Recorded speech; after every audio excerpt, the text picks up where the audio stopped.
chief guests, foreign delegates, accompanied by principal and vice principal at the entrance of Assembly Hall. May we all rise and welcome them amidst us.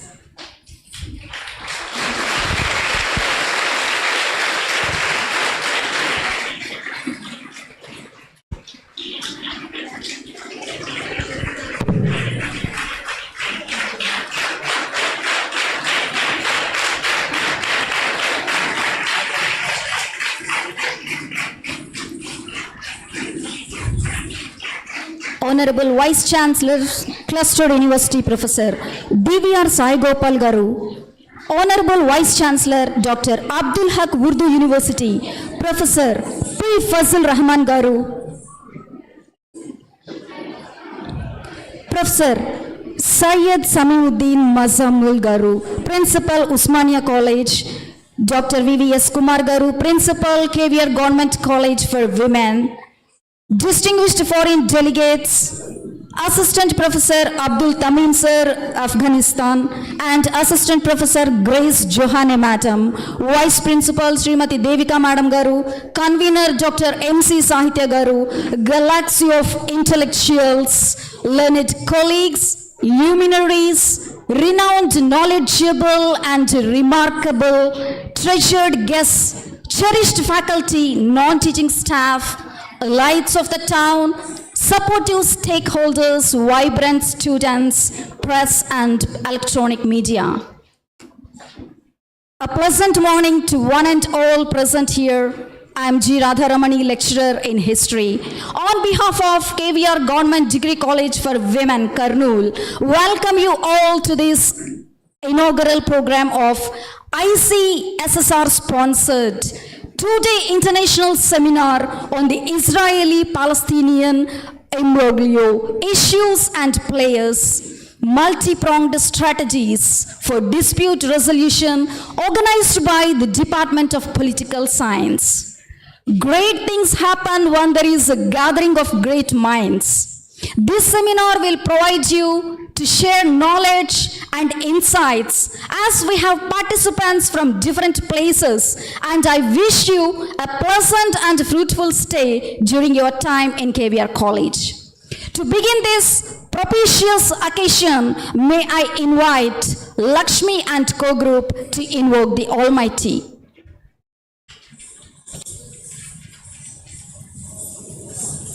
The dancers in their classical outfits are ready to welcome you all.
गणनायकाय गणदैवताय गणाध्यक्षाय धीमहि गुणशरीराय गुणमण्डिताय गुणेशानाय धीमहि गुणातीताय गुणाधीशाय गुणप्रविष्टाय धीमहि एकदन्ताय वक्रतुण्डाय गौरीतनयाय धीमहि गजेशानाय भालचन्द्राय श्रीगणेशाय धीमहि एकदन्ताय वक्रतुण्डाय गौरीतनयाय धीमहि गजेशानाय भालचन्द्राय श्रीगणेशाय धीमहि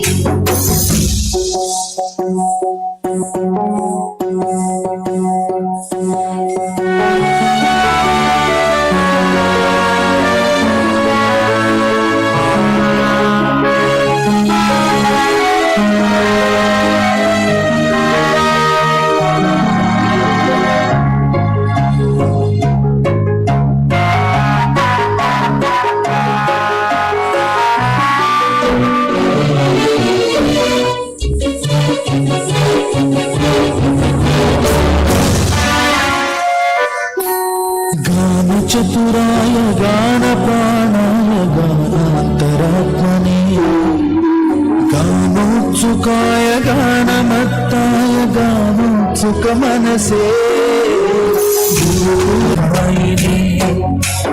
गुरुविक्रमाय गुह्यप्रवराय गुरवे गुणगुरवे गुरुदैत्यकलक्षेत्रे गुरुधर्मसदाराध्याय गुरुपुत्रपरित्रात्रे गुरुपाखण्डखण्डकाय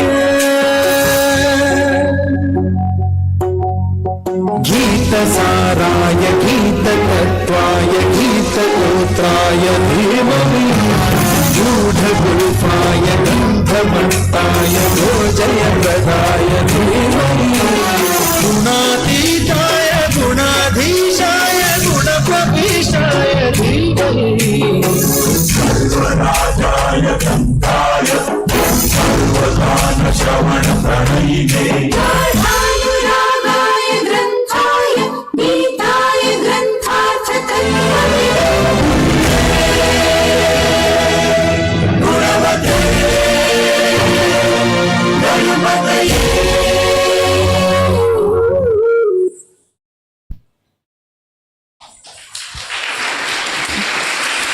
An astonishing welcome greetings by our students who performed a classical dance with elaborate costumes and choreography. The dance has brought an energetic ambience to our opening ceremony this morning. Let us commence our program by inviting our highly esteemed guests.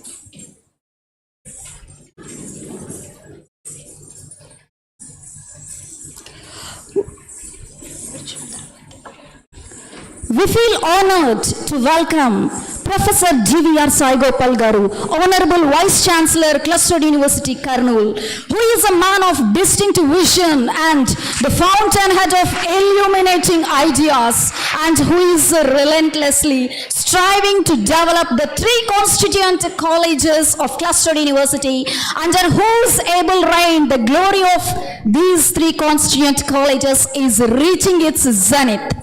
May I request him to come on the dais and grace the occasion by occupying his respective seat. I request Parvati Madam Garu, lecturer in Telugu, to present the bouquet to sir.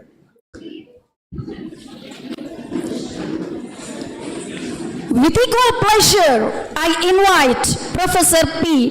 Fazil Rahman Garu, Honorable Vice Chancellor, Dr. Abdul Haq Urdu University, Kurnool, who is a multifaceted academician, alumni of Hyderabad Central University, to come on the stage and occupy the seat.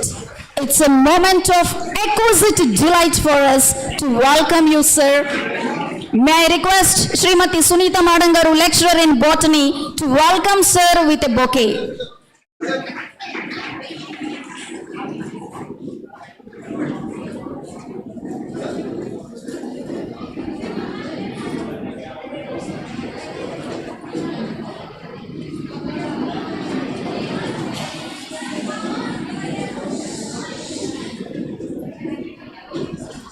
I would like to call upon the stage Professor Syed Samiuddin Nizamil Garu, Principal, Usmania College, Autonomous, Kurnool, who occupies a place of paramount importance due to his splendid services to education by working in various capacities. Thank you, sir, for your gracious presence to join us today to enhance the joy. Sir is requested to accept the bouquet from Dr. M. Nasiruddin, sir, lecturer in economics.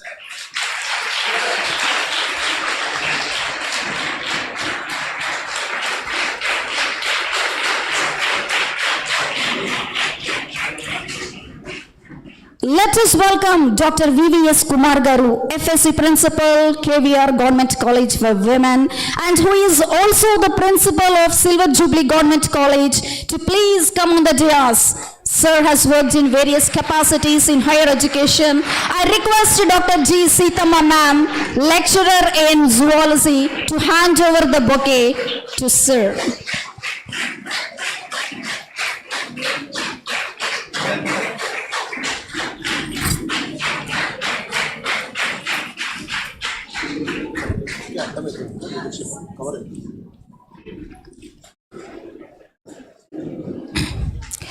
Let me please call upon Sri Abdul Tamim Sir, Assistant Professor, Al-Beruni University, Afghanistan, who is our keynote speaker and eminent scholar, academician, to come on the dais to take part in this event.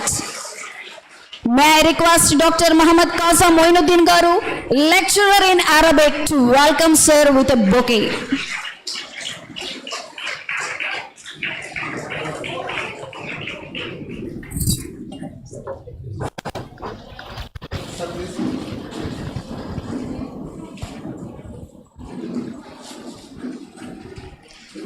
For this solemn and ceremonial event today, we have with us another foreign delegate, Miss Grace Johanne Ma'am, Assistant Professor from Lesotho, Africa, to come on the stage and grace the occasion. May I please request Srimati P. Sangeeta Madam, lecturer in biotechnology, to welcome Ma'am with a bouquet.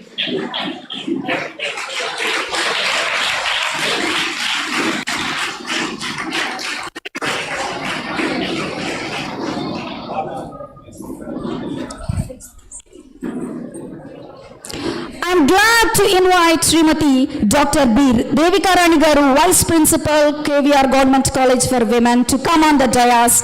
And I request Srimati Y. Sunita Ma'am, lecturer in English, to offer bouquet to Ma'am.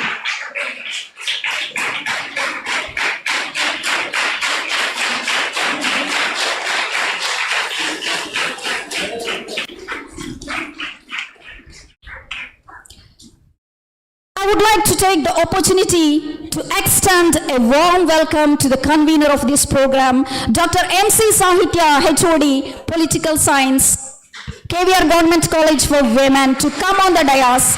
And I request S. Shailaja Ma'am, lecturer in Botany, to offer the bouquet to Sahitya Ma'am.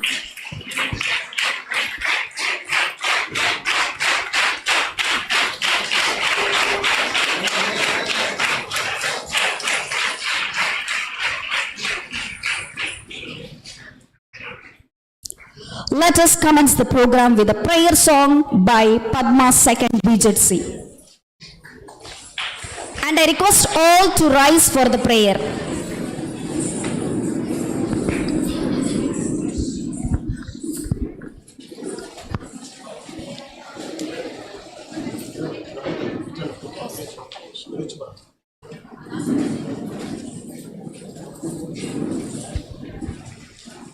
Vande Mataram Vande Mataram सुजलां सुफलां मलयज शीतलां सस्यश्यामलां मातरं वन्दे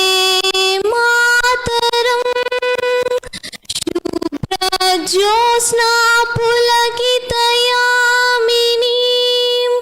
पुल्लकुसुमितां द्रुमदलशोभिनीं सुहासिनीं द्रुमधुरभाषिणीं शुकदां वरदां मातरं वन्दे मातरं वन्दे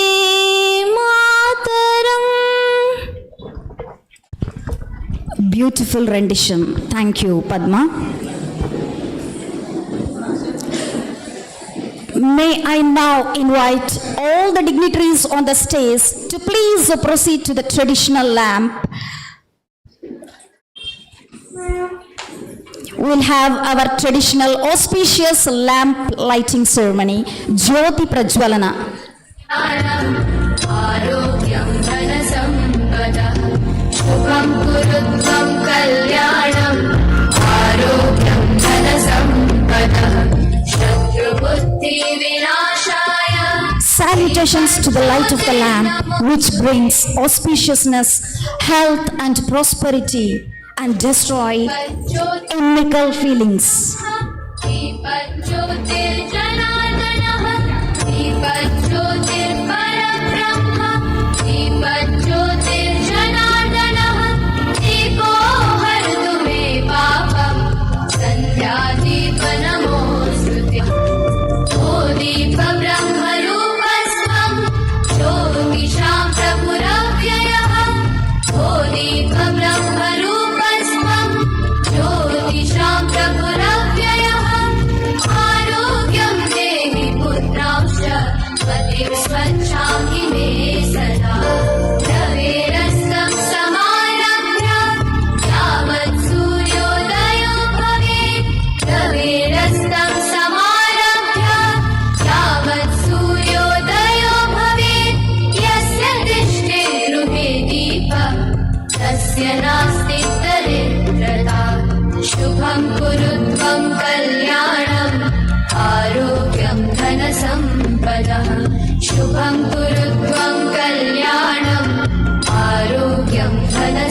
చేయట్లేదు.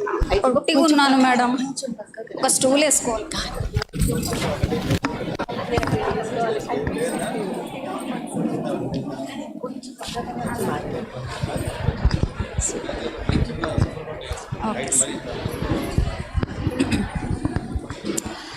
Let us proceed to the next part of the program.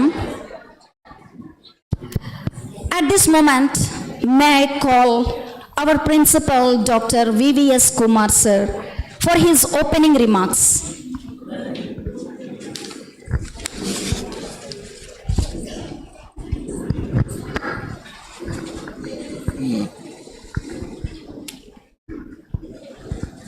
Professor DVR Sai Gopal Garu, Honorable Vice Chancellor, Cluster University Kurnool, Professor P. Fazul Rahman Garu, Honorable Vice Chancellor, Dr. Abdul Haq, Urdu University Kurnool,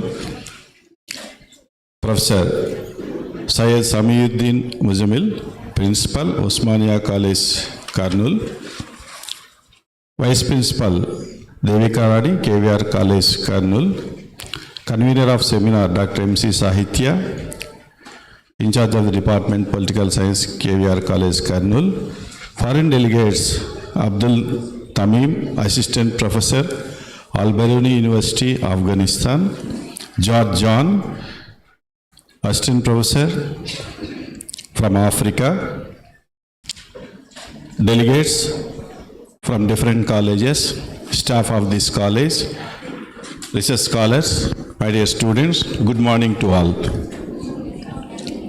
So it's my pleasure to invite all the delegates, students, research scholars, paper presenters to this international seminar which is organized by the Department of Political Science in KVR Government College, Kurnool.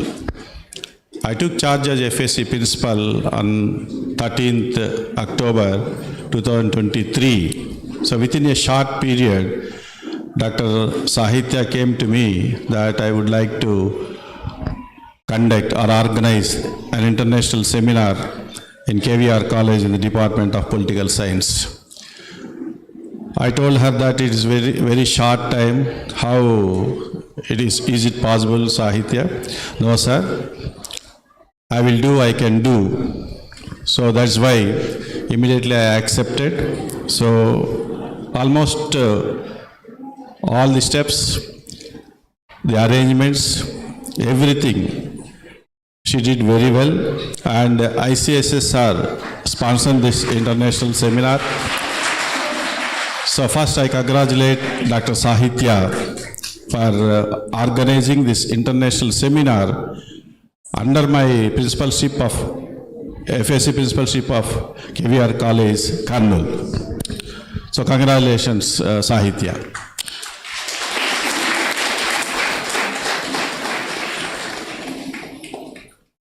And today's topic is, it goes back to 1947, the issue, the problem of Israel and Palestine problem goes back to 1947, and from 1947 onwards up to now, up to 2024, there are many changes in the political scenario of Israel and Palestine.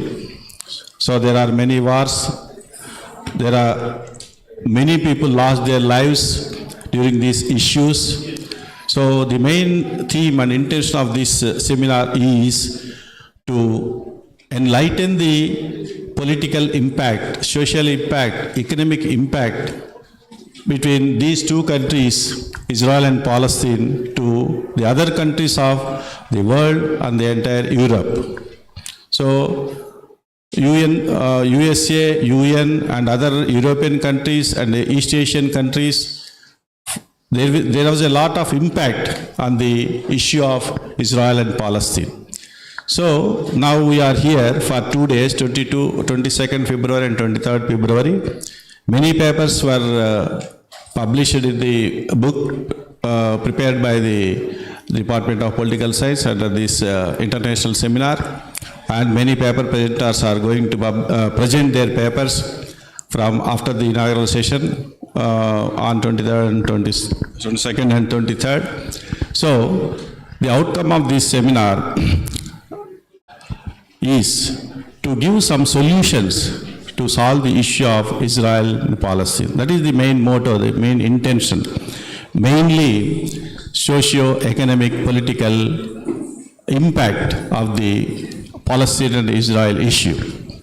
So once again, I congratulate the Department of Political Science Sahitya, and also I thank all the faculty members, teaching and non-teaching, for their support, and student support also for organizing this seminar. Thank you very much.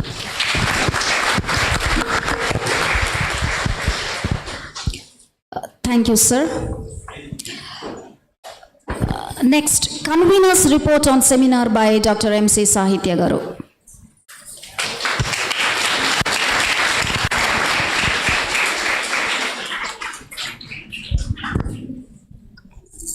A very hearty welcome to the two-day international seminar to all the guests on the dais and off the dais. Particularly, I would like to welcome our Cluster University VC, Professor D.V.R. Sai Gopal sir, and also Abdul Rahman sir, the Vice Chancellor of Dr. Abdul Haq Urdu University, Kurnool. And I would like to welcome Usmania University Principal Samiyuddin Muzammil sir of Usmania College, Kurnool. And I would like to welcome the foreign delegates, Abdul Tamim sir from Afghanistan. And I would like to welcome Grace Johan from Lesotho country of African. So it is a wonderful moment for me as the old student of this college to conduct a two-day international seminar in my college. It is a proud occasion for me as an alumni of this college. The idea began in the month of December. I thought the October 7th incident has got an impact on the whole world. October 7th, one country invaded another country. So, the reason behind it, as the citizens of the world, we must understand the ongoing things that are happening in the international scenario. A country is attacking its own neighboring country. That is the thing here we have to discuss in our seminar. The title of my paper is Israeli-Palestinian Imbroglio-Issues and Players, a multi-pronged strategy for dispute resolution. Here the two players are the Israel and Palestine. The two countries are at war loggerheads. The reason being is we have to discuss in the issues. The issues are multiculturalism, multi-religionism and multi-races. The differences between the two races and the differences between the two ethnic tribes are being the main cause for this particular imbroglio. It is a decade-old problem. Over generations of the countries are reeling under this war. So the world community, as the citizens of world, we must understand the problem and we must give the solutions to the problem. That's why I have applied for a proposal to Indian Council of Social Science Research, New Delhi. I am very happy to the Mahesh Madhukar sir, Deputy Director of ICSC sir, for giving me sponsorship for this program. And the issues here which we have to discuss is, what are the reasons for imbroglio? The decade-old problem ought to be discussed in my seminar. The issues as well as the players. The main players being United Kingdom, which is the imperialistic British which started the war. It has left the countries divided, war-torn, and now they are fighting. You may be understanding why it is not our problem, why we are discussing now. The same situation is everywhere in the world. So we can see that Russia is attacking some other country because of multi-ethnicity and multi-races. So the same thing is being repeated now. If Russia enters into the war, it will become a third world war. Then the whole world will smash within a few days. If China as well as Russia enters into the war, then we don't have the time to think about this issue and discuss about this issue. It is a highly emotional issue. As a world citizens, we have to make contribution. What are the reasons for behind it in a very scientific manner? So I have put the word strategy. It is a strategy, it is a plan. As a citizens, as a social scientist, you have to think about the strategies to solve this problem and give a solution in form of your presentations. So the other players being United States of America, it is interfering in Arab countries and West Asian countries. What are the reasons behind it? And other players are the non-state actors like Hamas. It is the truly representative of Palestinian issue. And other Arab League countries like Iran, Iraq, Sudan, Lebanon, all these countries, what are the role in solving this problem? So these are the issues and the players which we have to discuss in our seminar, and I request all the paper presenters to maintain restraint and think the problem in a very scientific manner so that we will get the solutions to this problem. So that is the main intention, and I thank the college management, especially our principal V.V.S. Kumar sir, for allowing me to continue this program and make it a very good success. I thank all the foreign delegates who have come to the college, and we are expecting a very good presentation from the foreign delegates as well as because they are the experts on this particular field. Madam is going to deal about the ecological aspects of the war. And Tamim sir is also going to discuss about the sociological aspects of the war because he is geographically nearer to the West Asian countries. I thought it prudent that they can better discuss this problem. So this is a very hectic schedule which I could able to do with your support and the support of the staff of this college and the cluster university's permission and the rightly permission given by the authorities made me successfully conduct this program. And I wish you a better academic carnival in the further sessions. Thank you one and all. Thank you, Sahitya ma'am. Let us move on to the next segment, that is a speech segment from the academia. Prior to that, let me invite Srimati Vedavati madam, lecturer in zoology, to please come on the stage and introduce our Honorable Vice Chancellor, Sai Gopal sir.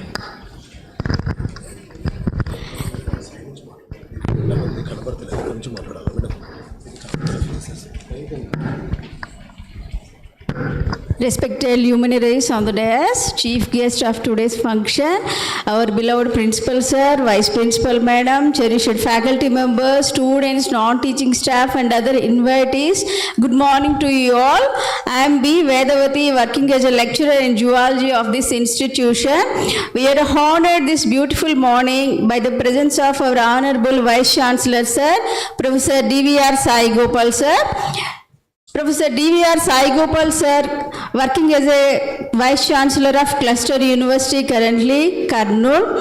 He was a senior professor in the Department of Virology, Sri Venkateswara University in Tirupati from 1989 to 2002. He did MSc Botany with Virology specialization in 1983 and awarded with PhD in 1987.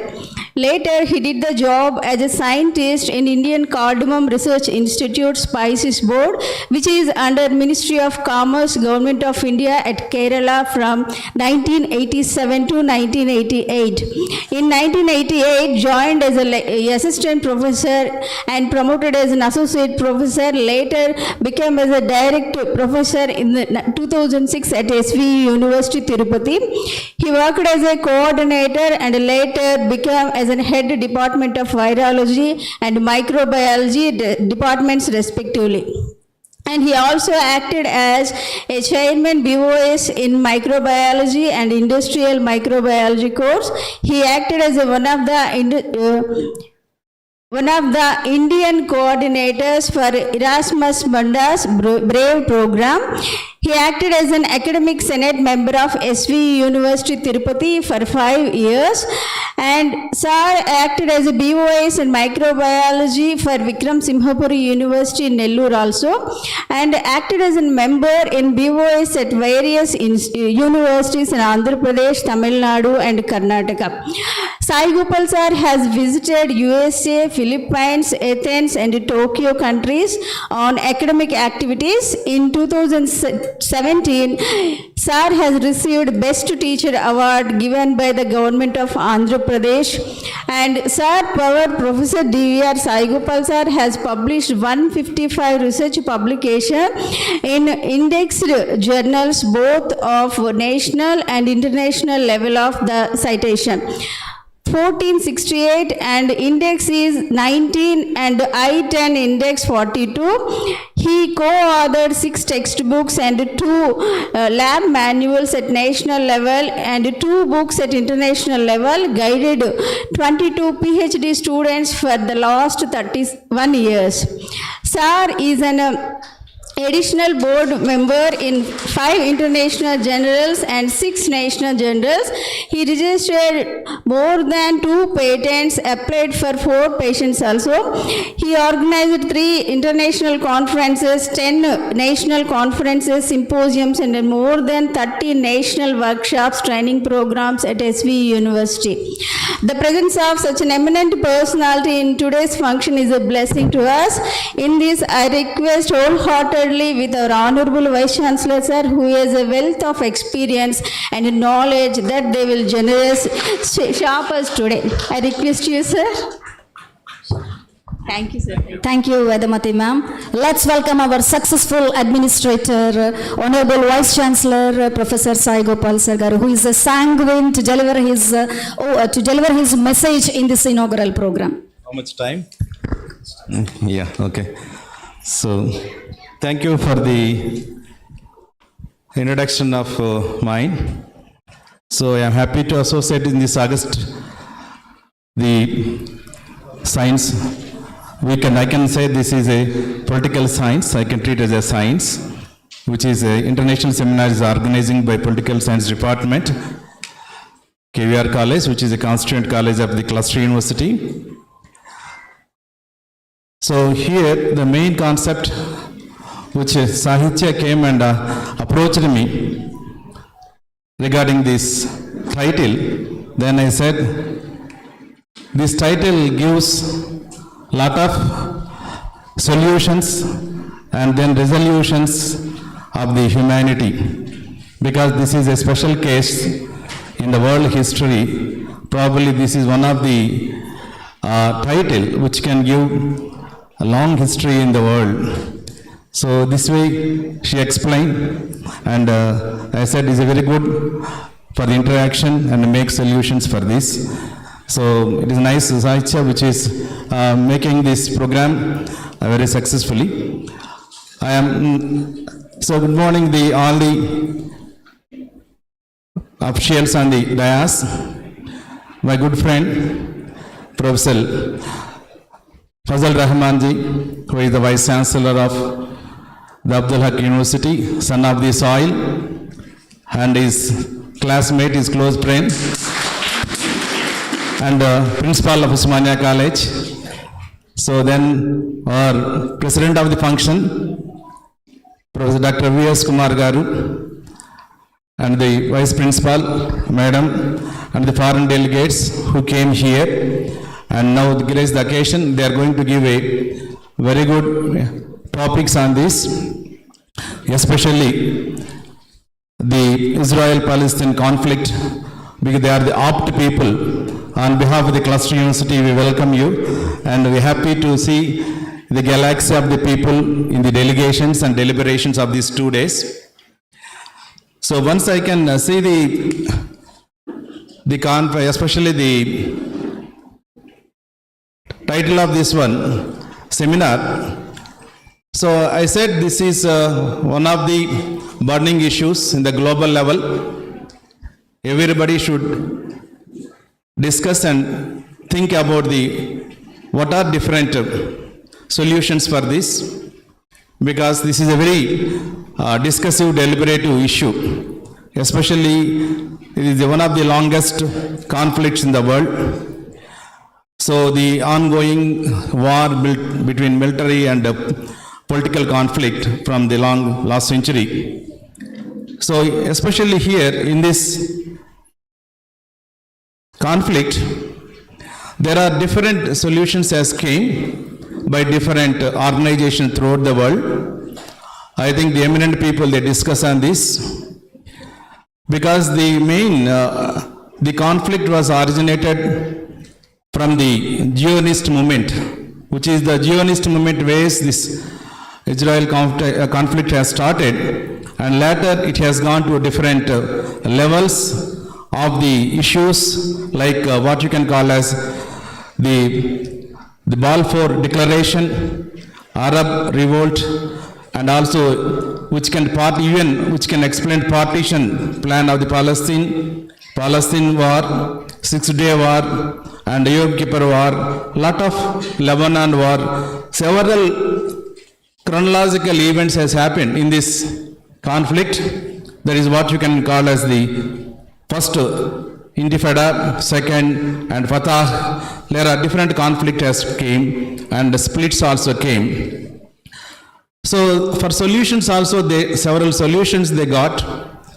Especially the Suez crisis is one of the solution when the 56, and also there are different accords also, 1997, Oslo Accord, and the PLO has tried. Arafat was planned very well when the time, but Rabin official which is made this.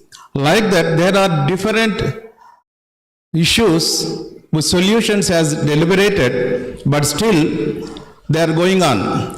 In 2001, there was the Taba summit, which has thoroughly discussed about this Israel-Palestine conflict.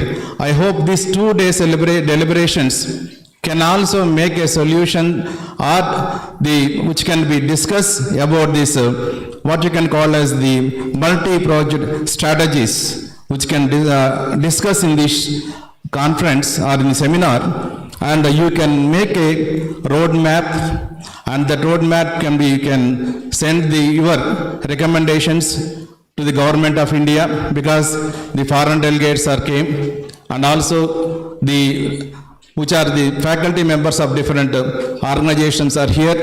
You can make a roadmap, and like a Taba summit, you can also make the issues and discuss and send a representation that this conference, 2 days conference, deliberations can be recommended to the government of India, especially foreign ministry. Then they can take some of the representation that this cluster university and also our college, which are going to in the pipeline of this ongoing conflict on this.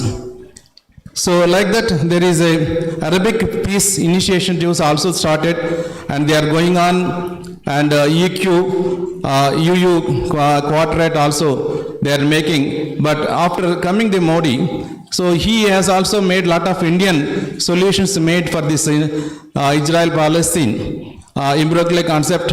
So what the Modi has said, so we can go for the Vedantic way. He has given some solutions, but the solution may be can acceptable or internationally, globally. But what he says, the present Prime Minister Modi on this conflict, Indian solutions.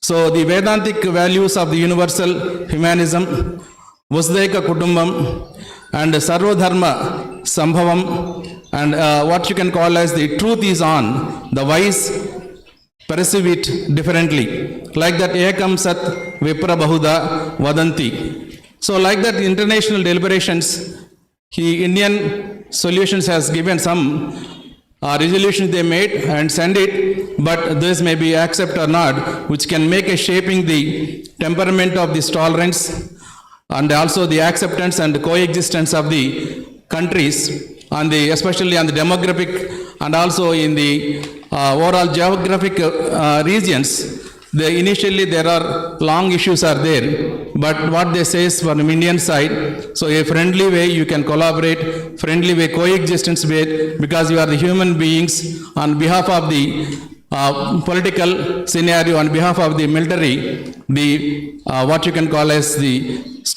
children, and then what you can innocent people should not be massacred, because that's way the worldwide people says that this have to make a solution for this, and all together they come on single umbrella, and then this type of conferences, which deliberations, which can give these different solutions, and these 2 days deliberations can give a best solution, and those recommendations can be sent to the government of India. Then at least some recognition is there on behalf of the foreign delegates and the Indian delegates, which can make a resolution on this.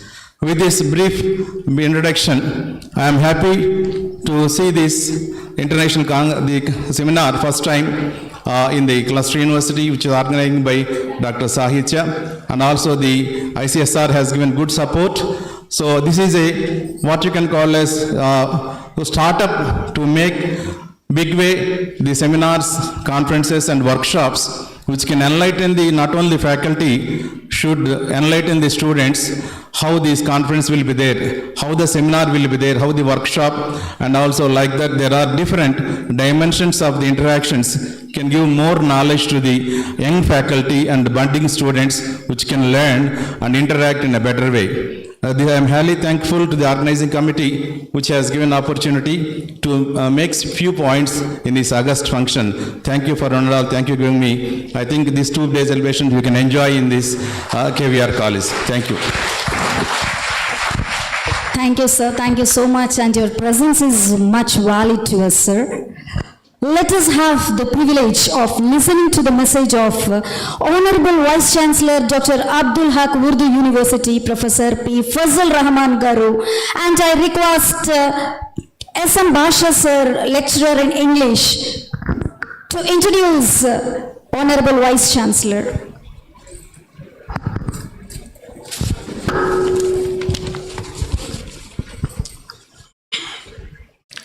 Dignitaries on the dais and special invitees, a pleasant morning to all of you. Just a while ago, our convener, Madam Dr. Sahitya, called me. Sir, it's your duty to introduce today's special guest, Professor P.F. Rahman, to the august audience of this 2-day international seminar.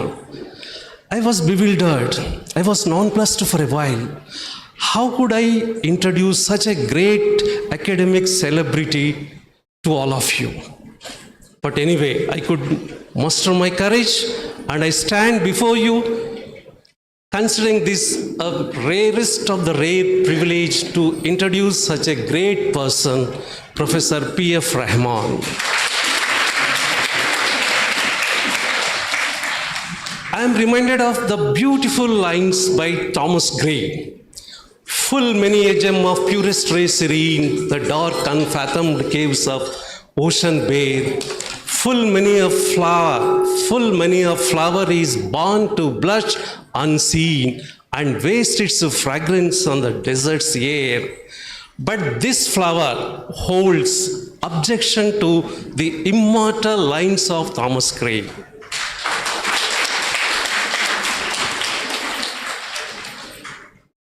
పువ్వు పుట్టగానే పరిమళించును. This is a very known popular adage in Telugu. పువ్వు పుట్టగానే పరిమళించును. And this flower, Professor P.F. Rahman, first in BSc Botany, Zoology, Chemistry from SV University. First class in MSc AG Nematology from Aligarh Muslim University. He is not a stranger. He is the son of the soil. Son of the soil, this theory is known to most of you. He hails from Kurnool, a native of Kurnool, who has come all the way from Manu, the beloved Manu, Maulana Azad National Urdu University, to achieve and to remain forever as the source of inspiration for the young minds like you, becoming the Vice Chancellor of Urdu University. Once again, I take you back. In Dr. Faustus, was this the face that launched 1,000 ships and burned topless towers of Ilium? Oh, sweet Helen, make me immortal with a kiss. As a student of literature, I am licensed to use these words. And now Professor P.F. Rahman has come all the way from Manu, Hyderabad to Dr. Abdul Haq Urdu University, Kurnool, to serve the cause of education, to serve the people of Kurnool. So thank you very much, sir.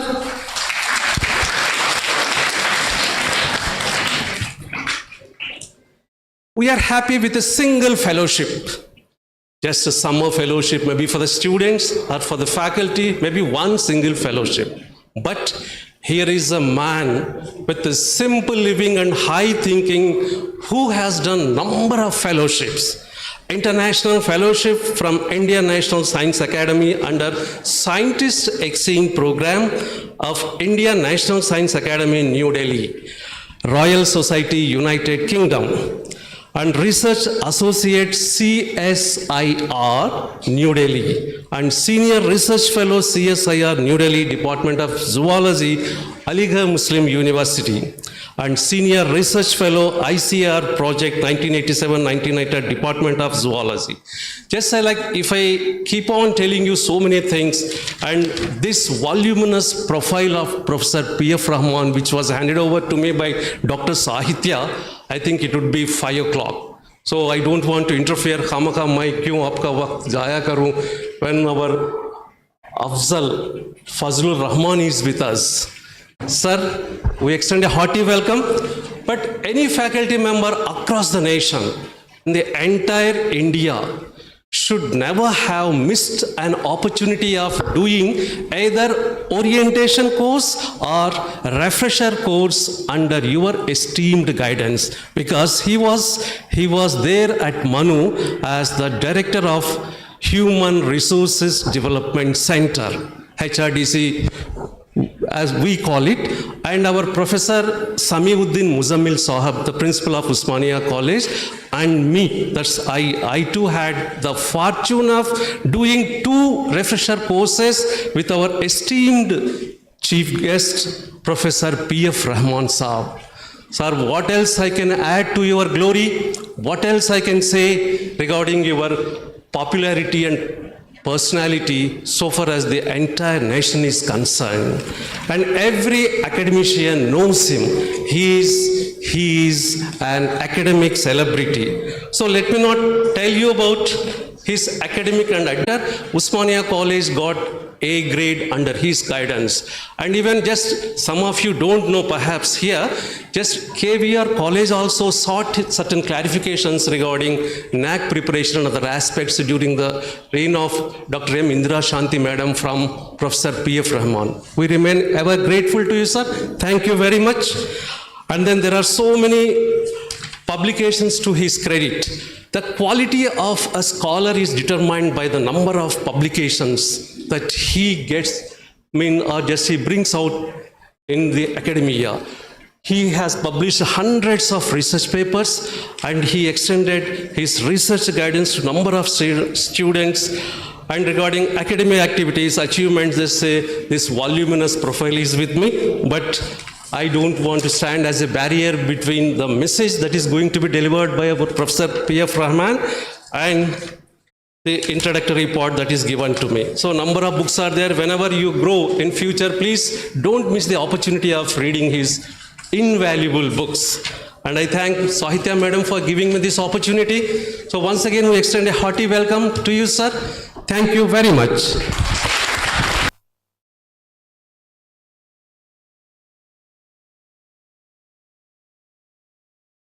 We look forward for your message, sir.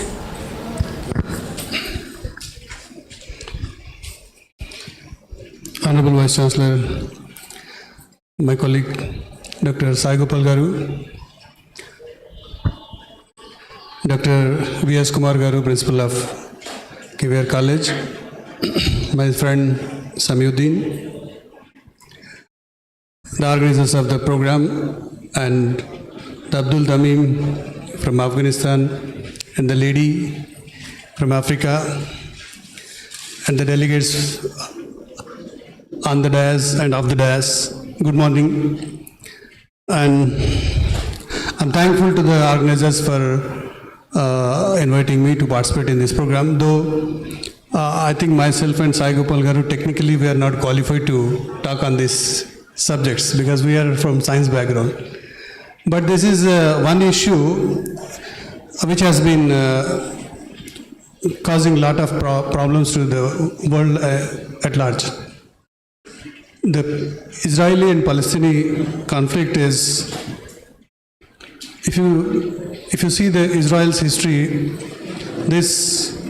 their displacement from their own land long back in 2000 years ago by Romans, and then their mobility to European countries and all over the world, and then gathering back to with the promise of colonial rulers. They came back to Palestine and displacing the natives of the Palestine in 1948.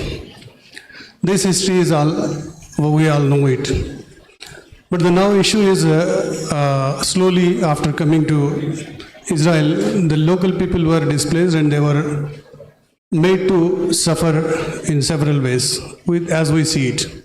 But both may be having their own points. Now, who is what is actually the topic of the conference to deliberate on for 2 days. But we can see Britishers created two big issues in 1947-48 when they were withdrawing from their earlier colonial powers,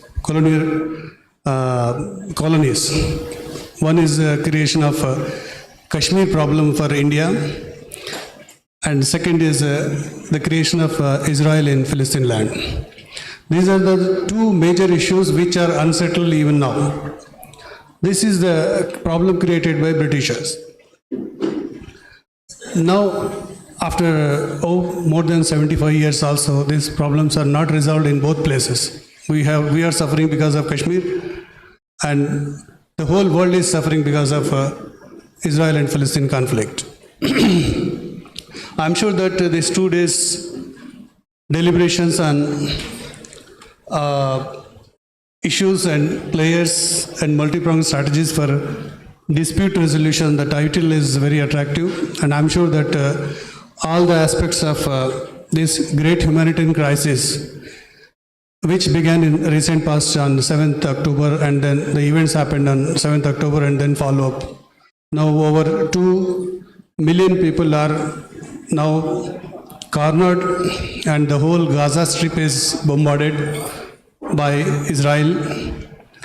So a lot of human crisis issues are there, and these people are nowhere to go. And there were several United Nations resolutions to stop this war and to get ceasefire immediately, but because of US veto, this was not possible. So I'm sure that the 2 days deliberations in these 2 day seminar will come up with some recommendations which may have the value to solve this issue. And one more thing I would like to say that this college, which is organizing an international seminar, a college organizing international seminar is a very applaudable thing, for which I congratulate the organizers and also the CSIR for sponsoring this program. Very good luck for the organizers, and enjoy the hospitality of the KVR College to the participants. Good luck. Thank you. Thank you, sir. Thank you so much for sharing your thoughts today. Next.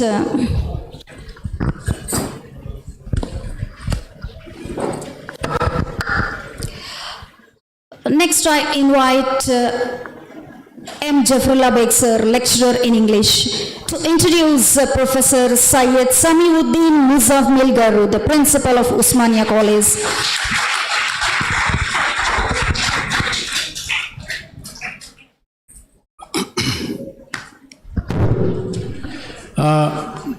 Dignitaries on stage and off the stage, delegates and my dear students, very good morning, a very pleasant morning to one and all.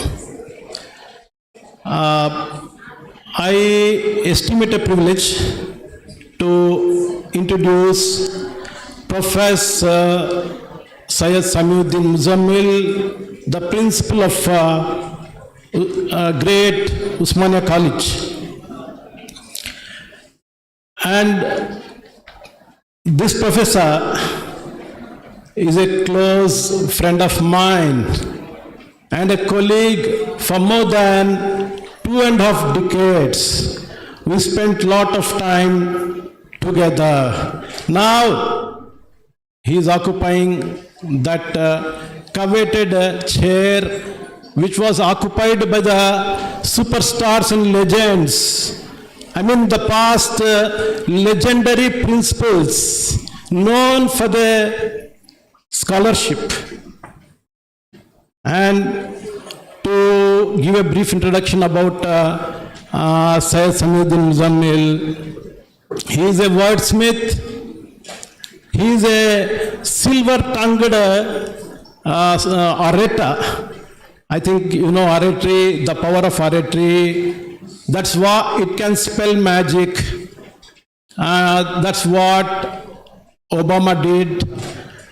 And you see, he is the embodiment, the epitome, the incarnation, the personification of grace and perfection.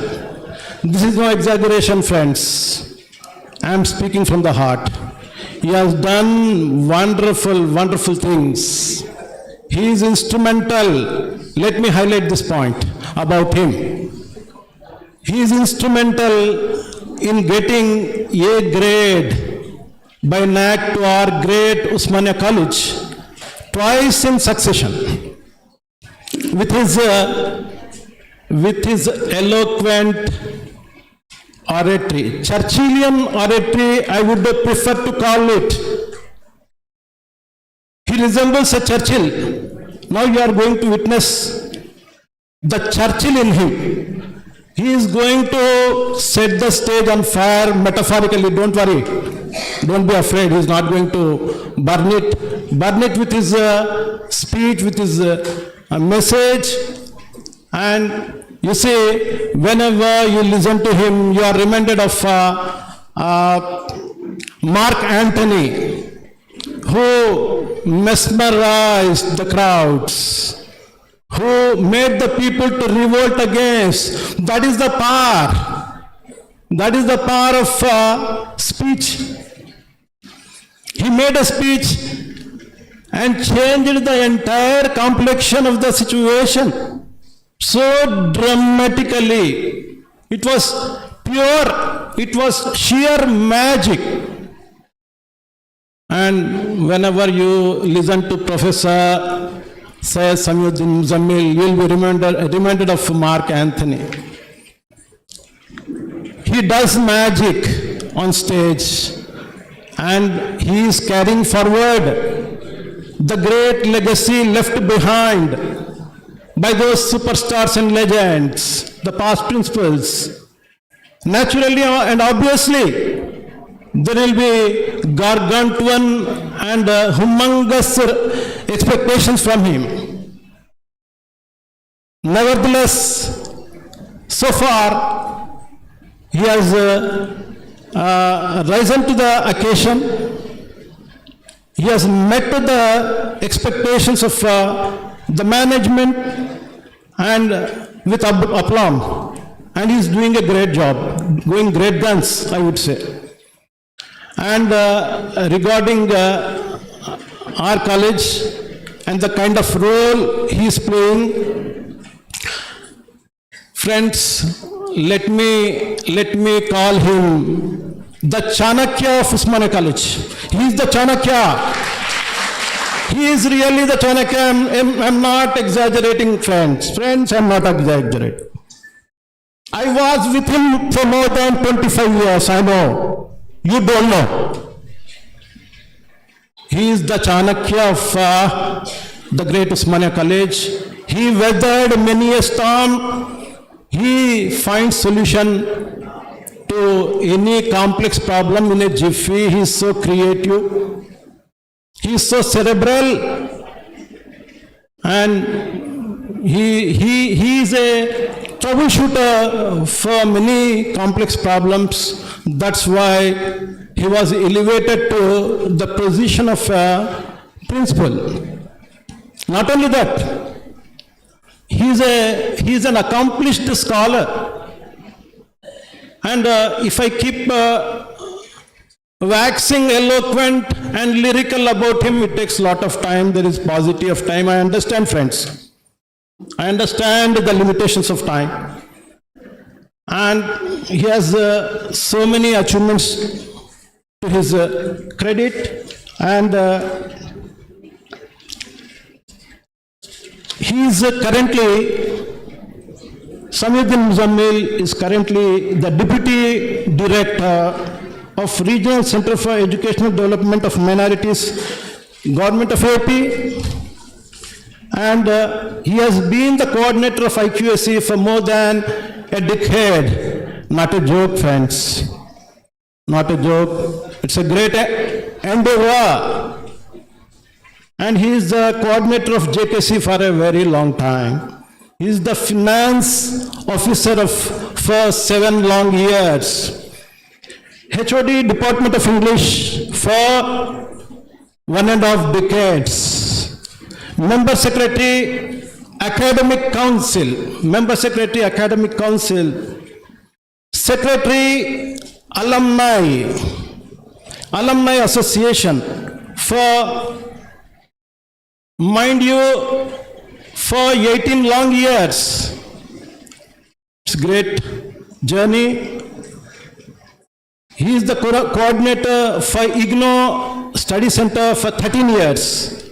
Coordinator of career guidance and placement for a decade. He published umpteen articles in various journals with ISBN numbers. He has so many awards to his credit. He, in his illustrious and glittering career, he has published so many articles. He has translated one Urdu poem, Main Aurat Hoon, so beautifully in English. You will be amazed. You will simply be amazed if you go through that. The kind of translation he made that requires profound scholarship, let me tell you. And then he also published the role of stylistics in revamping literature in contemporary vibes. He also published a paper with regards to role of teachers in higher education, and a paper on critical perspectives on Dalit writings of Professor Enoch, and he also published lots and lots of papers. And last but not the least, I missed it. Let me tell you, let me announce, please pay attention, please. I am going to reveal something great. He is the Shashi Tharoor of Usmania College of this area. In fact, I know who is Shashi Tharoor. That language wizard. Whenever you go through his text, whenever you listen to him, Shashi Tharoor comes to mind. He is the language expert. So also our Sami Actually, let me tell you very frankly, candidly, he doesn't need any introduction. He is hugely popular in many academic circles. This being a different platform, new platform, I thought it fit to introduce him, that too in a condensed manner, in a brief manner. If I keep talking about his virtues, Basha sir said it will be 5, but it will be 6, I would say. The whole day will be devoted to him. So that is a kind of personality who is there in our midst. So that is, and he has seen lot of, I told you, he solved lot of problems. He has the uncanny knack to wriggle out of any kind of situation. That is all about Professor Sami, for you all. Thank you. I thank the authorities, I thank the principal, I thank all the people, the galaxy of stars that are there on the stage for giving me this juicy opportunity to ventilate my views about the special guest, Professor Syed Samiuddin Muzammil. Thank you one and all.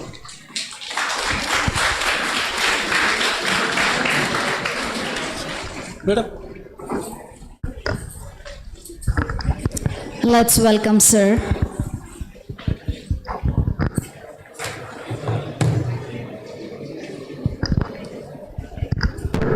नहमदु व नसल्ली अला रसूल करीम फौज़ बिल्लाहि मिनश शैतानिर रजीम बिस्मिल्लाहिर रहमानिर रहीम. Even before I begin to say something, I would like to profusely thank my colleague for so many years, Mirza Zafrullah Beg, for his more than generous introduction. I am flattered. It would be an understatement. There is every risk of me becoming a narcissist, falling in love with myself, listening to so many praises about myself. When the authorities asked me for my biodata, I was in a fix. I told them I have no biodata. My biodata is very simple. I reside in 9/210, Peta. I am Syed Salahuddin's beta. रात को जल्दी नहीं सोता, सुबह में जल्दी नहीं उठता. That is how I am, that is what I am. And all this Chanakya, Churchill, Tharoor has really placed me in a different zone altogether. Beg Sahib, you have made my task very difficult today. Great expectations from the people. I feel like Javed Miandad standing there facing the last ball to hit a 6. Hope I will wriggle out of this situation. Well, having said this, dignitaries on the days, the Vice Chancellor of the Cluster University, Dr. D.V.R. Sai Gopal Garu, a great administrator. I had a couple of occasions of interacting with him, and he has proved to be a sound academician. My dear friend and classmate,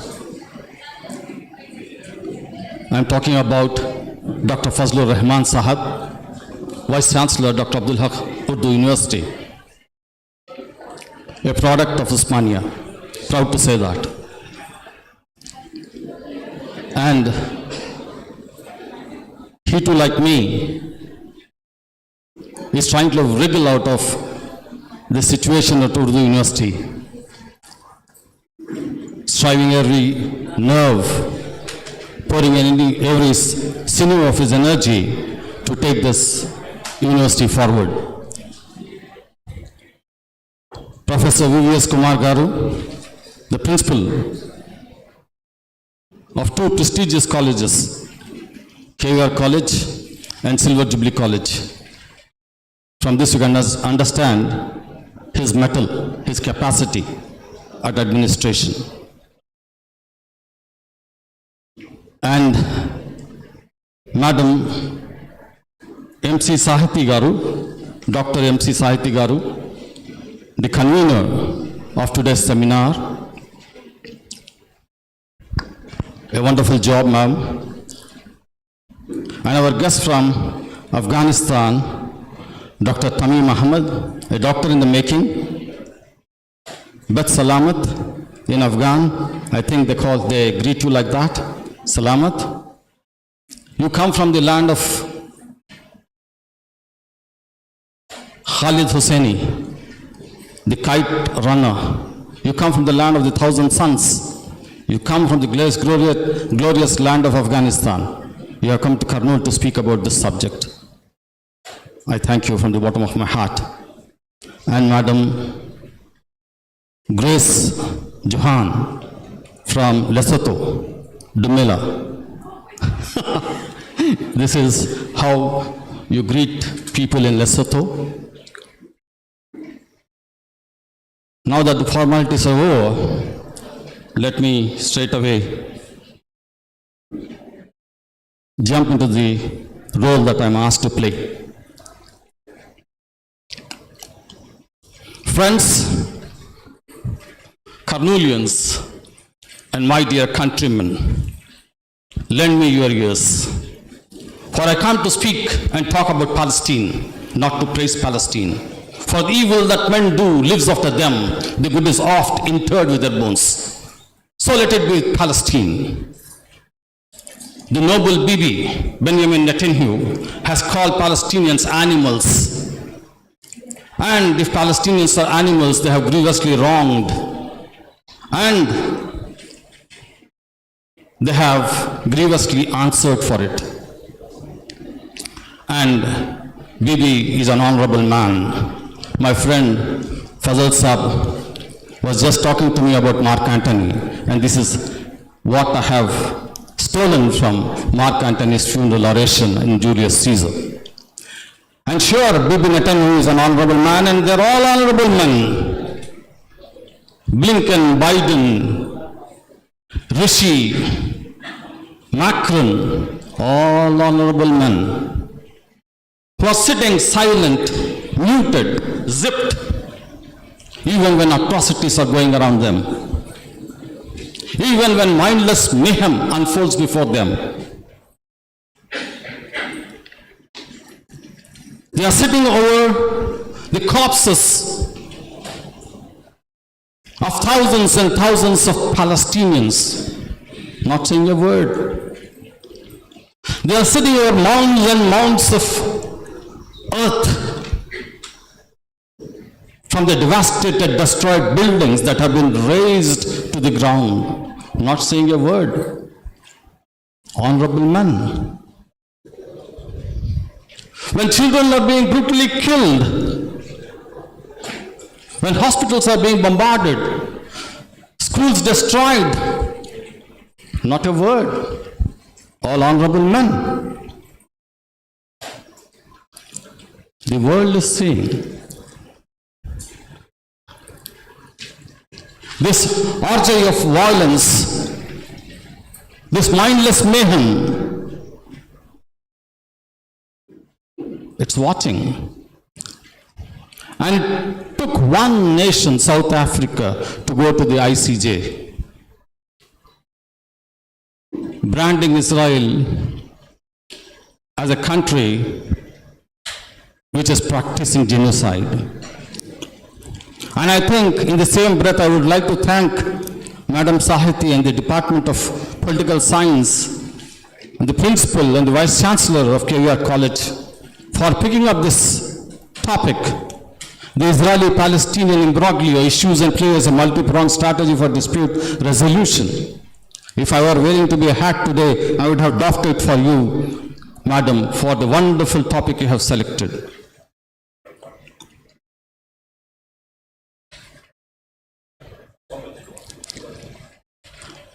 Well, when I talk about the devastation in Palestine, I am reminded of one great person, Noam Chomsky. Those who do not know Noam Chomsky, for them let me say that he is the greatest living intellectual on earth today. The father of linguistics is called, who is known for his discourses, discussions, debates on political activism and social criticism. An author of more than 150 books. How many? 150 books on various topics: war, politics, linguistics, and whatnot. So, as I said, the greatest intellectual living on earth today, Professor Emeritus, MIT. This great man has written about Palestine. In his book on Palestine, in conversation with Ilian Pape, he has told so much about the sufferings of the Palestinians, and I will be quoting from him extensively. The first thing that comes to my mind is Noam Chomsky talking about Palestinians. He says about the Palestinians, "You take my water, burn my olive trees. You destroy my home, you take my job, you steal my land, you imprison my father, you kill my mother, you bombard my country, you starve us all, you humiliate us, and I am to blame."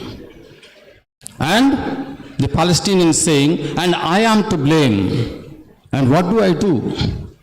I blast a rocket. So, every action has a reaction. You steal my land, you make me homeless, you destroy my home, you kill my mother, you imprison my father, you take my job. What do? You have been doing this for years.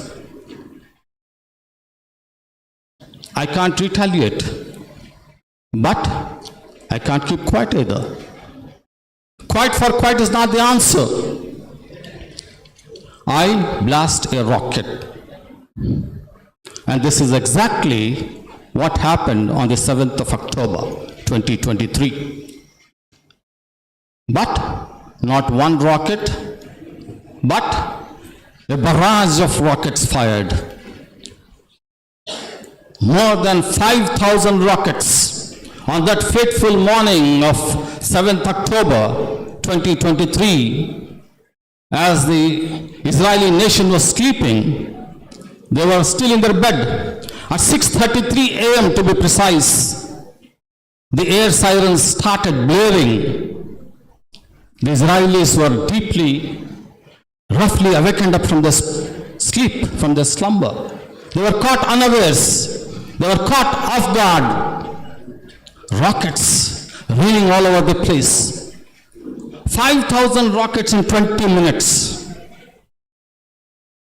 And then, imagine the unimaginable.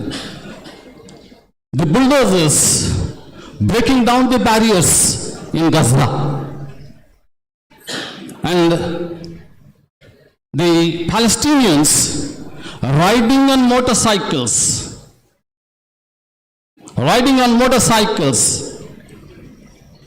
flying over hand-motored gliders, in speedboats, from land, sea, air, they enter into Israeli territory. And they unleash terror. They go on a killing spree, firing bullets indiscriminately over these Jews. 1,200 Jews killed, hundreds taken hostage. a tank captured, and you see pictures of Palestinians celebrating their victory, dancing around this tank. No IDF, the Israeli Defense Forces, the most powerful army on earth. No sign of IDF, no sign of the police, no sign of Mossad. Mossad, mind you, is the most powerful and effective intelligence agency of the Israelis. Nothing escapes their notice. Nothing, absolutely nothing. Nothing comes out of nothing. Nothing escapes their notice. Palestinians in this largest concentration camp at Gaza are watched and monitored very closely. Every inch of ground is covered by cameras. Surveillance is the order of the day. Cameras, ground motion sensors, barriers and barricades, frisking. No Palestinian is allowed to go into Israel without being physically frisked, without being scanned. But how did this happen?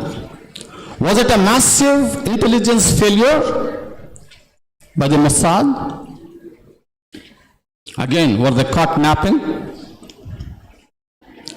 Intelligence, spies, there are master spies in Israel. They are masters of espionage. But still, they had inputs from Egypt. The Egyptians, their intelligence, they had already warned Israel that something big is going to happen. But still, no response from Israel. Perhaps they could not imagine an attack of such a big scale, which happened exactly 50 years after Yom Kippur. And this is what the Palestinians did. This is what the Gazans did in Israel. I blast one rocket, now this is the havoc that they created. And why did this happen? Well, we have to come to that. Muhammad Deif,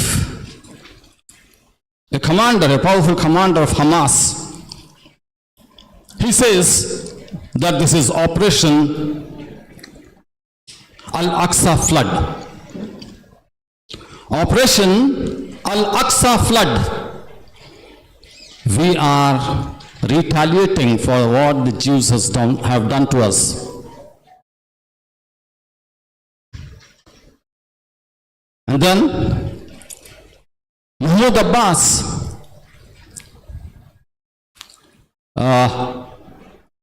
Ismail Haniyeh, the chief spokesman of Hamas, he says,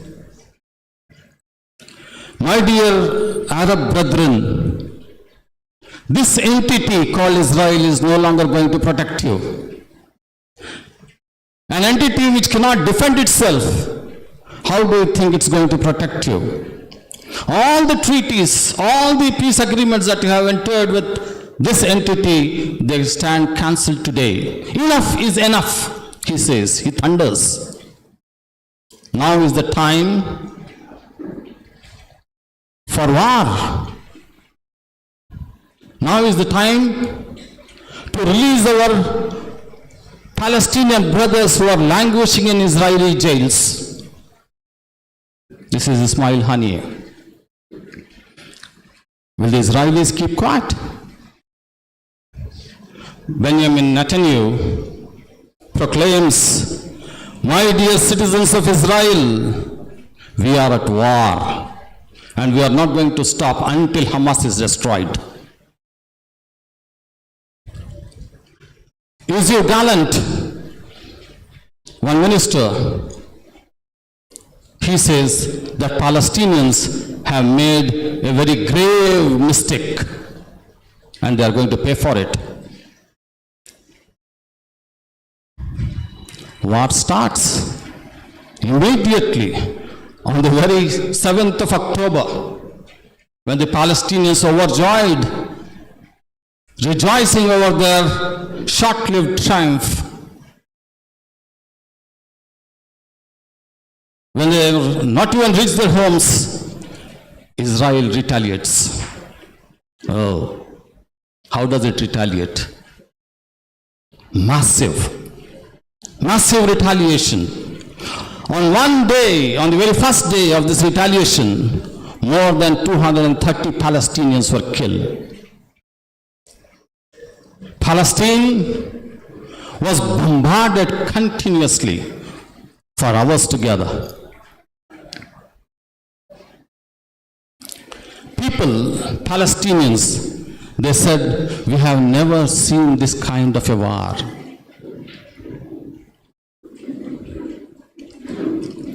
Chest thumping, war cries rent the air. This is Israeli retaliation, and it is going on till today. How many days?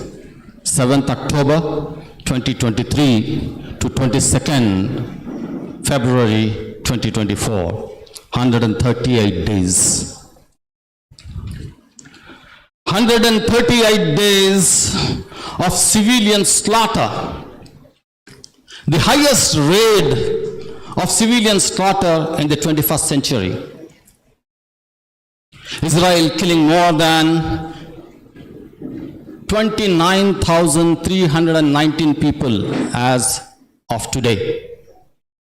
29,319 people. And more than 1/3 of them are children.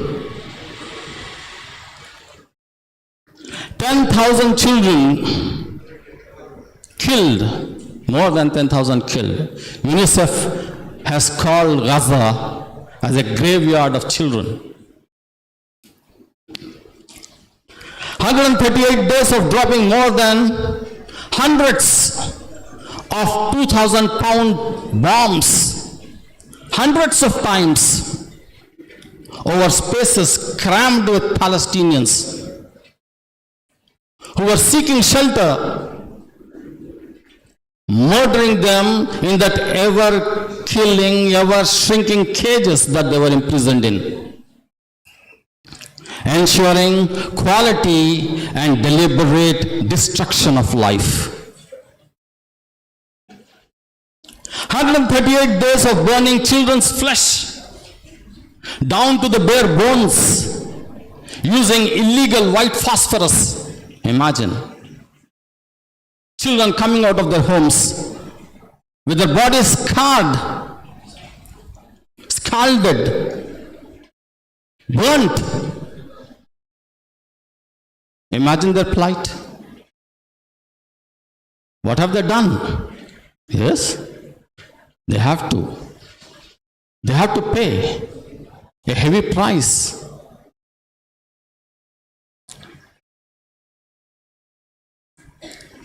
44 lakh homes destroyed to rubble, and Israel has so far displaced more than 2 million people, making everybody stand up and count and call it the second Nakba. Nakba in Arabic and Hebrew translates to catastrophe. The first Nakba happened in 1948, as Fazlur Rahman Sahab said. And the second Nakba is what happened on the 7th of October and is continuing to this day. Displacement of more than 2 million people. Imagine. More than 90% of the population. 138 days of bombing 320 schools so that children do not have access to education.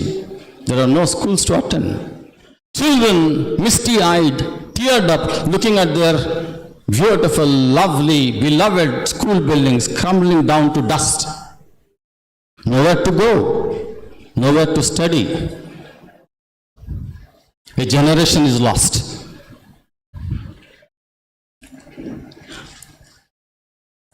If this is the condition of schools, there is horrendous bombing of hospitals,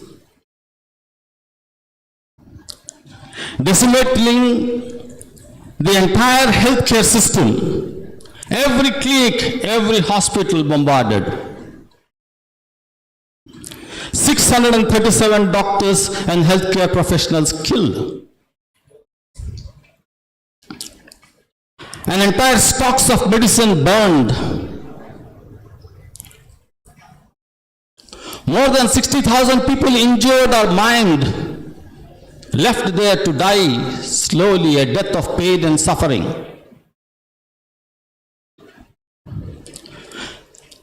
The Israelis did not stop at massacring them in their homes. They massacred them even in their hospital beds.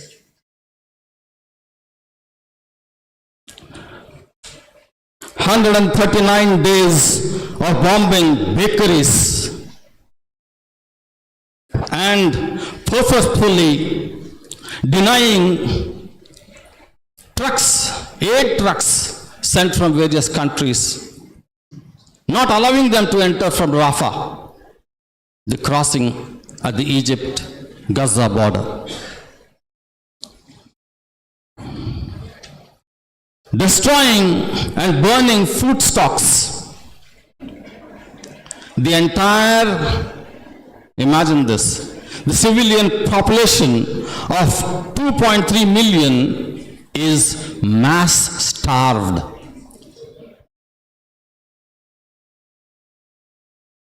Basha sir and Beg sir, water everywhere, not a drop to drink.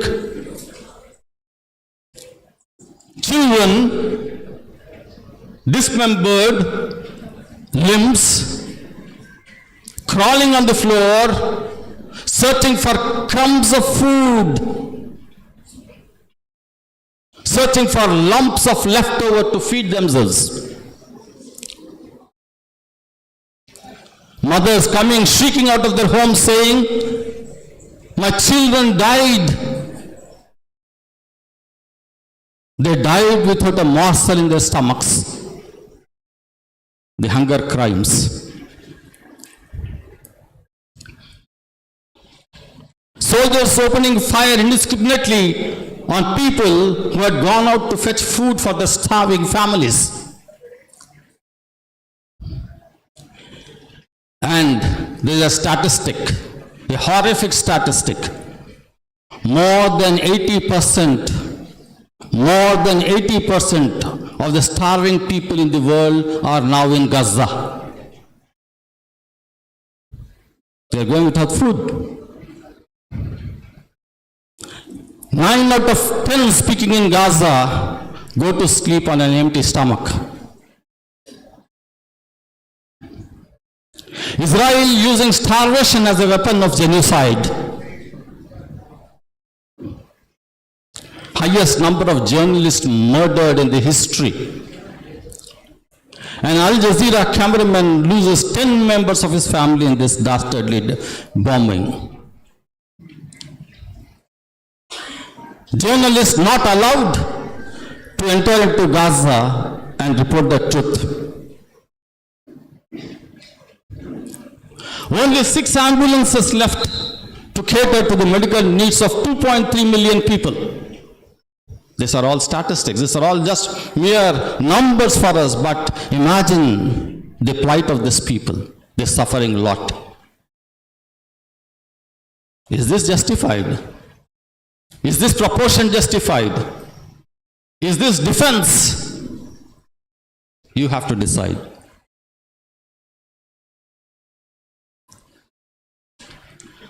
"138 days of bombing of mosques and churches. The entire culture of the Palestinians erased. Libraries burnt. Archives lost.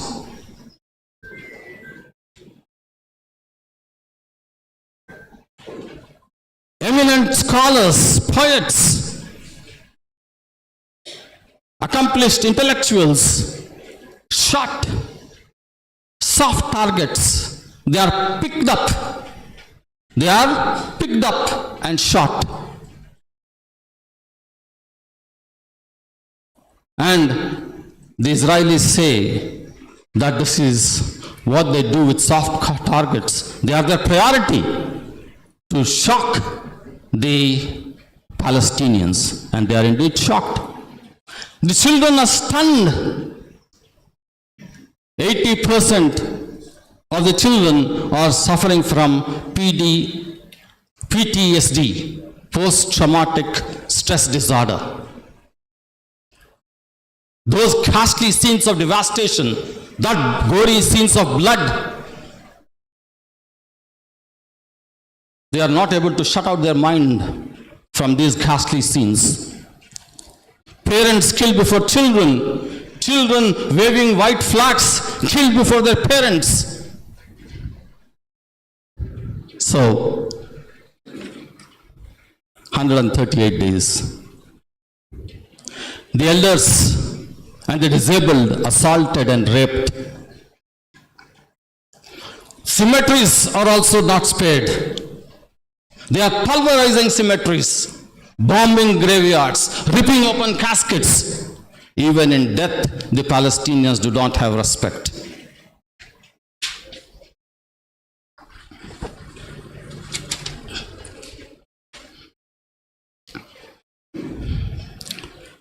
"138 days of forcing the Palestinian mothers to undergo cesarean sections without anesthesia and antibiotics.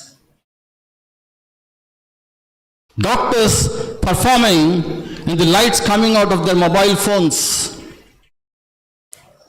People being amputated without anesthesia. Limbs just sawed off, cut off.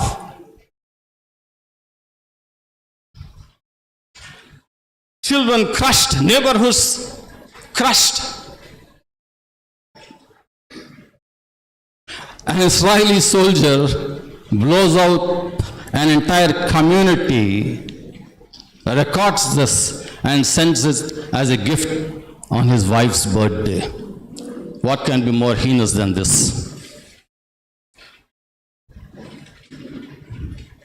The Palestinian Holocaust. We have heard about the Jewish Holocaust. This is the Palestinian Holocaust. It is being streamed live.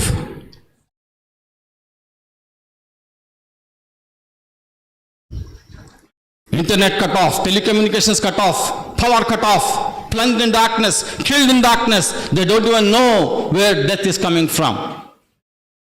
Bullets whizzing past in darkness.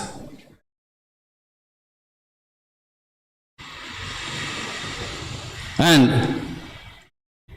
the Israelis ministers saying, a general saying, if you have an Arab neighbor, don't wait for him to come to you. Enter his house and shoot him.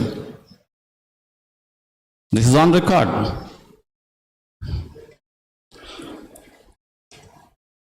Can this be justified? This is the question. This is the mother of all questions. Can this be justified? Nothing can justify this. It's a story of alienation, annihilation, a Nakba that has never ended for the Palestinians. So only the entire world is marching with the Palestinians. So only KVR is marching with the Palestinians. For the world to see, for the world to understand what's happening. We are not talking just about 7th October.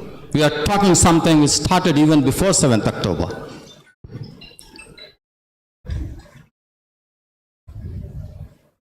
Horrific language used.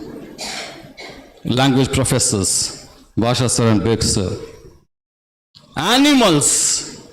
Don't call them animals. It's an insult to animals. Israeli foreign minister saying this. This is genocide. This is genocide. Brutal occupation, violent oppression. It has been always a story of OCA. Occupation, colonization, and annexation.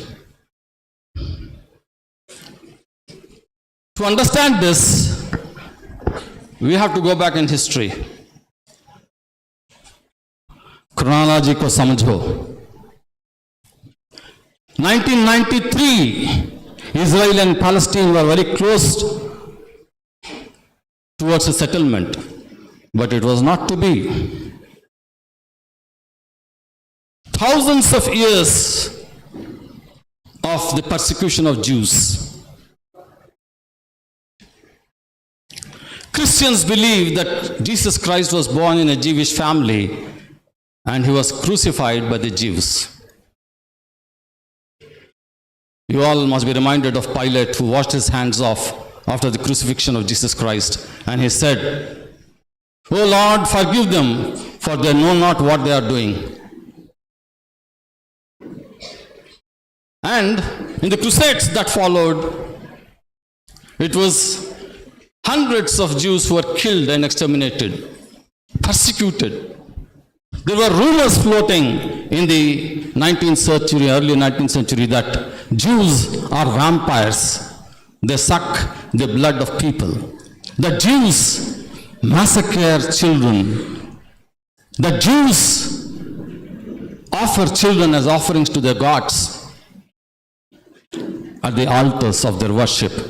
These are all rumors. They created such pictures about the Jews, and the Jews are persecuted all over the world. You have to understand this.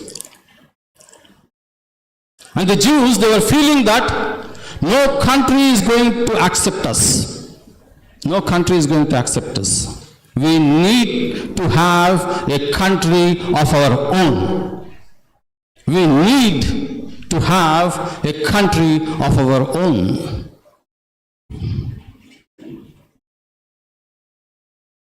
Rampant hatred for the Jews because of religious reasons. Then came the great Austro-Hungarian journalist, Theodor Herzl. Theodor Herzl, the father of Zionism, who published that famous pamphlet wherein he advocated for a separate nation for the Jews. A new political movement called Zionism started. In 1881, large scale of migration of the Jews to Palestine started. And why did they choose Palestine? Remember, Palestine is of religious importance for Muslims, Christians, and Jews alike. And they started building settlements. Remember, still no Israel, no Gaza, no West Bank.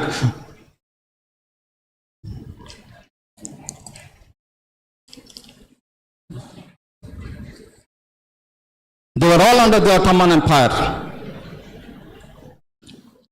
Then came the World War I. Before this, everyone, Jews, Muslims, and Christians, were living peacefully under the Ottoman Empire. Probably because there was lots of land available, there was empty spaces everywhere. And all this Jewish people who had come in the Exodus, they were settling in Palestine. Britain and France started their politics, their dirty politics. Fazal Sahib has told us about this. They started fooling the Arabs and they started fooling the Israelis, the Jews. No Israelis still, the Jews. They said to the Arab revolutionaries, "You want your homeland?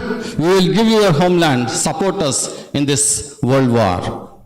And they told the Jews, "You want a separate nation? Support us and we will give you, or we will help you in the creation of a new nation."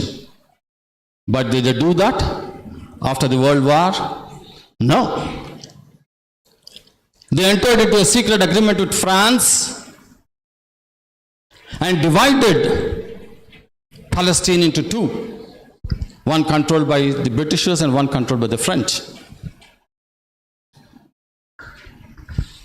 The Balfour Declaration, we will give you Jews flee from all the European nations.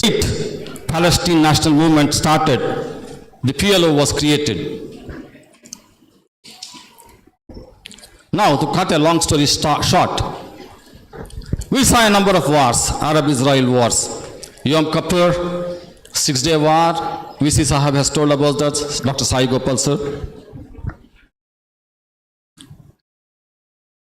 1948, the Jews wanted to fight for the finish. In 1949, they win this war. All the Palestinian areas are occupied by Israel. Gaza is occupied by Egypt. West Bank by Jordan. 7 lakh Palestinians leave Palestine. This is the Nakba of 1948. Then the second Arab-Israel war in 1967. Again Israel wins. Gaza and West Bank come back to Israel occupation along with the Sinai Peninsula. Again, there is a war in 1973. We have not much to say about this war. The only thing that happens in 1973 is that the PLO in 1964, which was founded by the great charismatic leader Yasser Arafat. No discussion on Palestine or Israel can be complete without naming this great man, a friend of India,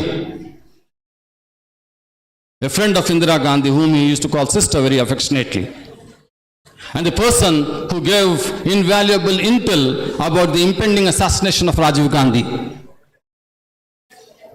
I need to say this.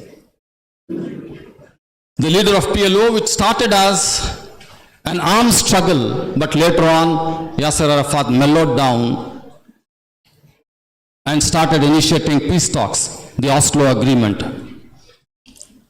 And here, let me tell you that even before this, 2 prime ministers, one Israeli and one Palestinian, they were given the Nobel Peace Prize. Who are they? Menachem Begin and Anwar Sadat. Anwar Sadat, the president of Egypt, not Palestine, the president of Egypt, and Menachem Begin, they share a Nobel Prize. But immediately after this, what happens is something very scary. Anwar Sadat is assassinated. All these leaders who advocated for a peaceful settlement or the 2 nations theory, they are surprisingly decimated. Be it Anwar Sadat, be it Colonel Muammar Gaddafi, be it Zulfikar Ali Bhutto, be it General Ziaul Haq, or be it Saddam Hussein. The witch hunt, well, that's a different story. I don't want to start that again. And another Nobel Peace Prize is shared by Yasser Arafat and Yitzhak Rabin. Yitzhak Rabin was a dove, a pigeon among vultures. But he too was brutally assassinated by the Jewish people. So, PLO, when it started mellowing down, faced opposition from another organization called Hamas, which started functioning from Gaza. And there was a war between PLO and Hamas. PLO, along with other peace-loving, negotiation-loving people, they were called the Fatah. And there was a civil war between Fatah and PLO. All these things you have to understand. And cut back to 7th October, this is the whole history. I was looking for a suitable term to explain the bravado of the Palestinians. And I found that suitable term when I started watching Alexander on Netflix. And my friends will appreciate what I found. I came across a term, suicidal lunacy. Suicidal lunacy. This is what happened. Sir, as I can go on and on about this conflict, because of the paucity of time, I think I will stop here. What is the solution? I think I will conclude. In what is the replay of Kissinger's shuttle diplomacy in 1970, Secretary Blinken has made several launches to the Middle East, and they are trying to broker a ceasefire, but ceasefire is not going to happen until all the hostages are released. And they are trying hard to influence the Saudis who are sitting under their high-domed palaces, whose hands are reeking with blood. Not all the perfumes of Arabia will sweeten this little hand, Mr. MBS. And where does India stand? Prime Minister Modi was the first Prime Minister to visit Palestine and meet Mahmoud Abbas. And as the Cluster University VC has said, India advocates peace, and a peaceful settlement would be accepting the two-nation theory, a separate Israel and a separate Palestine. But will this happen? Is it going to be a reality? Is it going to be a nightmare? Now it is for you, gentlemen, to deliberate and discuss. Justice, justice, thou art flood to brutish beasts, and men have lost their reason. Thank you for giving me patient listening. Technically speaking, as Fazal Saab said, I am also not qualified to talk about this, but I have done a lot of homework, pressurized by my friends who are sitting here. I think I am able to get a smile back on their faces. Thank you very much, thank you. And I wish this seminar stupendous success, and thanks to Madam Garu and the powers that be for organizing the seminar, and thanks to the guest speakers who have come here to participate in this seminar. Thank you very much. Allah Hafiz.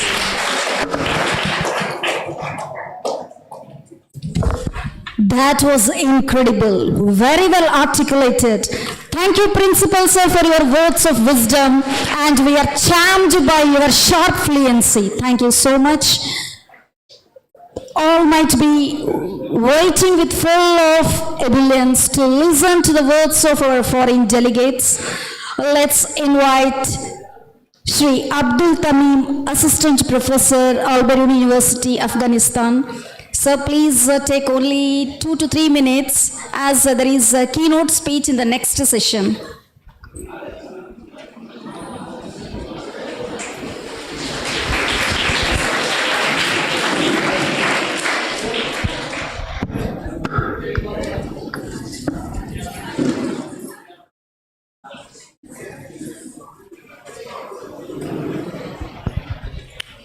Yes, Honorable Vice Chancellor of Osmania University, respected member of faculty, scholars, and the students, good morning to all.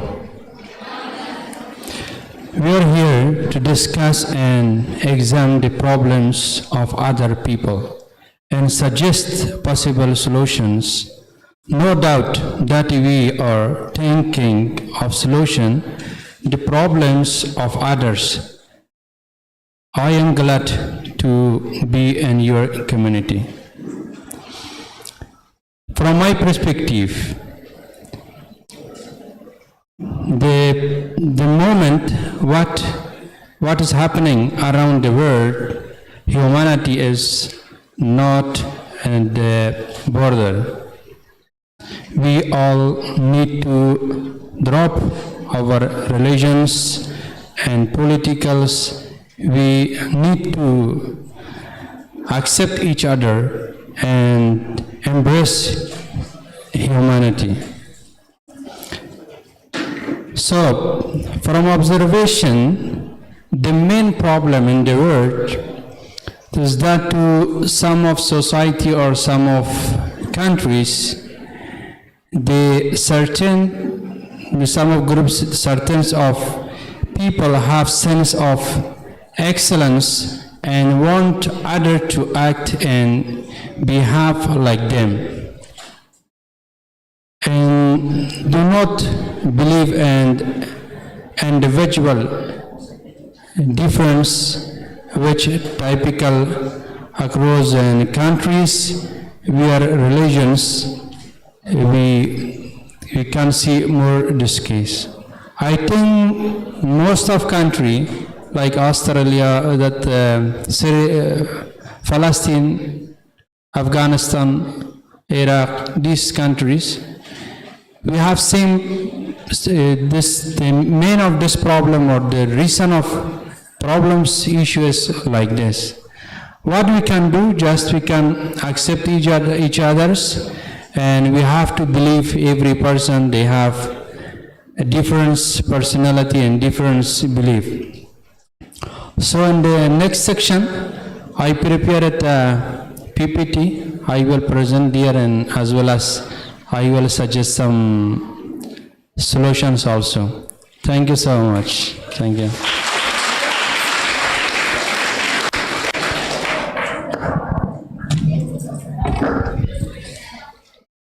Thank you, sir.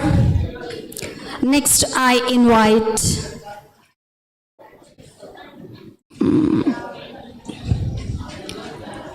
Ms. Grace Johane, Assistant Professor from Lesotho, Africa. Madam, please take 2 minutes. Your session will be after the inaugural program. Hello, I believe it's afternoon now. Good afternoon. I must say how happy and excited I am to be here today. I've had an incredible time, a good breakfast, eating things I cannot pronounce. So I've had an incredible time, and I really can't wait to talk on these issues. When I was invited, I felt very happy because I felt that we should be one nation, one world. Just because our brothers are having problems right there and we are at peace, we shouldn't just turn a blind eye, because today it's me and tomorrow it's you. So having to gather here as far as we are away from them and think of solutions and actually acknowledge to say, brothers, sisters, we are with you. You're not alone. It's indeed a privilege for me. So I will talk a bit more after the session, the tea session. So thank you for your attention. Thank you, ma'am. Thank you so much. And the next program on the agenda is felicitations.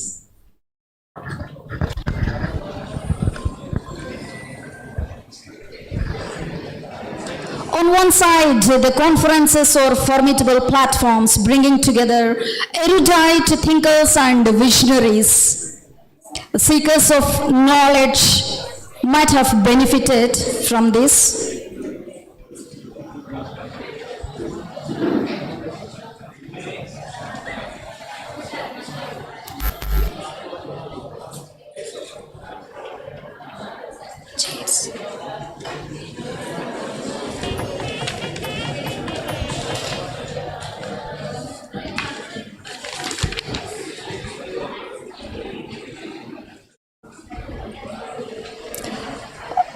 Let us honor our Honorable Vice Chancellor Professor D.V.R. Sai Gopal Garu, Cluster University, Kurnool.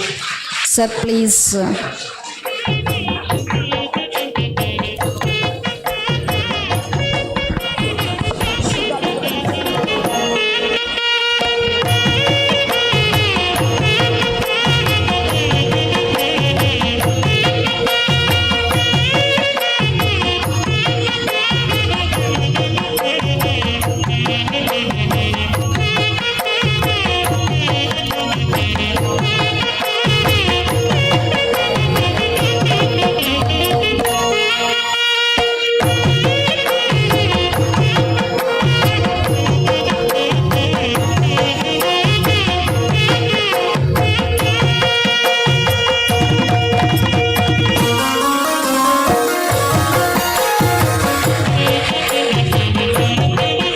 presence made all of us very happy, sir.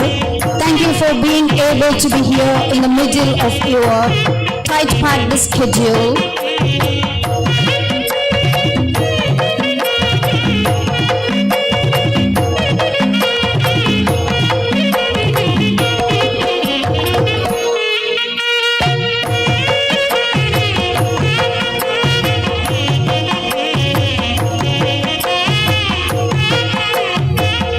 Let us honor Honorable Vice Chancellor Professor P. Fazil Rahman, sir.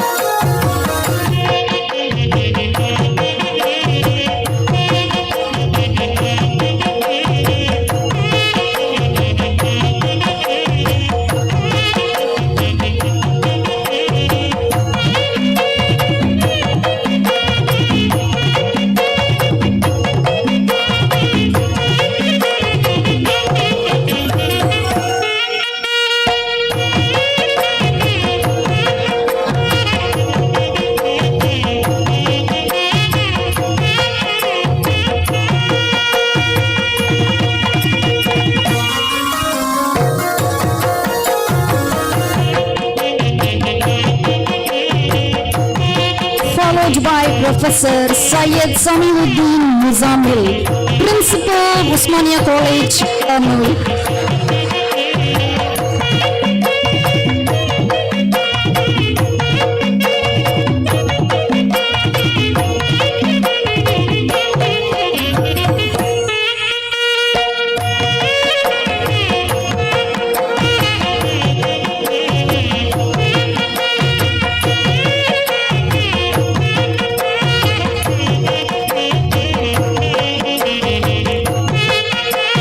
Let's make the end of this inaugural program with the concluding remarks of the principal. I would like to invite our supportive principal, sir, Dr. VVS Kumar Garu, for his concluding remarks of inaugural session.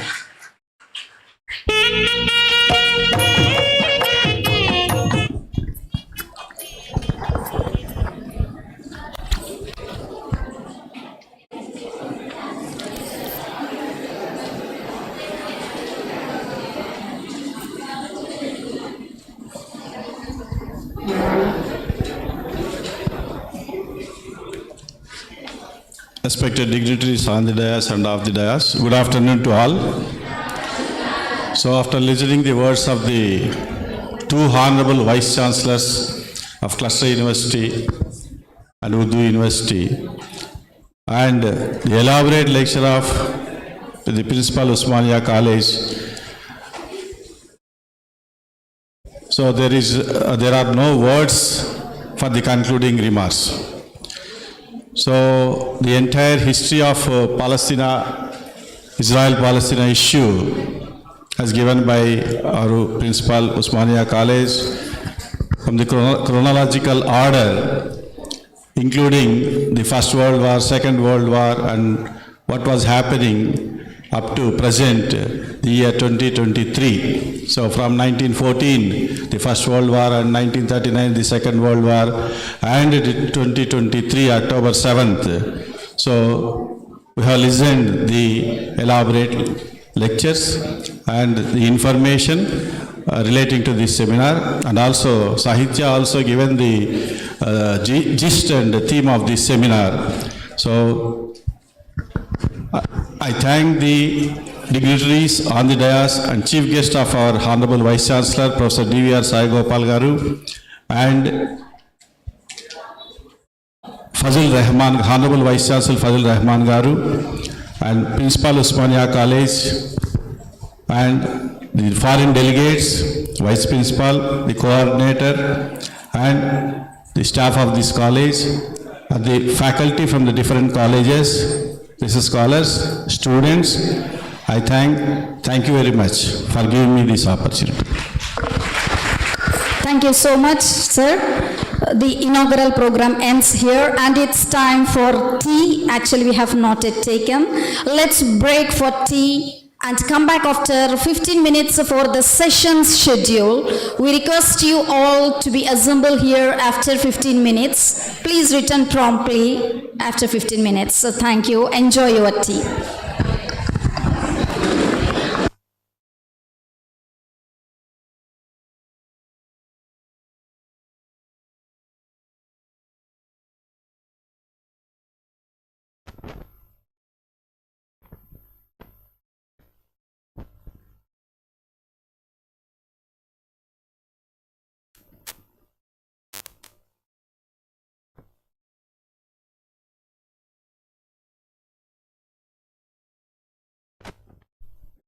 I request all the members to have a tea, and within 15 minutes we are going to start the session. The teas are served outside, so have the tea and come back. We are going to start this session also, and we can start the lecturer presentation and the students presentation after the lunch. So the presentations will be post lunch.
Fight on.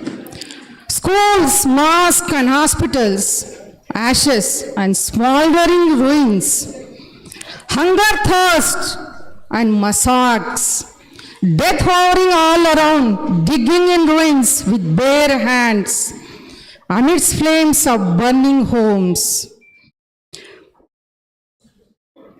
Martyred souls rise to heaven, Palestine will fight on. Palestine will fight on. Selfish, heartless leaders talk. Selfish, heartless leaders talk. Blind, deaf, mindless too. Don't see the mothers cry. Don't watch the children die. But people march in rising fury across the globe in every city. Justice thunders condemnation. Palestine will fight on. Palestine will fight on. Asian, African, Latin, African, and all victims of apartheid know too well, feel the pain. Recoil in horror, petrified, barbaric, imperialist, terrorist, and Zionists commit genocide. They shall not pass, they will not win. Palestine will fight on. Cowards strike from the air, kill the helpless with no arms. Children, women, and the world. But Palestinians brave and bold will not rest, will not sleep. Till murderers face the wrath of fate. Till murderers face the wrath of fate. with nothing but their courage on. Palestine will fight on.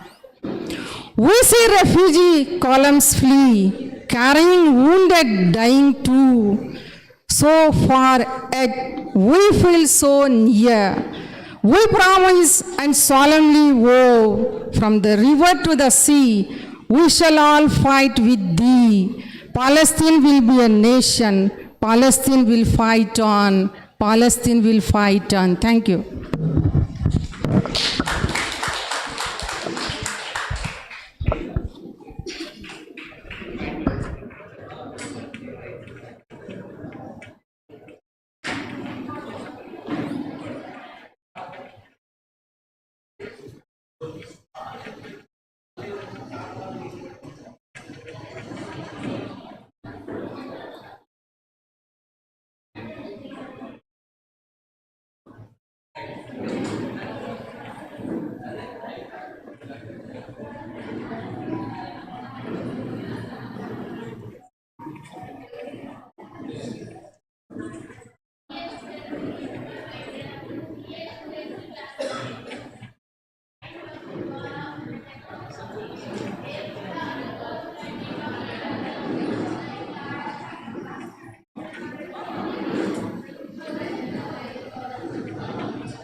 So we are going to start the session. Abdul Tamim sir presentation is also, now it is open for sir to give the presentation. I request Abdul Tamim, Professor Abdul Tamim of Al-Bahrain University, Afghanistan, who is a foreign delegate. He has come all over from Afghanistan to talk to us, interact with us. So it is a very good opportunity for us to listen to his opinions patiently, and whichever doubts you have, you can also have the questions at the end. Thank you.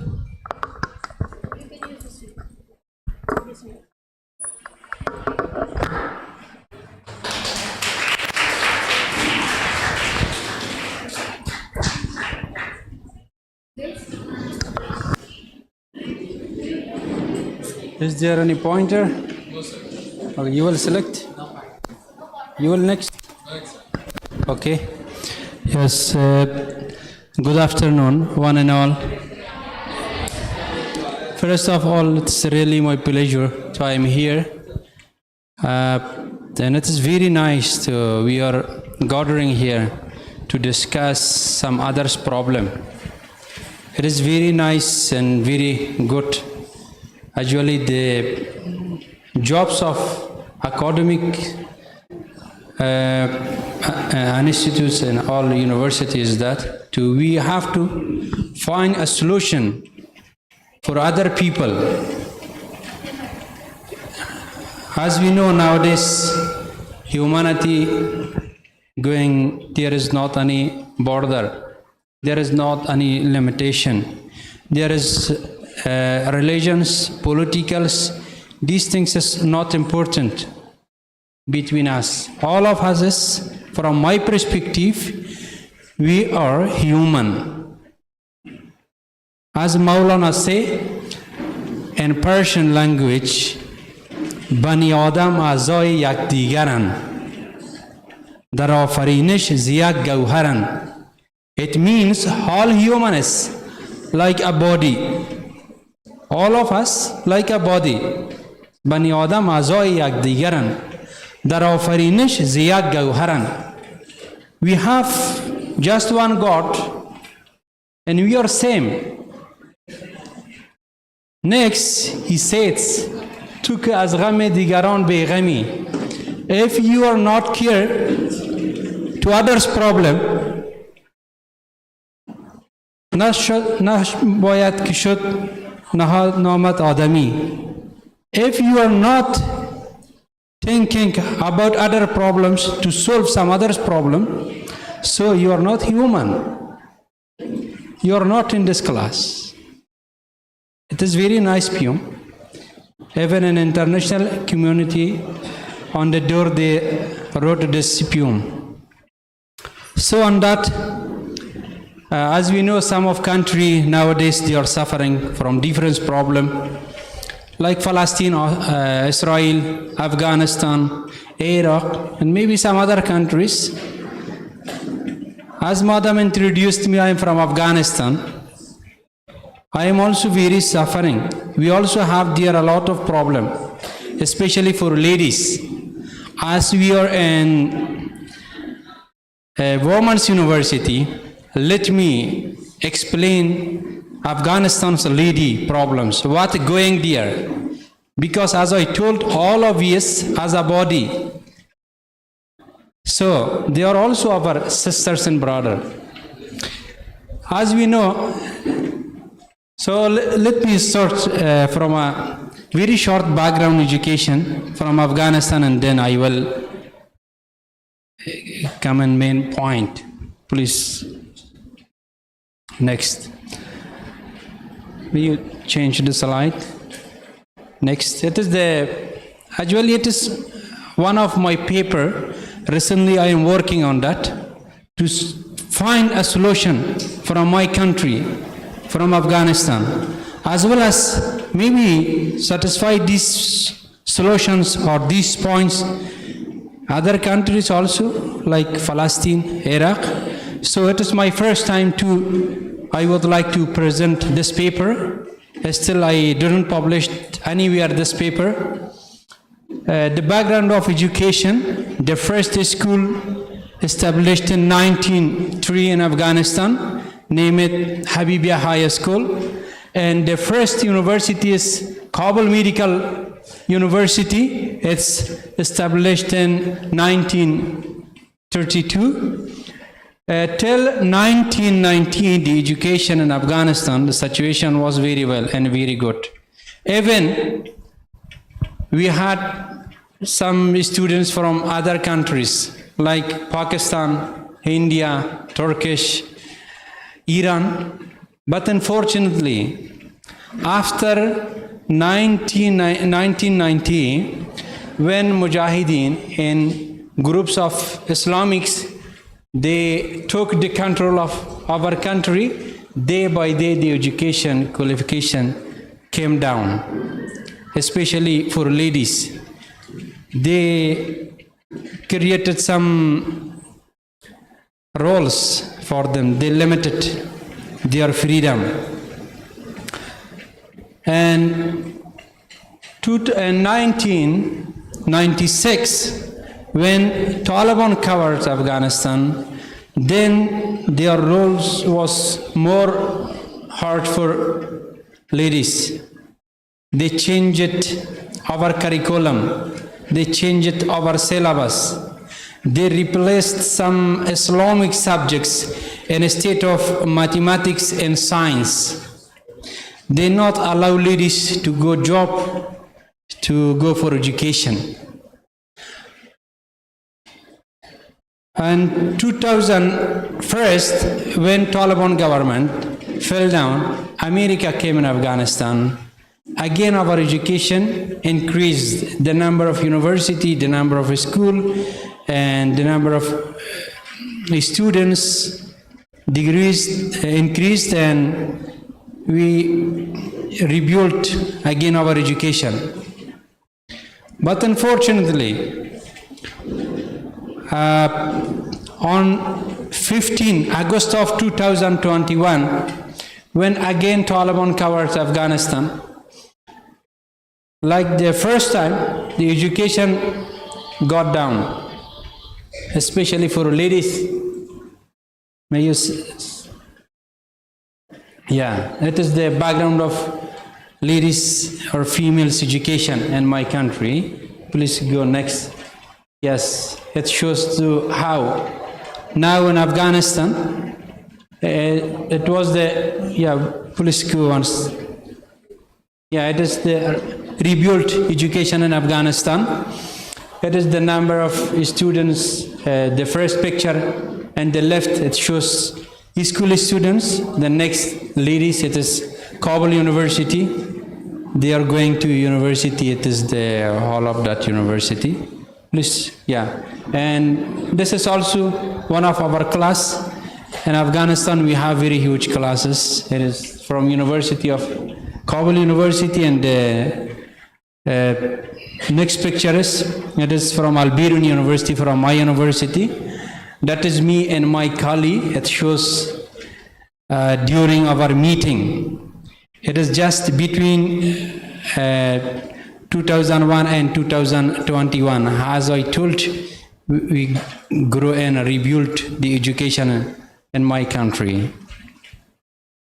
But unfortunately, on August of 2021, when Taliban again covered Afghanistan, this picture shows they came in capital of Afghanistan in Kabul. Again, they against by education. They not allow, especially for ladies, to go. It is one of the soldier of Taliban. It is the uniform of school, black and white. That soldier not allow she to go school. He is fighting. And they removed from their cabinet ladies. This is the cabinet of Taliban's. You cannot find any females. And the next picture here is, as you see, there is a lady. They not allow ladies go for Afghanistan. According to Islam's, it is not hijab to you. You cover all your face. But now they are created this rule to you cannot show your face, and when you go like this, they will fight you. And so I found 3 factors why Taliban is doing like this, especially for ladies. The first factor is political factors, ideological factors, and cultural factors. Let me have a brief explain. The political factors, Taliban to use the fact that girls do not have the right to education, and they make hopes some donor countries to get from them benefits and money. They are supporting them. Just they are doing like this. Donor countries, they are supporting our people, but Taliban receiving that amount and that all supports, and every day they are hoping them to. We will open education for ladies next week, next month, next year, like this. They are supporting to situation be good in Afghanistan, but they're not doing like this. It is the political factors. Next factor is ideological factor. As we know, the Taliban are radical and extremist Islamic groups. They show for those people, for other people too, we are applying Islam very well than others to already, they were in Afghanistan, they had control of Afghanistan, like Hizb Islami or Mujahideen. Just they are showing them, and they think they don't have knowledge. They think it is according to Islam. If we not allow ladies go education, it's a role of Islam. But they don't have knowledge. The first parts of Quran is Iqra. Iqra means read. There is no any definition to who read. Everyone should be read, male and female. But as they don't have knowledge, so they abandon education. The next part is, the third part is cultural factors. In Afghanistan, we have multinational, Tajik, Pashtun, Uzbek, Hazara, Aimaq, and more than 40 nationality we have there. Some of this nationality, they have same belief to Taliban. They also think like this. Talibans, they are also from Pashtun nationality and from Uzbek. So they are doing like this to satisfy some of this nationality. Because Talibans and Pashtuns, they are from same nationality and they not allow ladies according to Pashto nationality. They are not happy to their females go for education or go for shopping or go somewhere. So they are doing like this. And finally, I have some solution or suggestion. The first, the international community must take the Taliban's recognition contingent on their erect, record and responsible and inclusive government. That is the first suggestion. The next, a clear, firm and coordinate message should be given to the Taliban that if girls are not allowed access to education with equality to given to boys, and international community will limit funding for education sectors. The third, Islam scholars, it is very important point. Islam scholars, ladies, leaders and influential figures must condemn the Taliban's decision to ban education for girls and engage with the Taliban influence or reverse their destructive policy. We have to make aware them to according to Islam, they are doing right. It is not an Islam or any religions. I don't know they ban education, especially for ladies, because they don't know about this. UN bodies such as UNICEF, UNESCO must engage in dialogue with the Taliban's leaders and ensure Muslim scholars for Afghanistan and other countries are present in the dialogues to make the Taliban understand the importance of girls' education in Islam. Yes, this picture also shows that from my perspective, male and female, they are same, just knowledge is our power, knowledge is important. Who has more knowledge, he has more power. As we know, in India, we have a lot of scholars from females. So, thank you so much for your kind attention. Thanks a lot.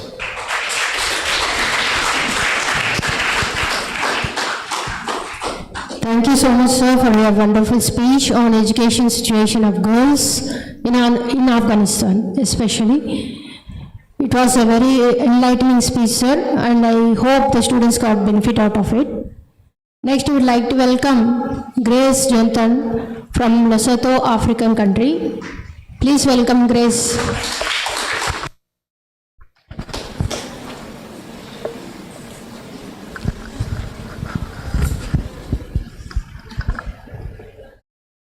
Thank you, ma'am, for the warm welcome.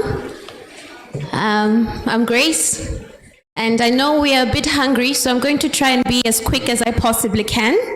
And I feel like I haven't really talked about myself and where I come from and who is this person and what is this country. Because usually when I say I'm from Lesotho, I'm always ready to answer, where is that? What is that? Because we are a very small nation, we're a very small kingdom. We are a kingdom in the sky. And we call ourselves the kingdom in the sky because it's very mountainous. We're a small country of 2 million. In fact, now we're 2.4 million people. So I think that's about it. I think that's all I can say about my country for now. And I think one interesting part is also that the literacy rate of women is actually higher than that of men by 15%, which is one of the biggest differences. And it's the truth. If you go, thank you.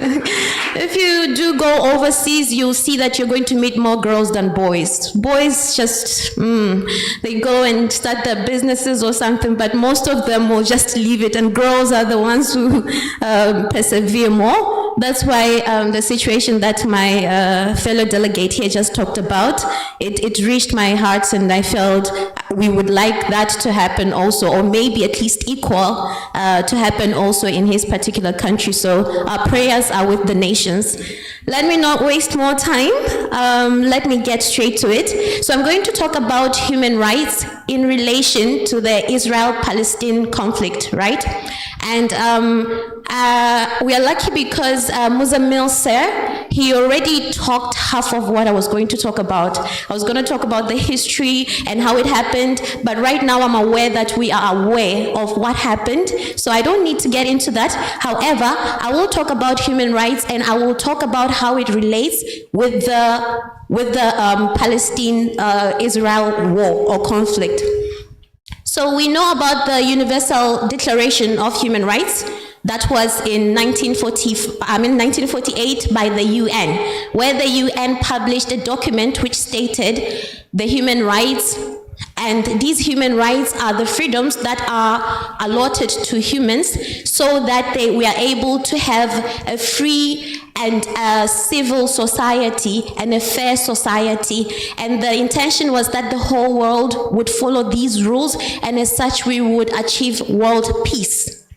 And so then these human rights, we can put them in broad categories, right? We can put them in broad categories, and I feel like it's something that we've learned, human rights. I remember being in primary school and we used to sing them. The teacher would write them on the chalkboard, and then, would be there like, yeah, everybody has the right to food, to shelter, to everything, would sing them like that. So I feel like it's a concept that we are aware of, but now we're going to get into details. So we have our civil and political rights, and these will include the freedom of speech, the freedom to vote. We as humankind, we are able, or we have to be able to speak whatever is in our mind. If we have to agree to disagree, not to be oppressed, and that if I have an opinion that is different from yours, I cannot speak because it's different from yours, and now you'll be offended and do something about it. And that's the situation now in Israel and Palestine, very unfortunately. People are being oppressed. They're not able to speak their minds. If they speak their minds, if they try to protest, what happens? They face torture. Muzammil Sir talked about it. He went into detail about how some people are getting amputated, how some families are suffering, and people are getting killed just because they talk, just because they're voicing out their opinions. And this is a clear violation of the human rights. Then we move on to the economic, social, and cultural rights. And these will include your food, your shelter, your health care. So the problem now is Israel, it has restricted Palestinian people. It has restricted them, and it has restricted entry. The problem is they have the advantage. They are surrounding. It's almost like Palestine is surrounded by this particular bully who is bullying them and not allowing all these basic human rights like food, like shelter. Some of these people have lost their homes during the war. Some of these people, they cannot access healthcare because they have blocked the Palestinian area. They have blocked the place, so now they are not able to access healthcare. They are dying, they are poor, electricity, water, everything. And sometimes we just don't know how privileged we are, that we're sitting here underneath the fan, having had our tea, having had our lunch. There's somebody out there who feels like that is a luxury. That's a luxury for them. When they've had 3 meals a day, in fact, 1 meal a day, that is a good day. And for us, we don't know just how fortunate we are. The people in Palestine are suffering. And then we move on to talk about non-discrimination and equality. So in non-discrimination and equality, I think it's quite self-explanatory. We shouldn't discriminate anybody based on their race, based on the color of their skin, based on religion. And the most ironic part is the cause of the war is discrimination itself. Discrimination itself of religions, of ethnicity is the cause of the war, and it continues up to today. When they see each other, they don't like each other, just based on what they believe in, based on their roots, based on their religions, based on their ethnicity, what they are. And this is what the UN was trying to fight against. It had tried to fight against it by giving this Universal Declaration of Human Rights, and yet we see that there's a big failure. And this is another point where we see that there's a violation in human rights in Palestine at this point, and in Israel as well, among the civilian people. And then, in fact, the civilians. And then we move on to the state obligations. So in state obligations, the state is required to regulate and to make laws that respect human rights. They are meant to oversee that the human rights are being protected. The human rights, people who are victims, they will get justice. That is what the authorities are meant to do. And yet, what are they doing? They are the very people violating the rights of these people. We've seen videos of torture, which was instructed by who? By the authorities. The very same people who are supposed to protect us from all of these things are causing these things. So now we see another failure at this point. So now we come to the international human rights mechanisms, which is, you could say, the other nations trying to intervene, like the UN, the US, whether positive or negative, but the other nations are also trying to come in and intervene. We're here today, not even there, but we're sitting here talking about it. And that helps because we're spreading a word. Somebody sometime, maybe among those people sitting there, might stand up and be a hero, because they were here present to hear how it is like to struggle, and they will know that I will not allow that to happen to my homeland or to any other place that they will occupy. So this presentation, or this conference, is very important, and I do thank the organizer of the conference, all the organizers, for organizing it. So now, in conclusion, what can we say? We see that this Israel-Palestine situation, it is an epitome, or rather, it is an example of the failure to achieve human rights. It is an example. If somebody asks you, give me an example of violation of human rights, you can confidently say this Palestine and Israel situation is a direct example, because I have given in my presentation just how the people there are suffering, just how their rights are being violated. So what can we do? I believe that we can talk. Conversation, we can talk. I know that somebody will say, but they've been trying to talk for decades now. It hasn't worked. And I say, continue. You know, in relationships or in friendships, we can fight today. Some people will reconcile after 1 day. Some people will reconcile after 3 days. And it could be a miracle that these people will reconcile after so many years. So we keep on trying.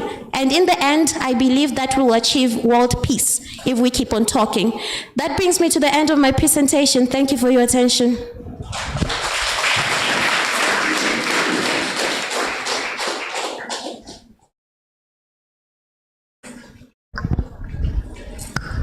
Thank you, Grace, for giving a wonderful picture on the humanitarian violations in Palestine as well as Israel because of the war. The civilians are at the loggerheads.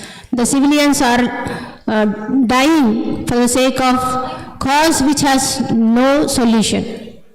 The hatred, the animosity between the two countries, the civilians, the young generations, as well as the mothers, fathers, all exterminated because of this war. So as Sir has said in the morning, it is a ethnic cleansing, it is a genocide. The whole of the race is being cleared because of this war. It is called second Fatah, because the whole of the race and next comes other countries of the world. So this is a very serious violation of human rights and a serious violation of humanitarian aid need to be given to those who are in need in that occupied area, that is Gaza Strip, Jericho and West Bank. So I thank Grace Madam for coming over here and giving excellent presentation. Please give a good round of applause to our Jays Janan for coming over from Lesotho. Next we are going to felicitate the foreign delegates. I request the teaching faculty please come forward. We are going to felicitate the foreign delegates. I request Abul Tamim sir to come forward. Chair I request Abul Tamim sir to come forward. We are going to felicitate. So who are interested, please come to the dais, take the photograph, especially the staff of our college. The male staff are also encouraged to come here, sir. They can have the photograph. Please, I request the male staff to come over here. And the participant, please give a big round of applause to the foreign delegates.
Next, we would like to request Grace.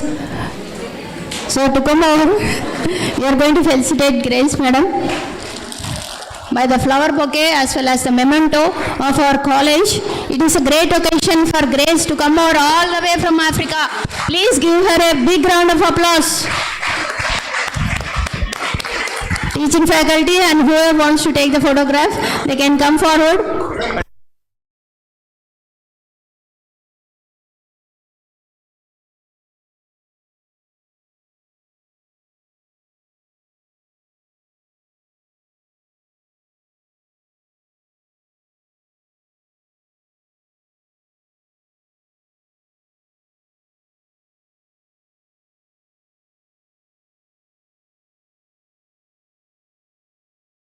Now the next session is after the post lunch. So all the participants, lecturer participants and the students participants are requested to go to the hostel premises where the lunch is served. So and all the other students who had the lunch, please stay in the room itself. The session is going to be break for 1 hour. So at 2:30 we are going to come again. I request the students to be seated in their respective places. I request the lecturers to please break for the lunch. The lunch is served at a hostel. You can go directly from here. It's very nearer, please. The lecturers who have come here and the student participants, they can go to have the lunch in the hostel premises. Our students, our NCC students are going to guide you, sir. NCC students, please guide the participants towards the hostel. In the hostel itself, the lunch preparations are there.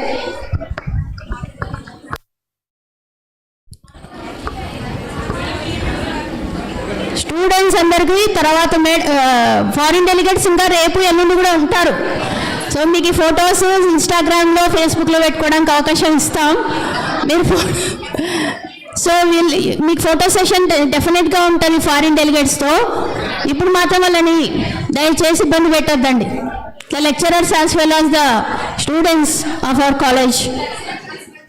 డెలిగేట్స్కి మీరు photos తీసుకోవచ్చు. వాళ్ళు ఇప్పుడు లంచ్కి వెళ్ళాలి. Please allow them to have lunch.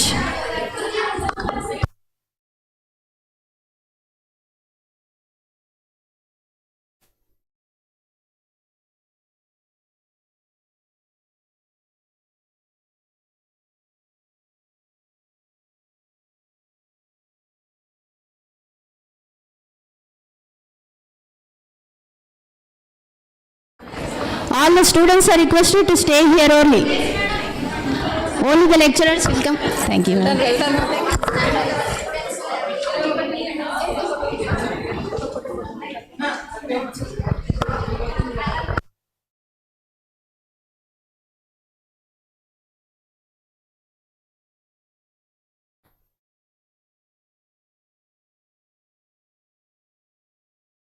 To come over to the assembly hall so that they will be given an opportunity to act as a co-chair.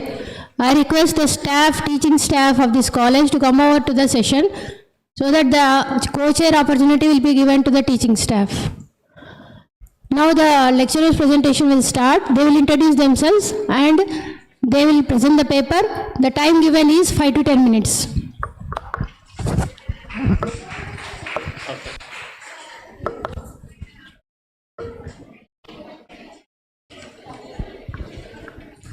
Thank you, ma'am.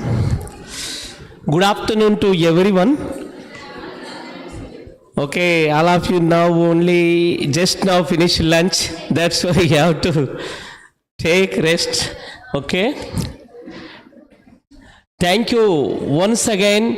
Why? Because the Department of Political Science, KVR Government College for Women, Dr. M.C. Saiti, convener of this 2 days international seminar and head of the Department of Political Science of KVR Government College for Women. Respected chair and respected co-chair. This is Dr. Janaki Reddy, Assistant Professor of Political Science, working at Usmania University on contractual mode. My topic is a study on recent developments between Israeli-Palestinian conflict through realistic lens.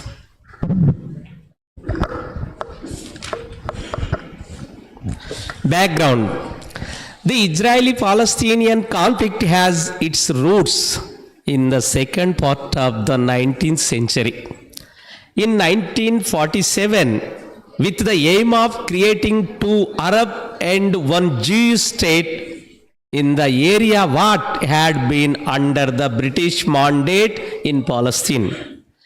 The United Nations passed a resolution 181, commonly called the Partition Plan.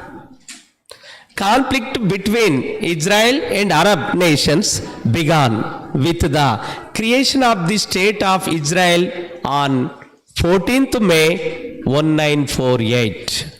Despite Israel's victory in 1949, the battle had a devastating impact on the area, forcing 75,000 Palestinians to flee their homes and dividing it into 3 separate territories. The first one is the West Bank on the Jordan River. Second one is the Gaza Strip and the state of Israel. Third one. After the Suez Crisis in the year 1956 and Israel's invasion of the Sinai Peninsula, Egypt, Jordan and Syria signed mutual defense pacts in anticipation of the potential mobilization of Israeli forces, which led to a gradual but noticeable increase in tensions throughout the region in the years what followed. This was especially true with regard to Israel's relations with Jordan, Syria and Egypt. In June 1967, Israel initiated the 6-day war by striking Egyptian and Syrian air forces in a preemptive attack. President Abdul Gamal Nasser of Egypt conducted a series of drills before to this assault. These Sinai Peninsula and Gaza Strip were ceded to Israel by Egypt when the war ended, while the West Bank and the East Jerusalem were ceded to Jordan, and the Golan Heights were ceded to Syria. 6 years later, in what is sometimes referred to as the Yom Kippur War or the October War, Egypt and Syria unexpectedly launched a two-front attack on Israeli land. While the war ultimately yielded few benefits for either side, Egyptian President Anwar al-Sadat celebrated it as a triumph for his country as it compelled Syria and Egypt to negotiate previously given land. The Camp David Accords were the accord what eventually put an end to the 30-year struggle between Egypt and Israel after several peace negotiations and ceasefires. While the Camp David Accords did help Israel and its neighbors get closer, there was still no resolution to the Palestinian question of self-governance and self-determination. The first Intifada was a Palestinian uprising against the Israeli government what started in 1987 with the rise to power of hundreds of thousands of Palestinians living in the Gaza Strip and the West Bank. The 1993 Oslo I Accords accomplished mediation between the warring parties. One of them was the creation of system what gave Palestinians control over their affairs in Gaza Strip and the West Bank. The two governments were able to acknowledge each other after their formation officially of the Palestinian Authority and the Israeli government. Further negotiations led to the 1995 Oslo Second Accords, which built upon the original accord. Israel forces were required to evacuate 450 settlements and 6 towns in the West Bank as part of these agreements. Okay, there is no time to total paper. I am going to what is the findings? Concluding remarks. War broke out between Israel and Hamas after a horrific rampage on 7th October 2023, when terrorists from both groups killed more than 1,400 Israelis and abducted more than 240 more. The attackers belonged to Palestinian Islamic Jihad and Hamas. The Israeli government has reacted by conducting a ground assault and massive bombing of the Gaza Strip, which has resulted in the deaths and injuries of tens of thousands of Palestinians. The so-called two-state solution is the kind of political resolution to the more significant problem what has received support from the international community and has been backed in the past by both Israel and Palestinian Authority.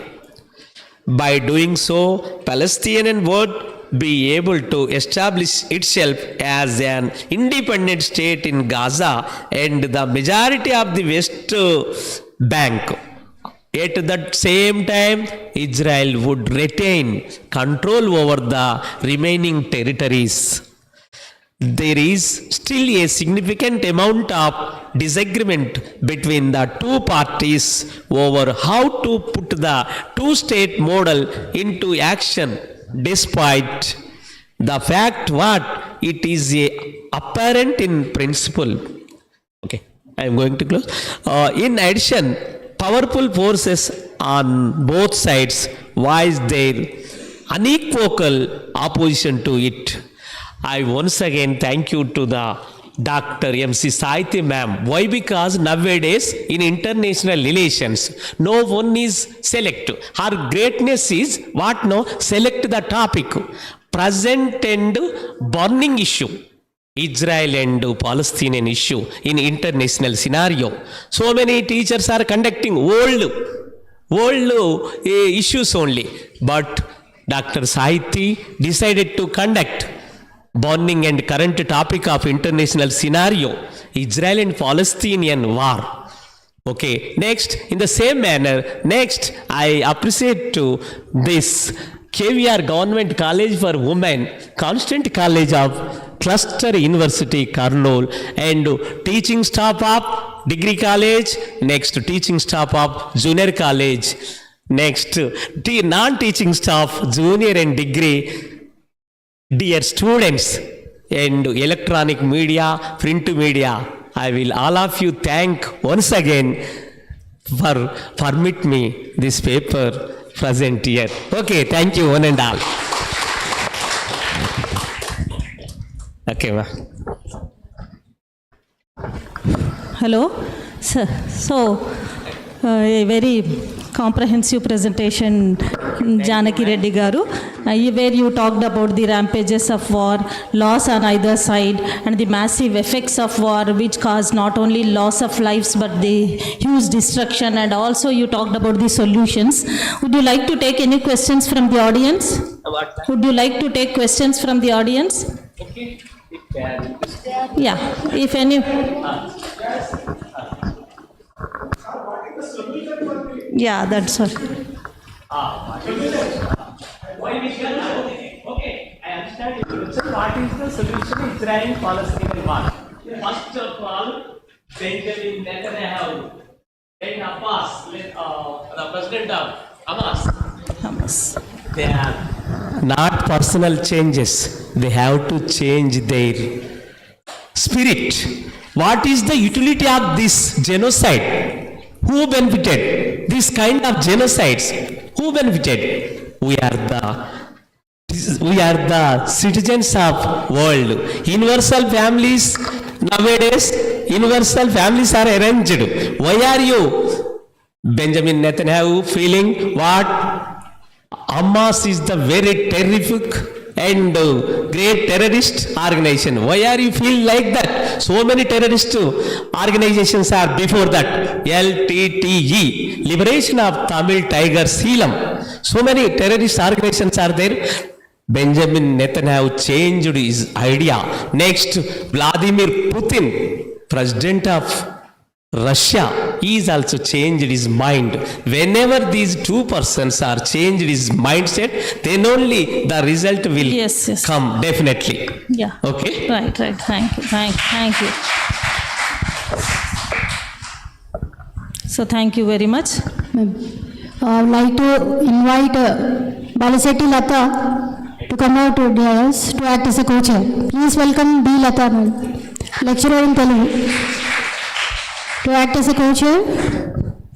Now I would like to invite B. Nagaratnamma, lecturer in political science from GDC Main Kurnool. Please welcome Nagaratnamma. She is going to deliberate on the issue. Presentation.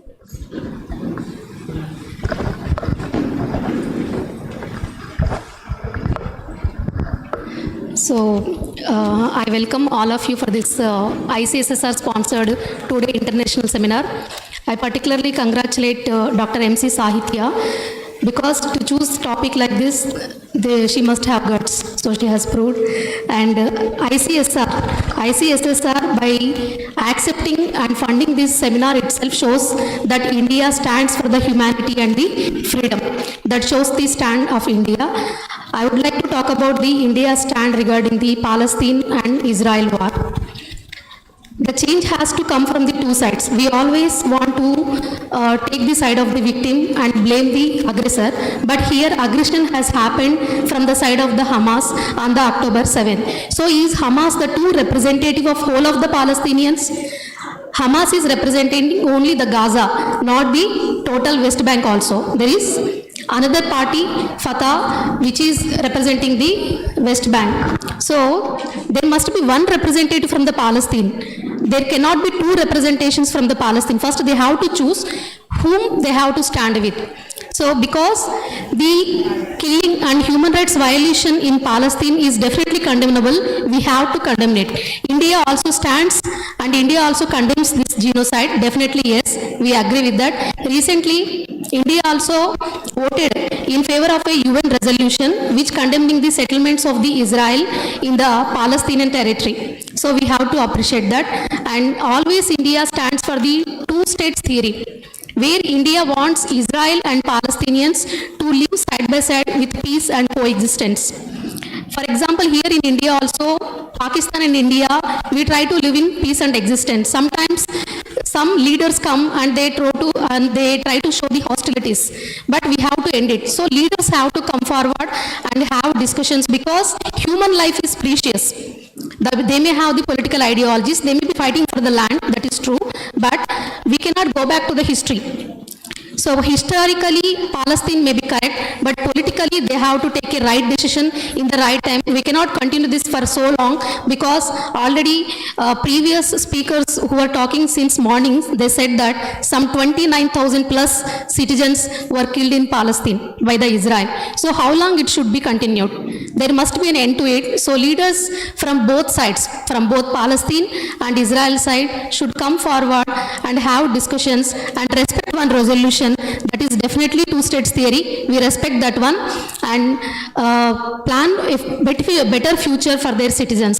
So I hope you have enjoyed the keynote addresses from our foreign delegates. We had Dr. Abdul Tamim and also Grace Johan from Lesotho.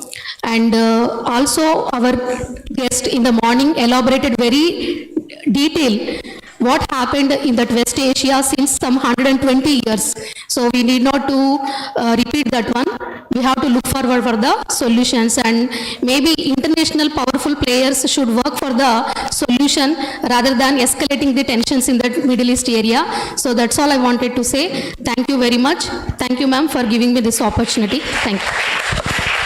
Thank you, Nagratna, for giving an excellent presentation.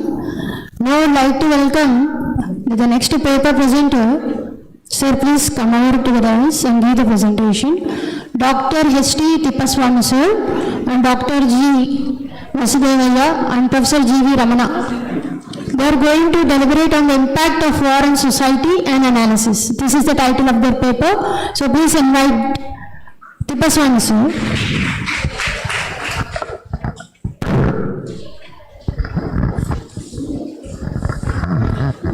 Sir, good afternoon, all of you.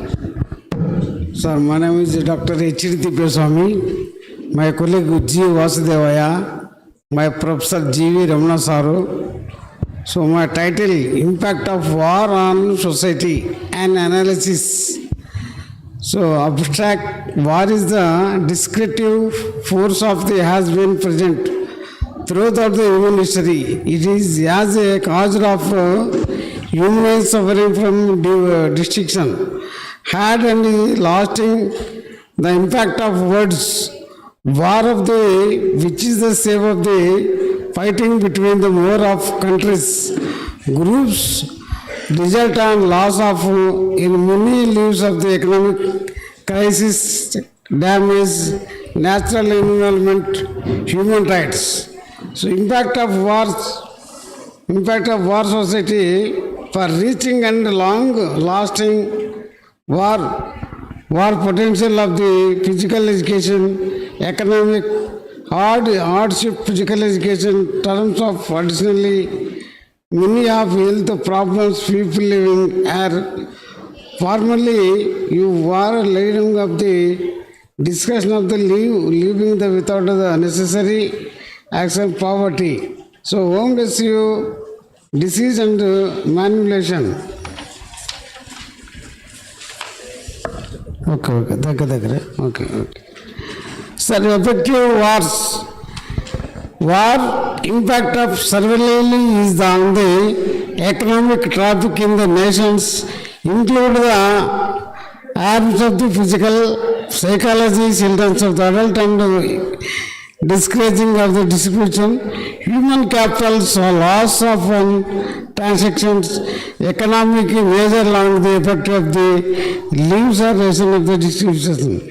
Economy, the cost of economy expensive, bring influence of the debates of the causes of the dispatch of the smooth.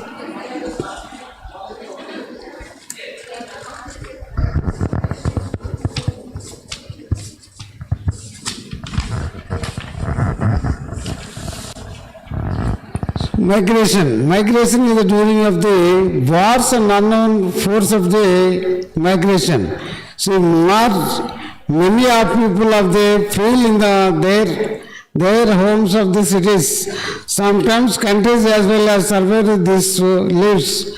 So this is a result of them of talking pursuits of the others of the country, which is the leads of the additional issues of the lack of food, water, shelter, sanitation today.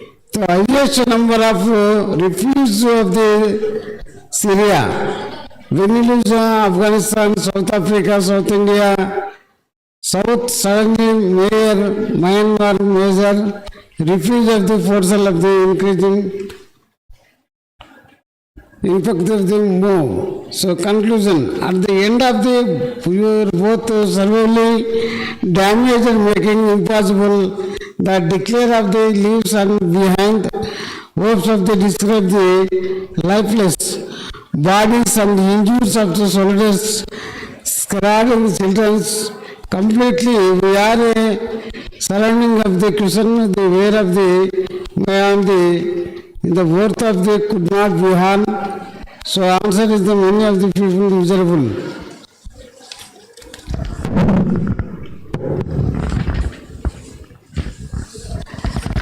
As the least at the last of the war, choice of the remuneration of the which is the avoid of the for of the better. Future it takes in everything, everyone invalued. The pleas of the full-time future of the nation of the dark tunnel of the escape movement defeated, doubtful. So you choice of the revolution of the conflict with the place of mindful. Negation of the without the sin of the end of the war. Thank you one and all.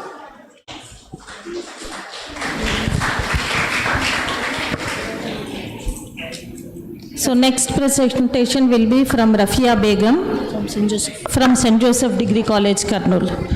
So Tippeswamy talked about with a valid introduction, and he also presented the effects of war.